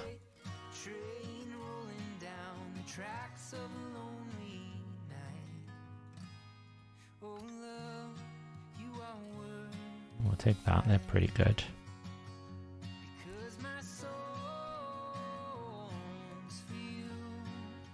What are we up to now? 143.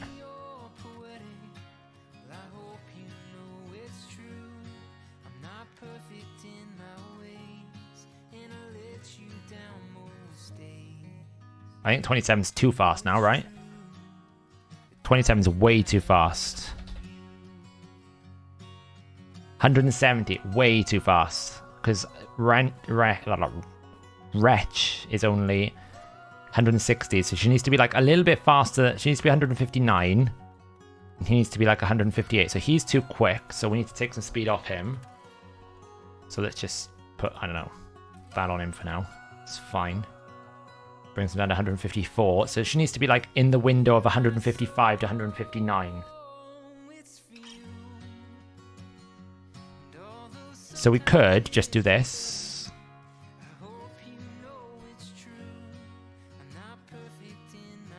Because we need to stage it for tomorrow anyway. 147. It's not a problem if we burn some silver for this, because we're going to upgrade this tomorrow. So she's 149, so we just need a little bit more speed.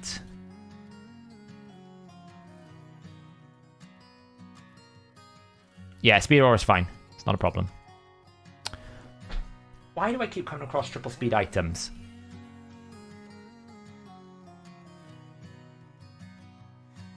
No, mate.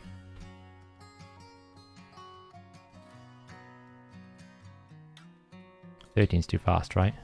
149 plus 13 is too fast. 162, it's a little bit too fast. I wonder if I triple roll that. Oh.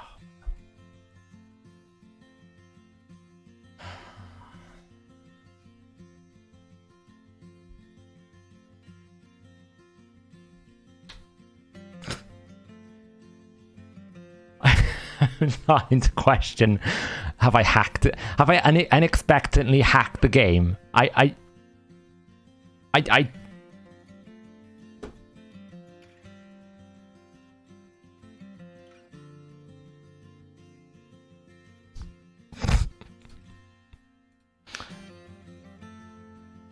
a bit low on accuracy now, aren't we?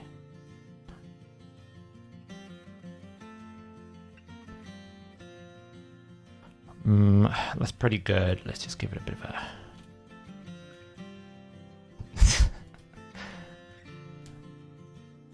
112. It's a bit low on accuracy, I'll be honest. Might just have to RNG it a few times. I know, right? Stop stealing our speed rolls. Okay, so boost. It's fine. We don't. Oh, we stole this to me that time.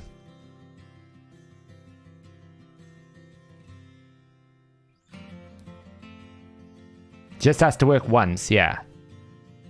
Game. Boost. That's fine. Wretch, burn. Debuff spread. Extend. It worked.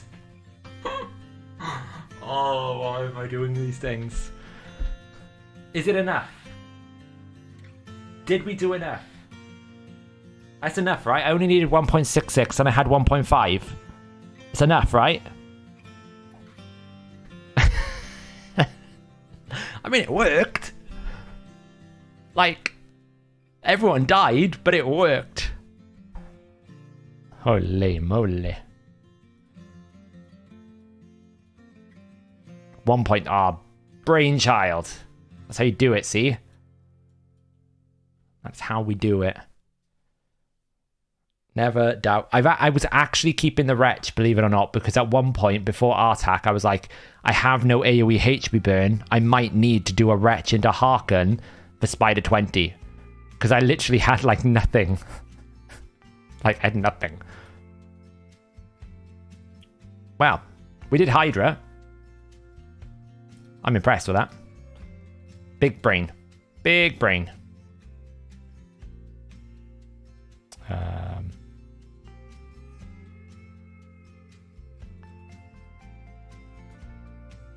No, he wasn't. To be fair, I was probably not needing Magna. I was just sitting there thinking, am I just going to like kill myself here or not? Right, so all I'm going to do here now is I just need to run some stage 20 just to get decreased attack out on the boss about a few more times, and then we're going to go do Nightmare on my normal account, my main account, because we need to do that before tomorrow as well. When does Hydra reset, though? Does Hydra reset tonight or tomorrow? I always mistake Hydra. It's Clan Quest tonight, isn't it? We still need to do Clan Quest on the main, so we need to do that first. Yeah, like Artak, you can see the power of my main account, right? He did like 1 million. Oh no, it is tomorrow, isn't it? Wait, no. Hydra doesn't reset tomorrow. It resets the day after, right? Hydra resets on Wednesday. So we got one more day of Hydra, right? Clan Quest tomorrow, Hydra the day after. I always mix it up, honestly. The amount of times I've said to Clan, oh, we haven't done this. And I'm like, oh, okay, yeah, well, I was jumping the gun here, my bad.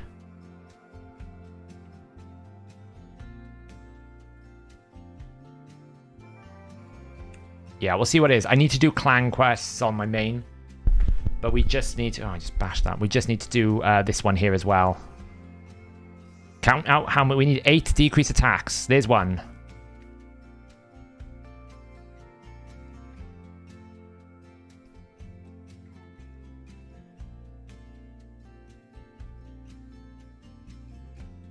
There's not one.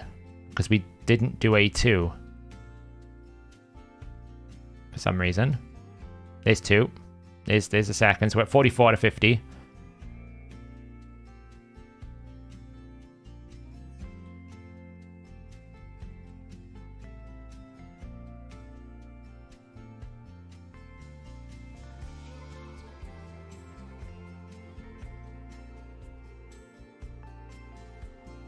Please A2. Why is he not A2 in? I'm sure he's fully booked. He's not A2ing. Why is he not A2ing? Do I have to tell him to use A2 as well? Oh, he's dumb. I need to check. Is he just dumb and not using his A2 when he needs to? Because I'm sure he had it available.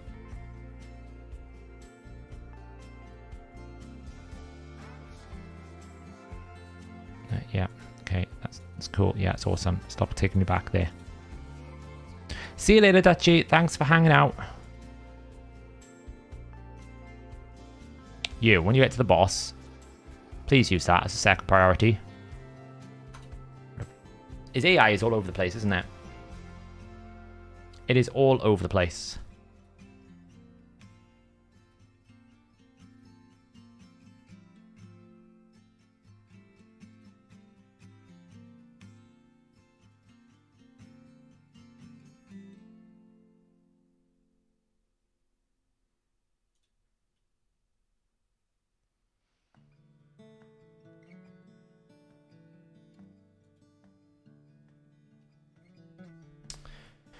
He doesn't need to if you have decreased attack. Yeah, I've noticed that. I've just told him to use it now.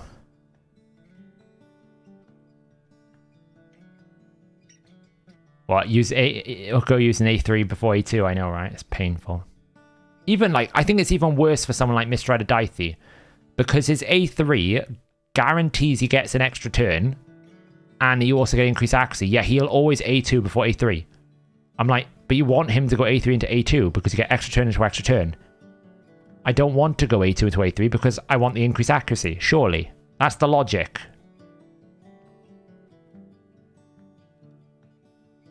Honestly, it's crazy. How good Hospital is for this wave control, though. Eventually, I won't need Hoscurl. Once I get Sunset's building, I will not need Hoscurl. I feel like, though, I just have to sort out a clan boss team on this account first, because I can't even do Nightmare at the moment. So that's my focus going to be, is like getting masteries on these main champs. I might just pump out a lot of Dragon. I don't know.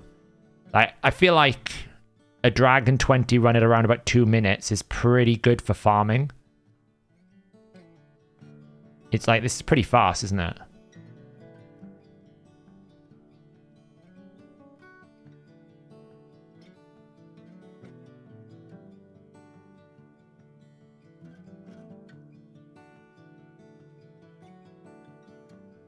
Like, consider my account. I wouldn't sit here and say it's not like the fastest in the world, but considering the level of my account that I basically have like 6 level 60s and barely any gear, it's pretty solid timings.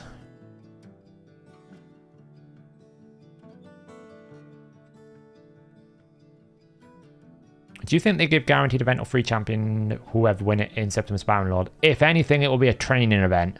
I doubt they'll give it for free. I'll be honest. I doubt they'll give it for free.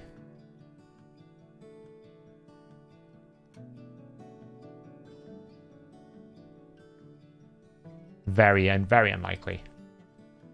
It'll be, I think it'll be either a champion training event or in a summon rush type example, like a chase kind of thing. I think I need to do one more.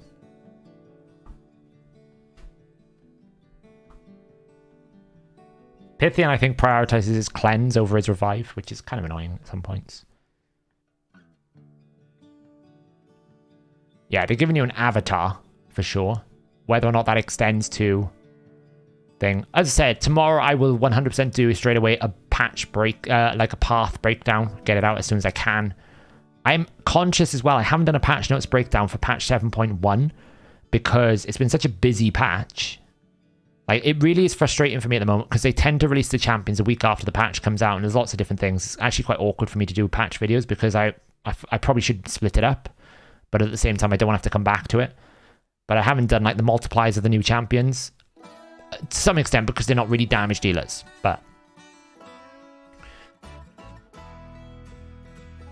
we're not far away from a new patch, right? We're probably like a couple of weeks, like a week out max, maybe 2 weeks. So I wonder what's next in the rotational things I have to deal with.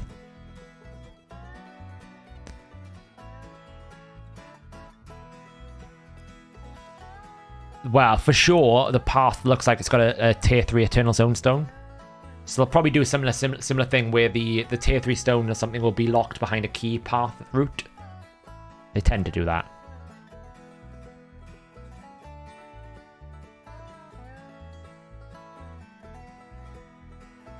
Or can we all stop resisting and weak hitting on the decreased defense? That would be wonderful. Thank you.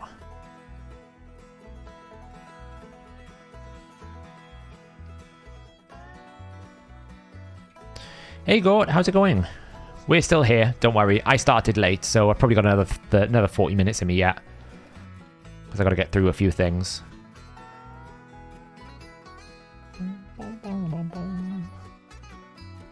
I do like a bit of chill out kind of bluegrass folk music every now and then.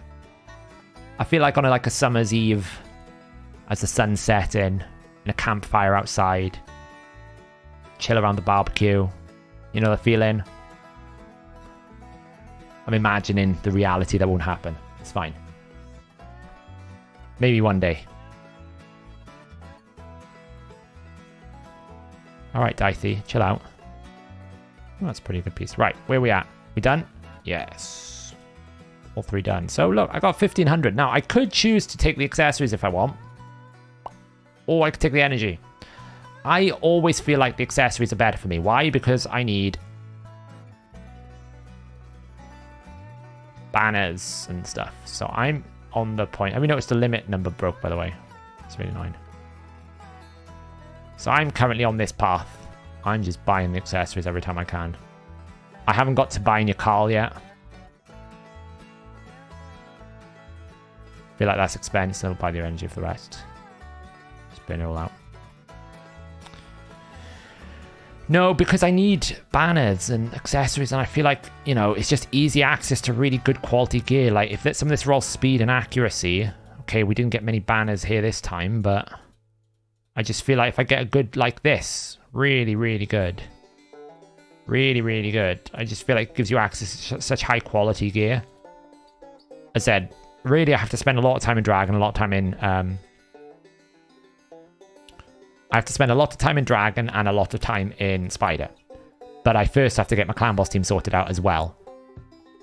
So I basically, on this account, I have to get Ender and Nazana up to 60. Get some masteries going for them. I need to get Artak masteries done.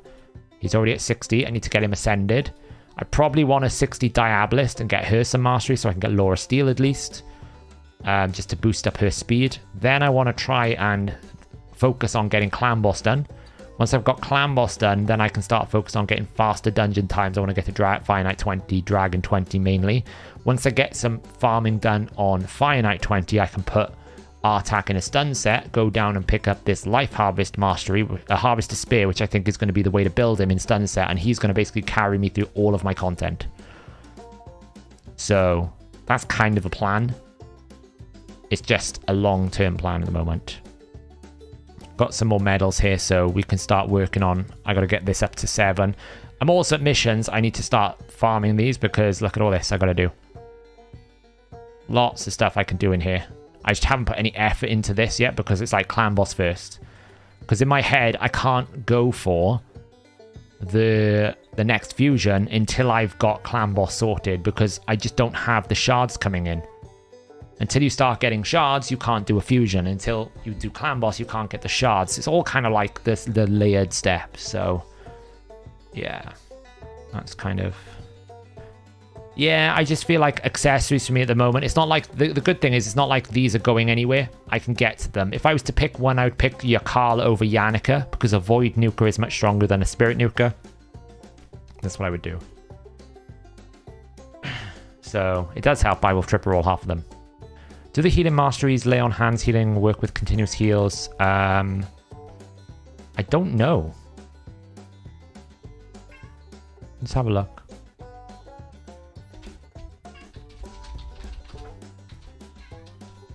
What up, cat?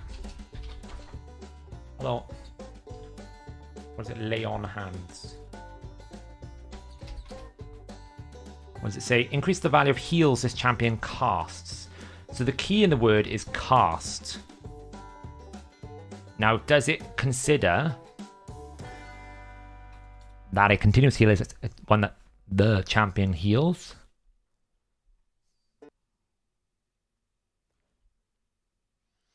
Or not, basically. Now, it says, is owner of the producer-related effect. So it depends whether or not continuous heal is classified as an owner. I would imagine not, based on that, if I was to gut instinct. You know, if I was to basically, to guess off the top of my head. What are you doing? You're interrupting the broadcast. Hello. Oh, it's okay. You want... Right. 1 second. The cat is interrupting the stream. Come on then. Because she wants the chair.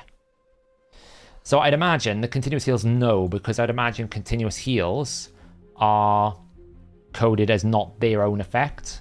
I'd imagine they're coded as the person who applied the buff, but I could be wrong. I'd have to test it. It's very difficult to test, I guess. Well, it's actually quite straightforward because it's a fixed percentage, right? So continuous heals 15%. So if I put mastery for lay on hands, they should be healing more than 15%. It's actually quite easy.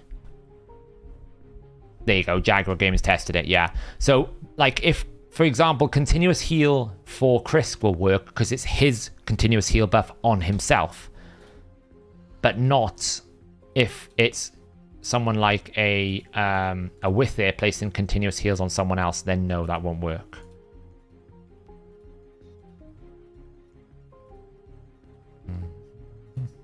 Claim all the special. Do you see that there was a gem pack that they put out? I was like, oof, it's not quite the sack of gems, but it's close. What have we got on the altar today? Oh, there it is. There it is. There it is. The 6-star Baron that we're never going to be able to afford because I've got 41. 41.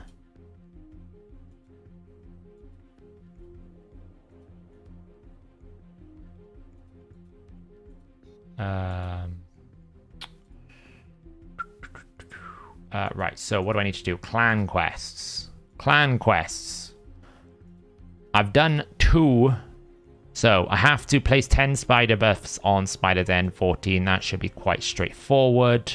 Let's do that quickly. Stage 15. Debuffs. Riho.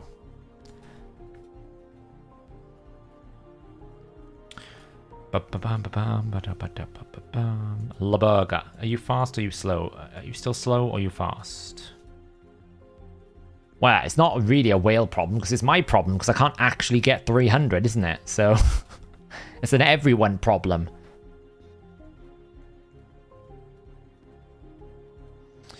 And then just nuke, I guess. Septimus. Cold Heart, Cold Heart.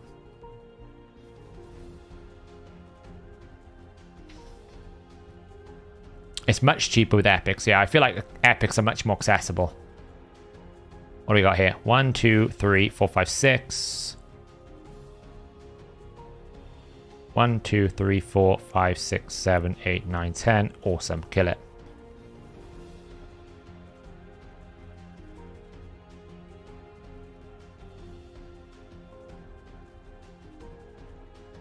Can we just kill it? No. No, apparently not. Can we just... Thank you. 1 down. Claim. Okay, so now we need to beat Spider 20 10 times with High Elves.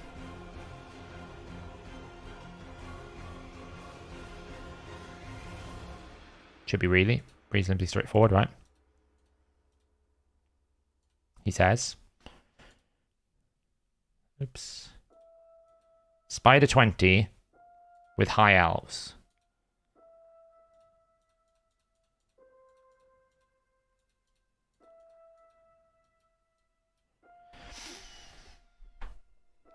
Okay, so we could probably just go Royal Guard as double nuke.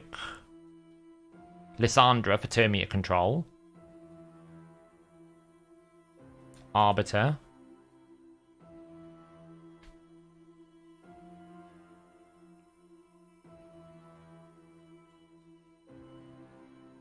It's a shame we don't have any resets in this faction.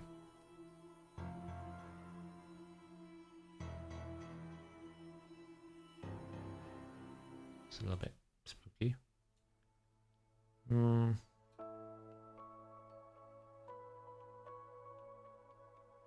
Yeah, well, we could go Balinor, to be honest. That's probably fine. I'm sure he's still got gear. Just go Balinor. We'll see if it works. I have 0 turn meter control apart from Liss, so let's see if it works. Increase attack. Steal a bunch of stuff. Well, that's unfortunate. Nuke.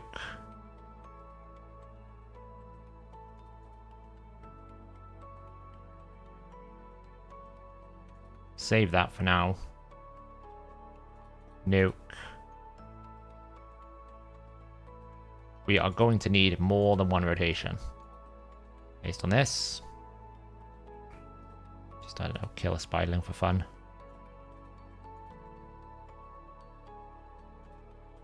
Throw that out there. Drop turn meter. Boost.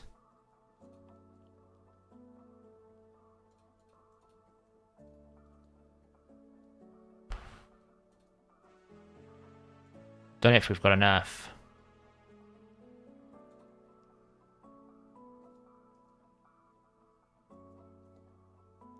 I need some sort of reset.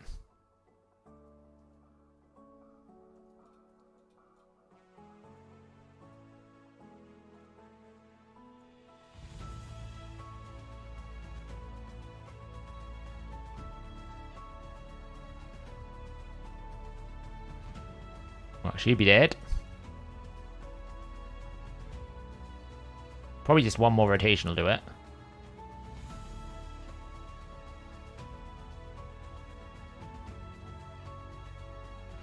Termite is fine. Well, it's just about. It ain't quick, but probably if I just put it into a quick team a sec. What team can I destroy?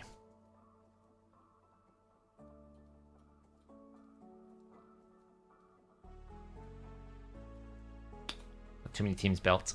I need to get rid of a team. Alright, calm down, Dave needs to go away for a bit. I need more presets. Why can't I have regional presets? I need more than this. I've got too many teams that I need to have presets for. It's like... seriously.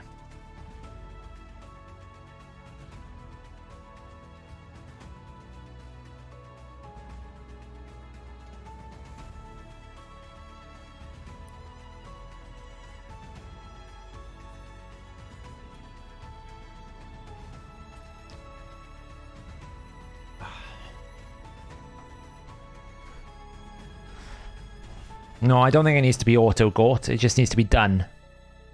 I forgot. It's fine. I need to open with A1. I should be fine. Should be okay. I think it should be okay. I have no idea. It might not be okay.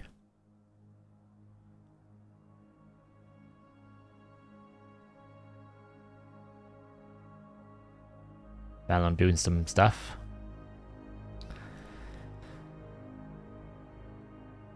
This is the dodgy bit because I can't stop this. So Arbiter will die. Now we're just waiting for that AoE to come back. Can't really stop that. I think it's okay. I think we're alright. So we need to do this 8 more times. All I need to do is just tell this thing to open with this, please. No stunner. I mean, I could use Tatora. I could drop someone for Tatora, but to be honest, who am I going to drop for Tatora? I can't drop Arbor. I could drop Arbiter, I guess, but then I lose my increased attack, which is actually quite valuable here. It's fine, to be honest, because Arbiter can die. As long as they don't get to my Royal Guards, it doesn't really matter. Which they're not. The, as we like to call it, the Garlic pack. More like garlic. The Garlic pack. I just bought the multi-battles, so I don't have to use RSL Helper. It's actually pretty good energy. That's why I have so much energy at the moment, because it's the Garlic pack. Is it Garlic? Galek?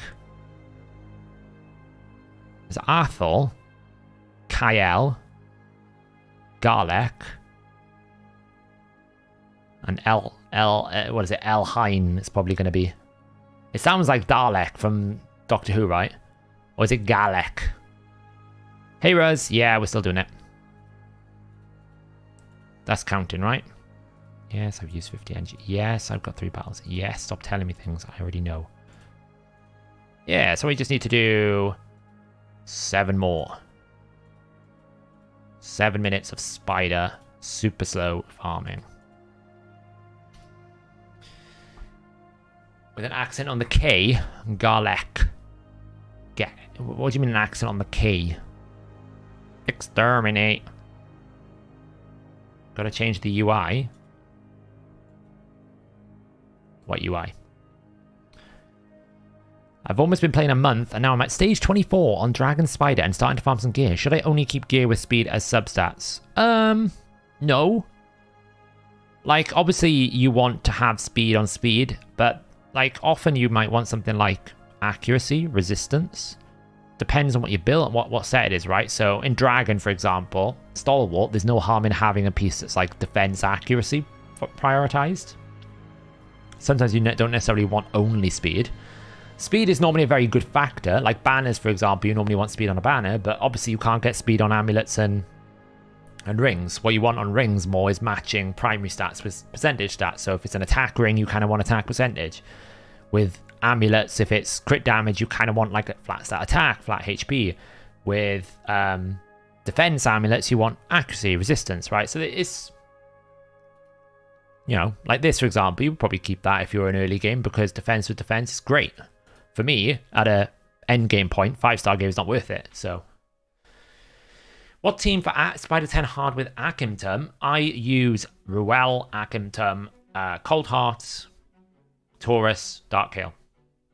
So we basically go Ruel, Hex into Darkhail, A3 into Taurus, Weaken, Burst.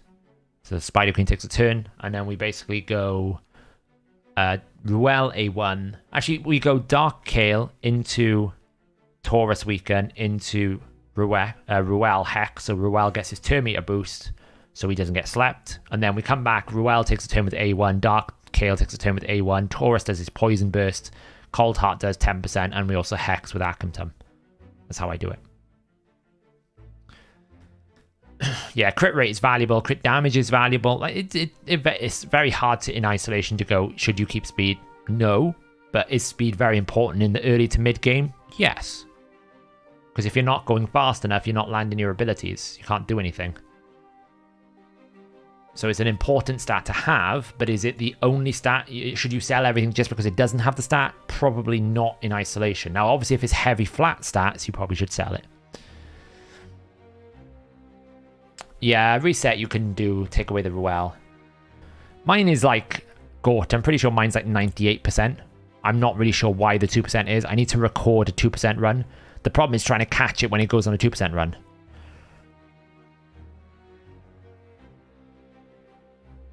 Yeah, I don't think they've introduced the Vexo, have they? They've changed something, but like, I think all they've done is change the multi-battle settings. They haven't actually added more team setups yet. Seems pretty straightforward to me. It doesn't seem that difficult to engineer it, but there you go. What do I know? It's like I'm still waiting for us to trade those gold medals in the Great Hall for something because I've already upgraded my Great Hall. So I would have thought it's pretty straightforward to create a simple exchange barter here, have 1,000 gold medals in exchange, get a chest that gives you gear. I wouldn't have thought that's that complicated. But there you go. Again, what do I know? What's this? Not bad if it rolls attack. Yeah, so like you can see in my clan boss, I've basically got a team set up for the rare only quest.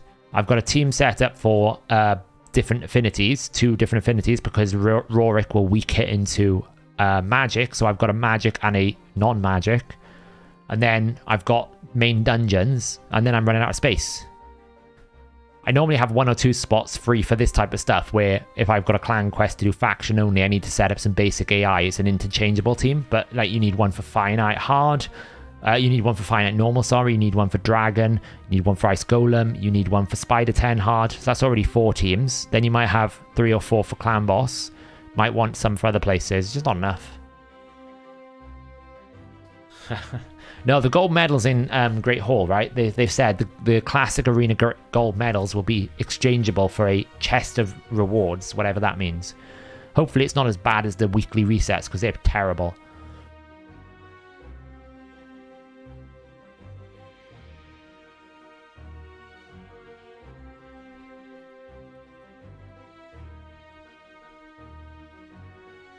Yeah, I mean, even like tag team is not up to scratch right now. You can't set a defense from your save teams, which I think you should be able to.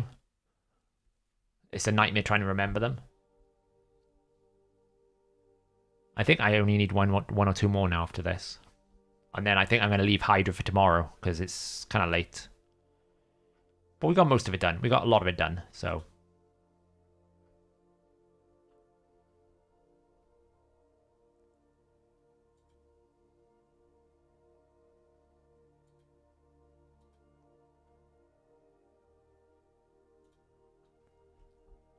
Oy.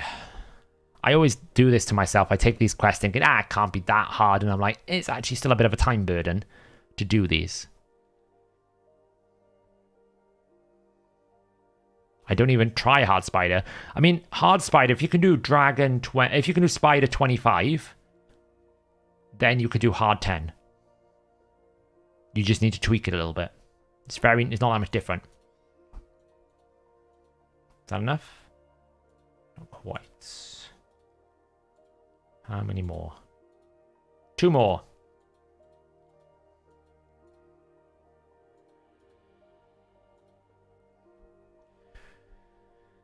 Can you recommend me some Dark Elf 21 teams? I'm stuck and I'm going crazy. Yeah, I need to see your teams though. I need to see your account. I need to know what champs you've got for Dark Elf before I can recommend. Have you got a link to your Optimizer share account that you can send to me?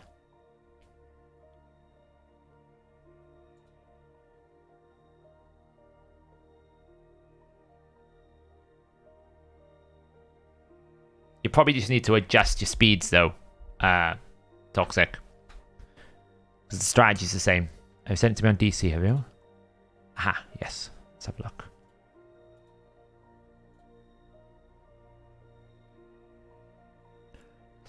Are you happy for me to show this on stream, or do you want me to just advise on the side, Dennis?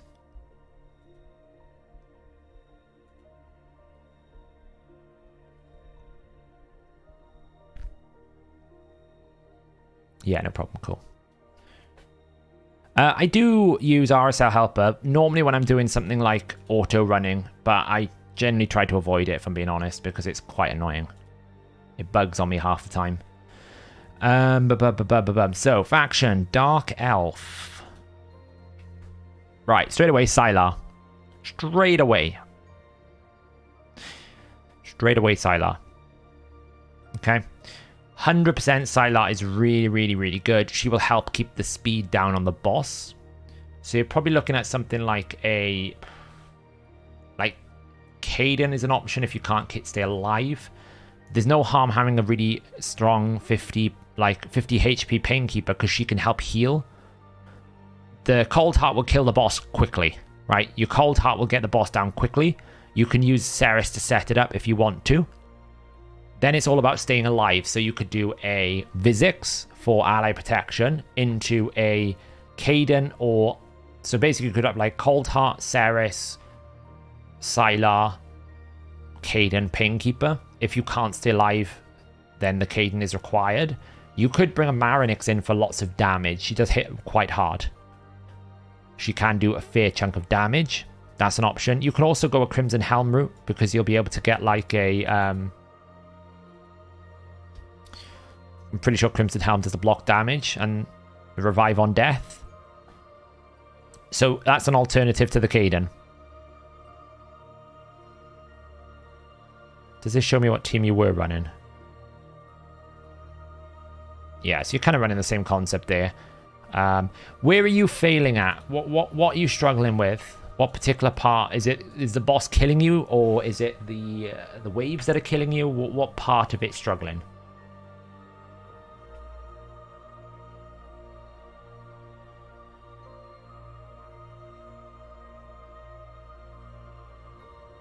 No, Plagues, it can be buggy.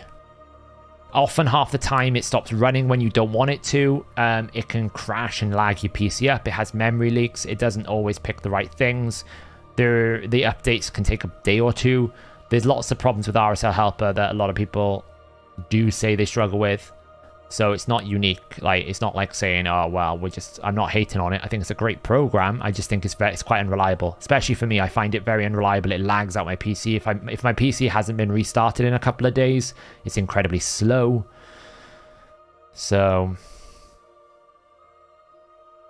they're fragile. They hit me and I'm done. Right, okay, so you can't control the waves. So Sylar is the wave controller then. So I can see you've put all your efforts into Kale at the moment because he's 60 and I guess he's your main damage dealer. Yeah, I'd say... Oh, look at that. An Ancient Shard. I'd say for you, probably Sylar is the option, right? Because Sylar is, like, low-key very strong. Like, the A3... I used to use Sylar in Doom Tower Hard. She got me through a lot of Doom Tower Hard. This is immense. If you can get it booked, This is immense. She's triple AoE, so running a Sylar and stun sets is good. You probably just need more control than you have here for the waves, right? You're probably just not, like... Caden's good in theory, but the boss, there's no stun sets, there's nothing. There's only a provoke. You know, and to be honest, you might consider putting Vizix in a regeneration set to try and, like, you have no innate healing either. So you're going to need some form of healing as well, because I'm pretty sure the Darker Elf boss does a lot of damage. So you might want to look at...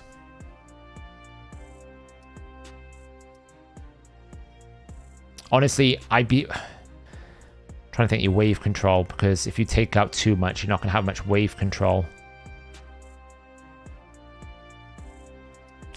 Like, I'd be tempted to take out both Kale and Caden and bring in Sylar and Painkeeper, maybe.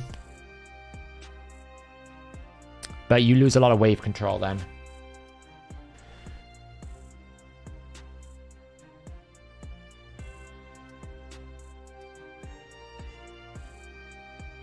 Yeah, I definitely think Sylar is an option. I think as well, when you get to the boss, you'll find that it does the HP burn, so it can wear you down, so you need some form of healing, which is where, like, normally a Painkeeper is advisable, because you get, like, the turn reduction to get back around to Cold Heart A3 quicker, and you get that A2 heal, which is nice. Mithrala is instantly going to make you better, right? So Kale comes out, Caden comes out, Mithrala probably replaces one of them, and I think Sylar replaces the other one. And then maybe you just CC the waves down.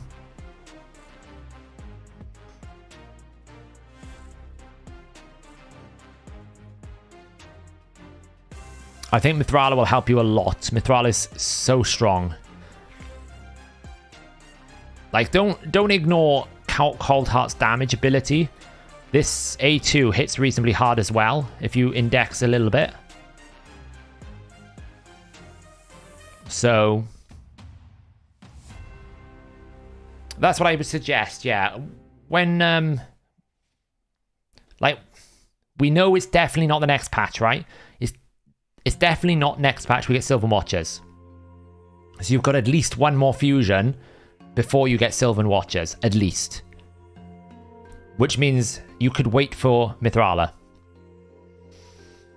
So I would do that, and then I would get... in the meantime, I would work on your Sylar. Because even outside of Faction Wars, looking at your account here, if I look at how many decreased speed you've got... Morrigane's great for it, not bad. Wow, you got a 5-star. That's kind of nuts. But if we look at a decreased turn meter, realistically, the only AoE decreased turn meters you've got is Deacon and Morrigan. I think Nethral's AoE as well. So when you start getting up to higher, like, where are you at in Doom Tower at the moment? Where's your Doom Tower got to?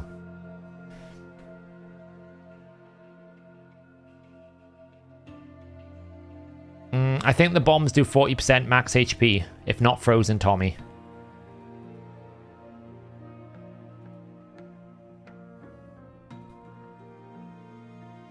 You finished both past rotation. So you're on all the way up to Doom. You're doing all the way up to 120 hard.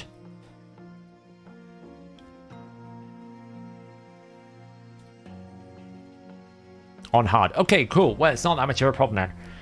If you were struggling, what I would suggest you do is you put Sylar into it because of AoE stun set. So yeah, I mean, Sylar's a 50 potential. Absolutely. I'd say wait until you get your Mithrala, then try again. And if you're still struggling with the waves, bring in Sylar to help slow the waves down with a stun set. And then try and just work your way slowly to the boss. Cold Heart is going to be the one that deals with the boss, not Kale. So you can probably just take a little bit longer on the waves to make sure you definitely get everyone through. And you should be fine. Yeah, then why do they do almost nothing to Artak? I mean, visually, if Artak's passive is bugged, then it's fine. I wouldn't be using Artak in Bommel, though. That's a bad idea. I was stuck on 90 Bommel past Dark Fae. Well, you got Gnishak. So you can do the one-shot strategy, because you've got Fat Man. You can basically do Like, you should have Arbiter, right? Right, so you could do Arbiter into ally attack with Gnishak to get your weaken out and get Gnishak's bombs loaded up and just one-shot it. So you should be able to do that, Dennis. Me and YST did a collab video. Let me see if I can find it. Let me see if I can find it for you. We went through the refinement. It was a YST strategy. Awesome strategy. One shot in the boss. Me and YST then came up and did a... I kind of refined it.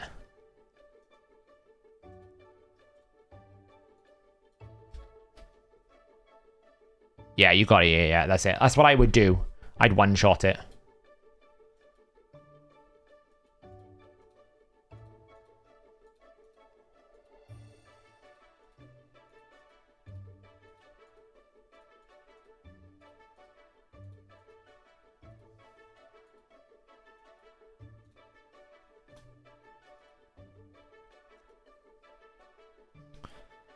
No worries. Let me know how it goes. As I said, if you're still struggling, definitely have a look at the Sylar, because I think she is like underrated for abilities to control the wave. Like, it's actually surprising how literally broken that A3 is. Really, really strong. Right, let's do a casual live arena on the way out. Oh god, Cornelia. YST will be loving it, but I would be hating life. Yeah, Alex, what was wrong with his passive was basically the multiplier for his speed and resistance was off his actual speed and resistance, not off 100. So they've changed his passive now so that instead of it multiplying off his total speed in battle at that time, it's now multiplying off a fixed 100. So it's doing is what it should do, which is if you reach 50%, then you get 100 speed. If you're at 0% lost HP, you get no speed. Okay, Christopher. That's probably why then. I mean, basically the same concepts apply, so it shouldn't be too much difficult. I think I missed a day. I don't know if I've missed a day on this. I'll have to have a look. I think I haven't. I've no idea if my team will still work. Ooh, I'm playing an NZ player. I'll probably lose this. Can I take the ARB out? It's probably a mistake.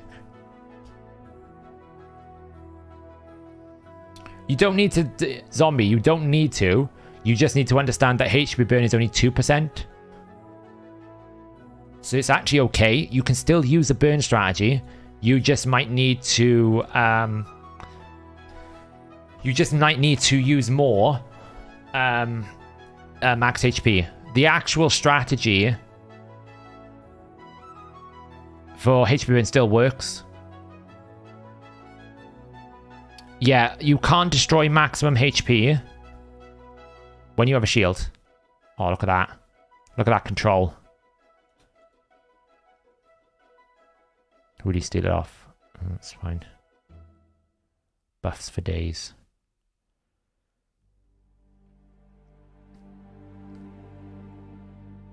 I'd like to kill Harima, if I'm being honest. Was close. Put that on you. Please don't stun him. Please don't stun him. Please don't stun him. Please don't stun him. Oh. Please do not take his turn meter away. Let me kill them.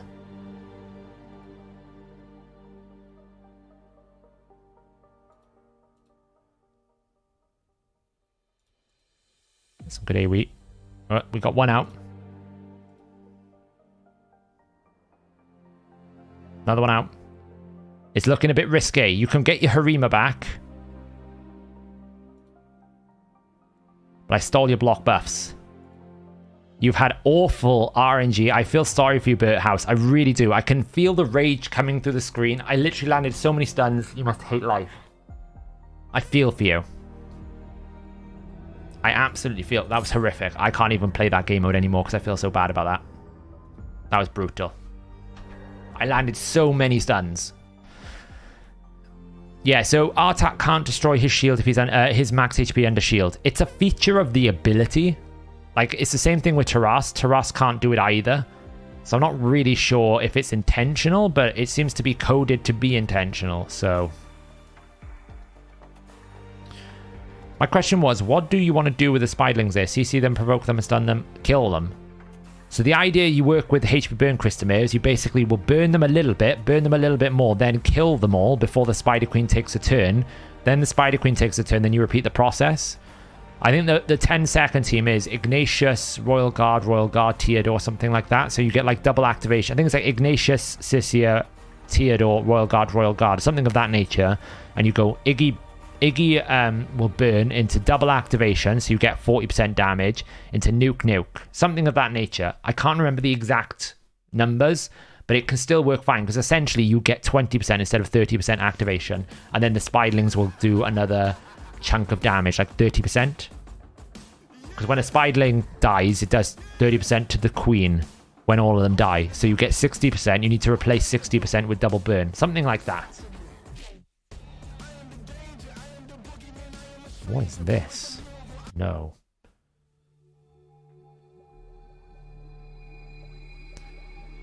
So that's how they kind of work, right? If you basically go burn, double activation, you get yourself 40% damage, then you kill them, they do 60%, and that's how you do it in 10 seconds. It's a careful damage calculation, though, because you don't want to kill any Spiderlings too early. You want to kill them consistently, otherwise it goes a bit mental.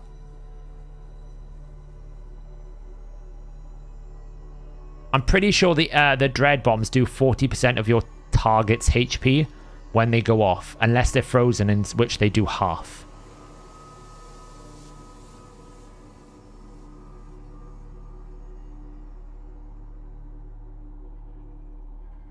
This is my new Doom Tower climbing team.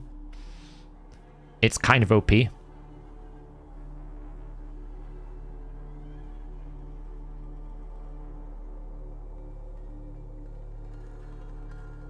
I mean, they're one-shotting things without increased attack. It's a bit gross. I dread to think what I could do if I could replace Oella with an increased attack champion. But she kind of is the healer to keep him alive.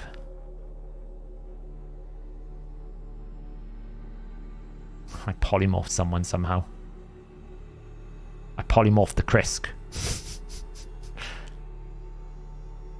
I mean, the damage is obnoxious. I'm basically one-shotting these guys without increased attack.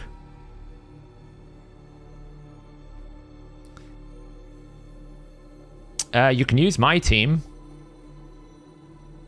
It's a bit inconsistent at the moment because I'm still building up the Geomancer.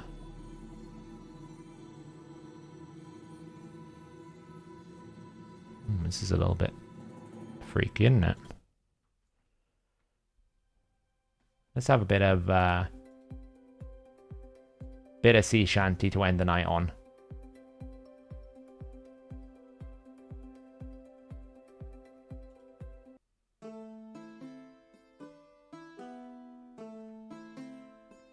So they target a champ and the damage is based off... Are we talking the Dread Bombs, Tommy? Not the bombs, the Dread Bombs, the ones that get summoned. If the Dread Bombs explode, it does 40% of of any champion's HP. Basically attacks all enemies, and it does 40% of their HP in one explosion. So if 2 bombs go off, you lose 80% of your HP. That's the way it's coded. Unless they're frozen, and then it does half that damage.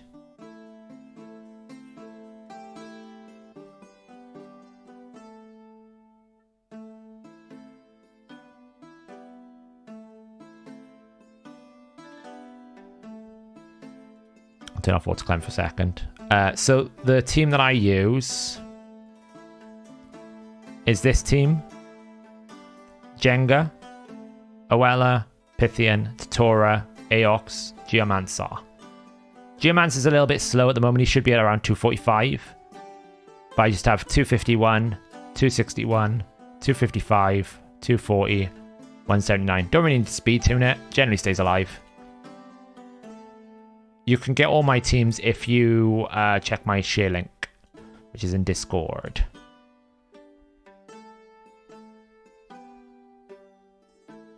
I don't know if he's overtuned Crizzle. I feel like, to be honest now, There's so many good champions for it. I don't really feel like he's overtuned.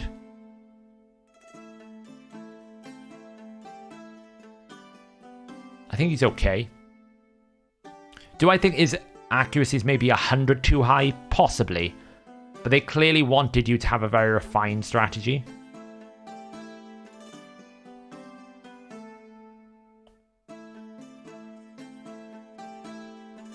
Well, it should be doing 40% true damage, but keep in mind it's 40% of your current HP. So if you destroy his maximum HP, well, it's 40% of what is left. So if he's at 50%, it's only 40% of 50%, not 40% of 100%. So it may look like he's taking nothing because his HP bar is so destroyed. He will still be taking that 40%. Unless there's a bug going on, of course. Yeah, that's it, Jenga, something like that. Aox is built just there to be a bot, right? He's there to just extend the burns and the debuffs. Ideally, you don't want that much accuracy on your Oella. You don't want her landing the decreased speed. You want it to basically just go really quick because you want it to attack you to extend them as long as possible and to activate Geo's passive. But the decreased attack is quite mandatory, I feel like, because otherwise you just die. My Geo dies a lot, but then he doesn't have masteries and he's not maxed up right now. Once he's maxed up, I think the fail rate will be a little lower than it is in the moment. It's about, like, if the bad rotation happens where he cleanses at the wrong time and I lose decreased attack, it can kill him. Once I get all the different passives up and the masteries, I think it'll be a lot less risk.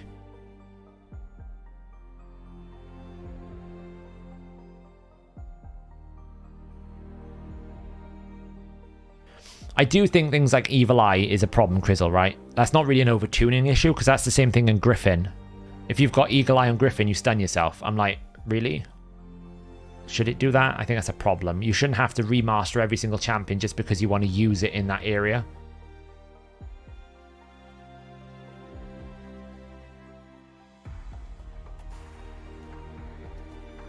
You have a question in the Hydra channel about accuracy resist.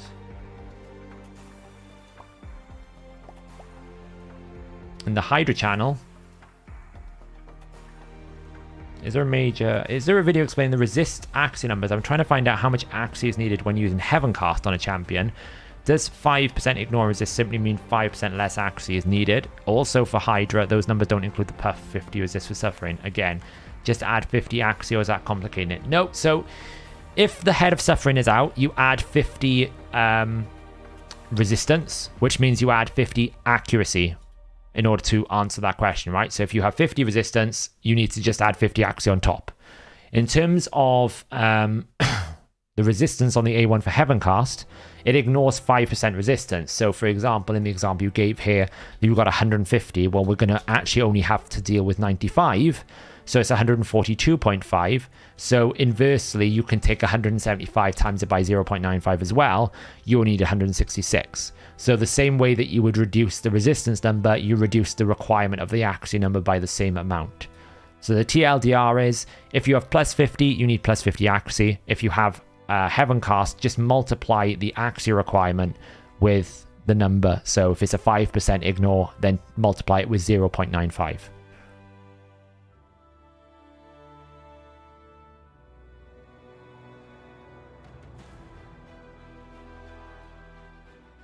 I don't know. It should be the same, Tommy. Unless they're frozen, it should be the same.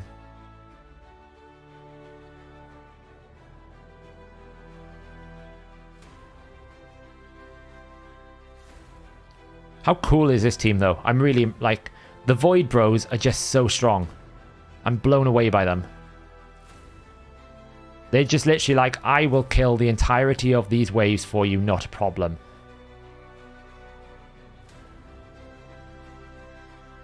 We always have a backup revive because there's some awful waves. It can even do the Siffy Rotus waves because they just deny them the ability to do anything. That's why we have brought Romantu though, because the only waves that it can struggle into is the Cupidus waves. So we brought Romantu to stop Cupidus, because since they've buffed Cupidus now, he's a nightmare in Doom Tower. Do you think this team could beat Hard Spider, Trunder, Cleo, Broadmoor, Deacon, and Suzerain? Fast, no. But could it beat it? Possibly. If you can survive the nuke from the Queen, then yeah. Which stage is the most efficient? So if you're going to do 25 bob, you want to do hard, right? So if you're doing 25, you do hard. 20 is the most efficient for dungeon diver points, so it's probably the most efficient for the hero's path if you care about that, but most of the hero's path will be artifact enhancement. That's the predominantly dominant point generator, not dungeon divers. It takes an awful lot of dungeon diver runs to get anywhere near the level of points you'll need for it. 24 is the best if you want gear. In terms of access to like 6-star gear, it gives you the best. Now, for me as an endgame player, I never do 24. I always do 10 hard if I can. So in terms of what is the most efficient, it's going to be probably 24 if you want gear. But if you want mythical gear, 10 hard. Anyone who does 25 now, especially something like Dragon, should be doing 10 hard. For Fire Knight, it's totally different because it's a nightmare. If you can do a really fast hard, like 1, 2, or 5, something like 1 to 5 stage in Fire Knight, then it's worth it. But I just can't be bothered with Fire Knight hard at the moment. It requires such a specific speed tune. What I'm going to try and do at some point is if I can figure out a very fast Fire Knight 5. A hard 5, because hard 5 is still better than 25 normal, but not if it takes another 2 minutes. If I can do 3 25 normals and the time it takes me to do 1 Fire Knight 5, I will not do hard mode. It's not worth it. Time is more important. But certainly 24 for gear, 25 should be hard mode, and 20 is best for diver points, which is going to be the path. Yeah, Tommy, I mean, you shouldn't because of the burn, right? Because when you burn the bombs, they go faster. That's why you shouldn't use burns. But if it works, right? I mean, if you got it done. The Void Brothers, I know, right? I don't know who termed it. I don't think I termed the Void Brothers. I don't think that. I think I must have like stolen it passively off someone. I didn't intend to, but I don't think I came up with the name. The Void Bros. I just feel like they're really cool. Obviously, because the lore is they're meant to be brothers, you know, because that's what the fusion was all about. Like they're paired. One's a vampire, one's like a vampire hunter. I don't really get the concept, but there you go. I mean, it's lore. You do what you want with it.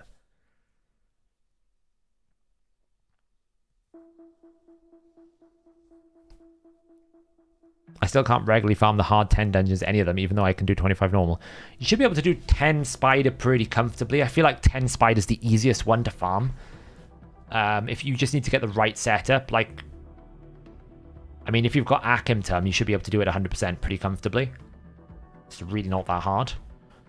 Dragon is all about what you have available in terms of pace, but like if you've got Stultus as the guaranteed event, when they did Stultus, he kind of like makes it super easy. If you've got someone like Liburger from the Doom Tower, really super easy. If not, then you can go to someone like Jingwong, does a pretty decent job there. You can also just like solo it reasonably okay with some really tanky champs.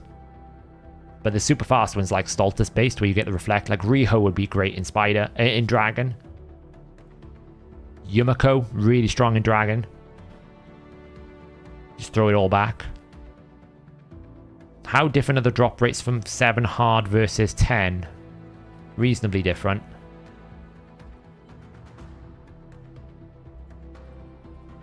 I'll find the link now for you. We're about to see if my bomb or one-shot team still works. Let's see. So 7, you get a 1.11% 6-star mythical, a 2.37% 5-star mythical. So on average, per refill at stage 7, you will get 1 6-star or 6-star epic or legendary, and a mythical rate of 0.19.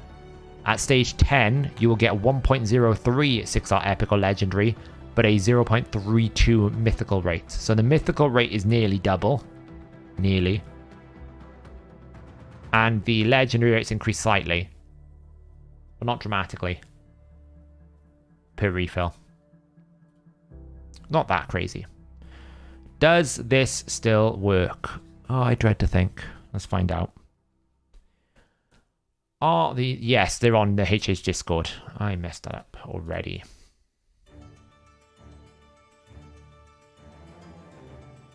Do we think it's going to still work? That's the question.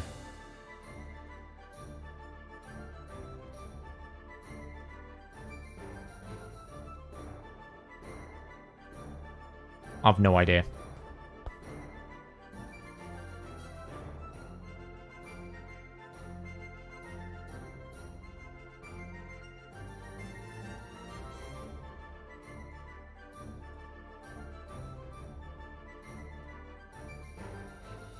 Because I'll be honest, I've broken this team so hard. I've changed half the gear. We didn't get weakened. I think it's a remake already. We didn't get weakened. We failed on the weaken check.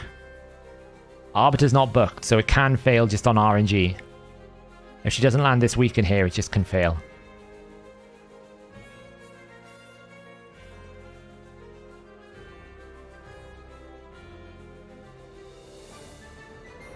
I don't farm bommel, so it's fine for me to do this like it's manual. I just don't farm. I don't see the point. I'm gonna farm lethal. It's way better. Okay, let's see if it's gonna work. Come on. Let's get the weaken. We kind of resisted the weaken. It might be alright. We'll find out. Duke's defense. Burn.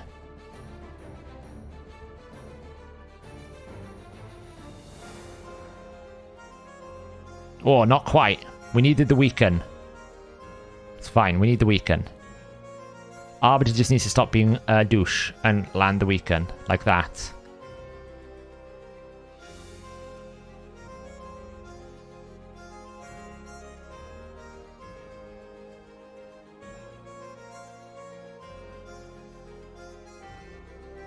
Can we kill this thing? Thank you. You need help building your Frogman for Scarab King. I still have to finish getting his masteries. Who's Frogman? Who's Frogman? Urost? I've heard him called Frogman before. Right then. Please land the weaken. Oh, we got Smite. She might not have enough accuracy anymore to land weaken, I'll be honest. It's a very high possibility. Bombs?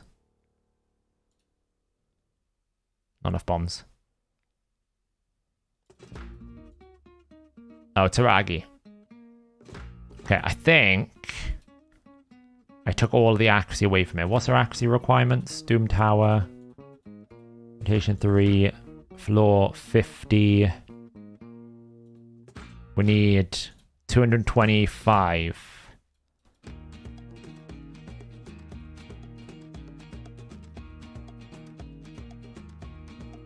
Oh, she got plenty.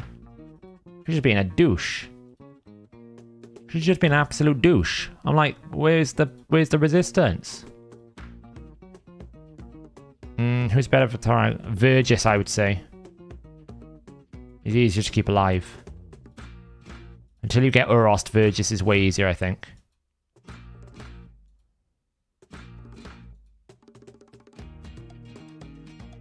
Really? Really? Stupid Scar Tortoise.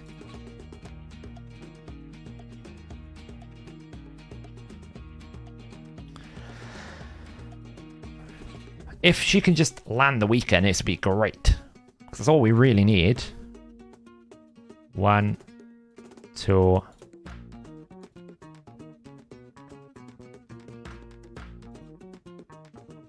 Weaken. Oh, I'm going to lose my mind with this Arbiter. I really am. It's not even a question of whether I can land enough damage. It's the fact she just won't land the weaken.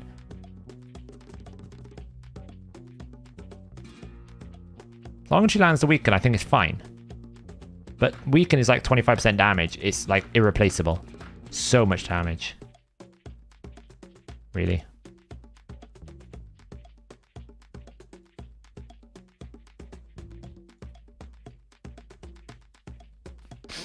Okay.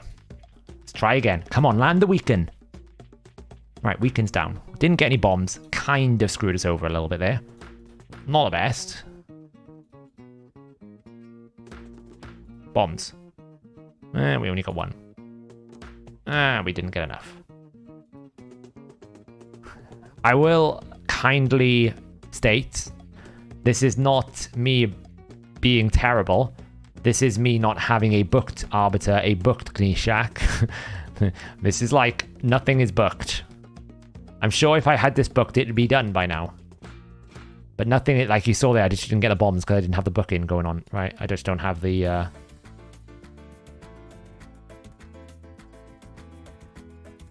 much actually does Atkinson need for hard 10 spider? Not a lot, like 350. But you build him really slow. Right, we got some... This is the run. This is the run. We got a bomb. We got smite. Max HP nuke. Throw out the bombs. There's the 2 bombs. Plop time. Boom. It still works.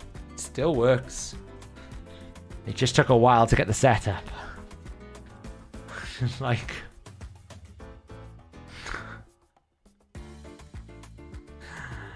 I just needed to get the weaken and a couple of bombs. It still works. I don't know if it works at 90 hard, but at 50 hard, it still works. I know, right? We don't talk about it, Chad. Half my champions need books at the moment. There we go. Bomb 90 still works.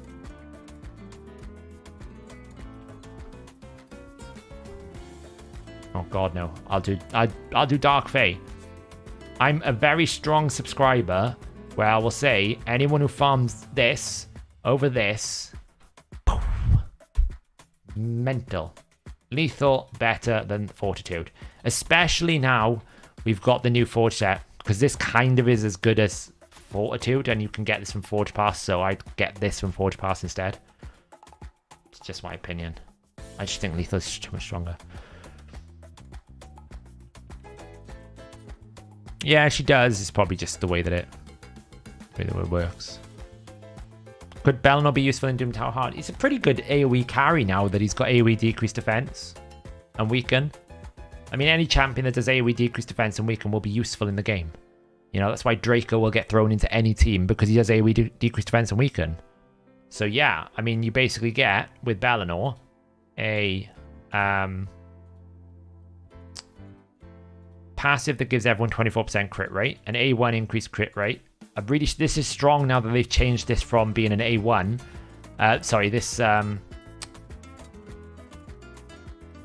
Which one is it? If you use it with Zarvia, he now uses Overkill instead, so it makes this a lot stronger. This hits really hard. AoE decreased defense and weaken, gets a veil to keep himself alive. He's a solid carry. He doesn't need many books either, right? This place is without books.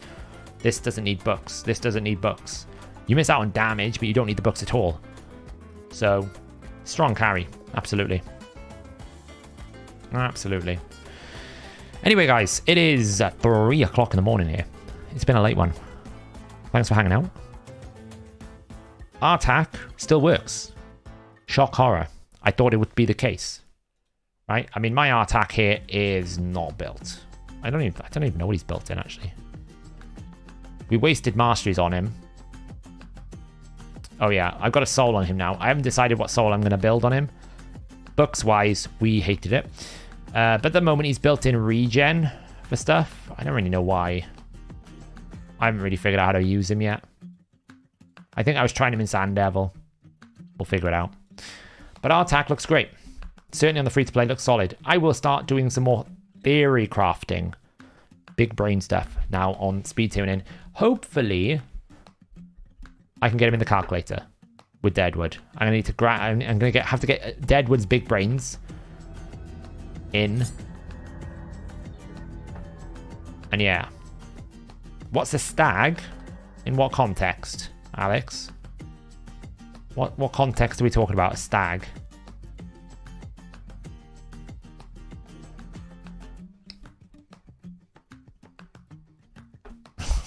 Nice Gort. I guess you're getting a free win, right?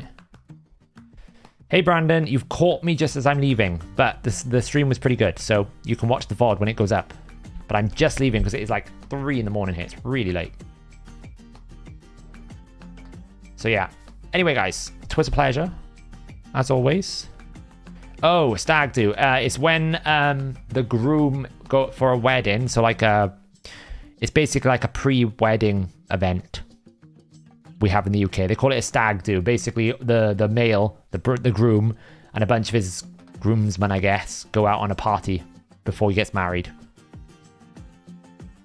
Yeah, like bachelor party. That's the right word. Thank you, Soundwaves. I messed that up, didn't I? You can tell I'm tired. I made that like it's a bachelor party for the groom before he gets married. Yeah. All that goat. Also called that.